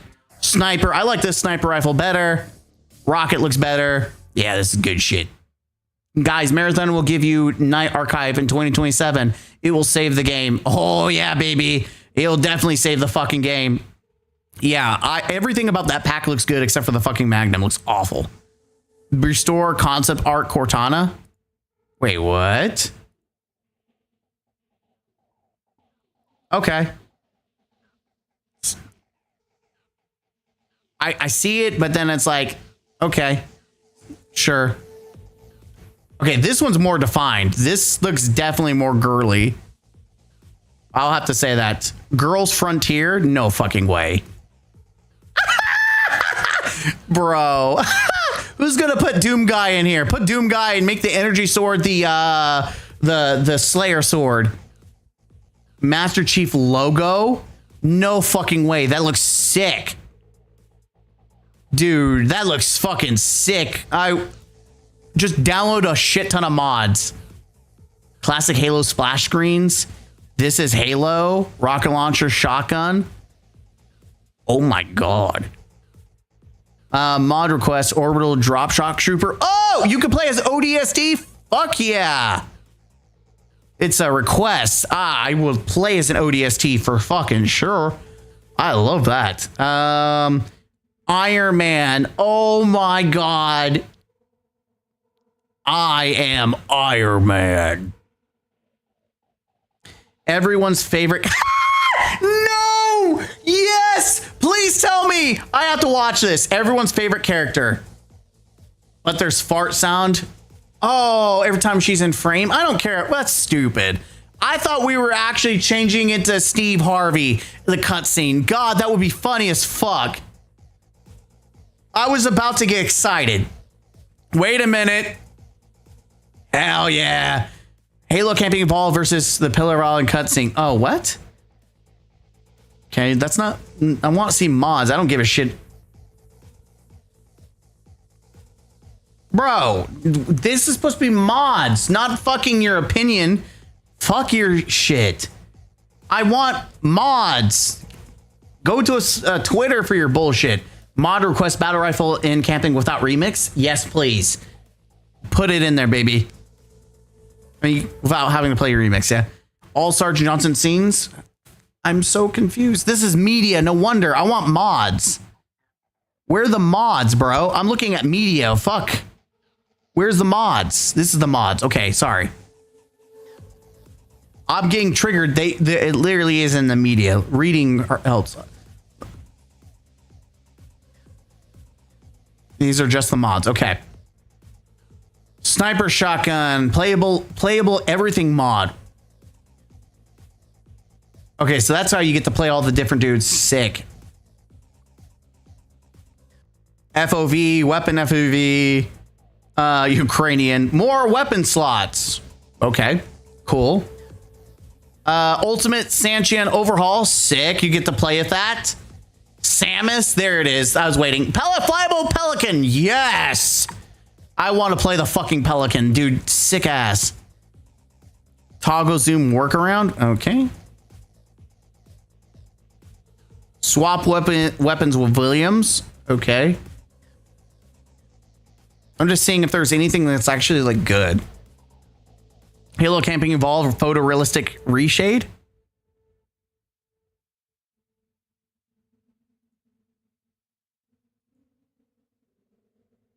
Oh my god. Okay, damn. It does look a little more photorealistic though. I don't know how I like the fucking film grain. What the fuck? Don't know how I feel about that. Pew Pew Magnums replaces gunshot audit with Pew. Oh my god. Halsey Protocol. Camping of all Jackal. Oh no! Clean HUD. Sniper rifle is Scorpion zoom. Jesus. Playable Marines. Campaign Flood evolved. All Rocket Flood sounds awful. Fog remover. Fully playable Sentinel. Oh my god. Reach jetpack? That sounds interesting. Halo 3 difficulty scaling. Play as Brute. Play as Jackal. Third person while sprinting. Clear good looking performance. Spot removal performance package. I don't even want to know what Hunter Apocalypse is, Jesus. Everyone is Sergeant Johnson. Scarab gun! Oh my God, they brought Scare Gun? That's sick. Can you do mods without like breaking achievements? If you just run around with a Scare Gun beating just beating in Lasso. Play a CJ. There it is. Fucking A. Always, there's always, if there's mods, there will always be a CJ. It's a birthright now at this point. Oh my God. Dynamic time of day. I saw that before. Johnson. So we got, okay. Halo Combat Evolved Reshade. Split screen co-op. Add split screen co-op functionality to the game. Ooh, fuck you and your Microsoft account, bitch. Blue light shotgun. Oh, they fixed it. Yay, we can have classic. Now do the needler. Fix the needler. OG sniper sound. Yes. Skull unlocker unlocks every campaign skull automatically. Plus the Halo 4. Oh, so you just say, fuck it, I don't want to do it. Halo 3 movement. Damn, there's a lot. Cinematic frame generation, fixed blurriness and mouse input. No HUD effects. Halo 5 Magnum. What the? Halo hidden skin unlocker. Sick. There's a lot of shit we could download. I want to play as a flood or something.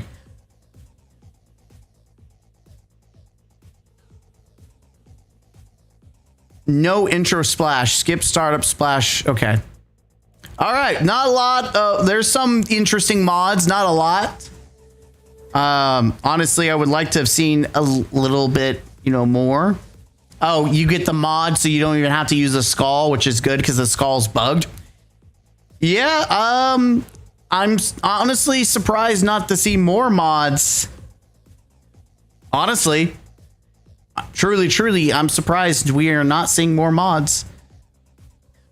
That's never really a good sign. I know it just came out, but I mean, be brutally honest, more people usually mod a game that they really like. I mean, that's where the kind of proof in the pudding is that this game isn't really liked, is when there's not a lot of mods for it. Though Starfield was the same thing, and then he got like an overhaul with like Star Wars, which I still need to play that. I need to play the Star Wars overhaul. More NPCs. Wait, what?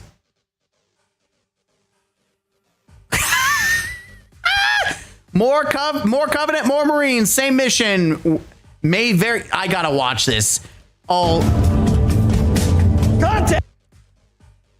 Oh my God. Oh my God, it's a battle royale. I want this. Imagine trying to do lasso with this shit. Fuck's sake, dude. That looks horrible. I want to do it. Do it on legendary? Jesus. Oh, it looks horrible. It looks so bad. No. I want it. This is going to be canceled. Why is it just some emo chick? What is with this background for the emo chick? What the fuck? Yeah, we've got to do some mods. There's also the lasso glitch. I'm thinking I'm going to cheese lasso for the fun of it, just to piss off people. Also, I'm getting to the point where I'm wanting to take a break from Halo, and I get the lasso. I want to get the achievements knocked out. Oh, we're going to pull a Destiny 2 and we're going to do cheese for in-game content. That's what we're doing, baby. Lasso's in-game content. We're going to cheese it. Just like I wouldn't be a Destiny player if I wasn't cheesing shit. So here we go, baby. Let's fucking go. All right, chat. I think I am going to call it there. It has been quite some time. We're about 4 hours in reacting. I've been yapping a lot. I I want to say thank you guys for watching. I'm going to go chill for a little bit and get ready to go watch Spider-Man, A Brand New Day. And anytime I do another video, baby, I'll tell you guys. But I need a little brain break. We'll play some games. Saturday, we'll see. If I play, it's probably going to be in the afternoon, not in the morning, because I need to like fix my sleep pattern. I want you guys to realize I spent so much damn time.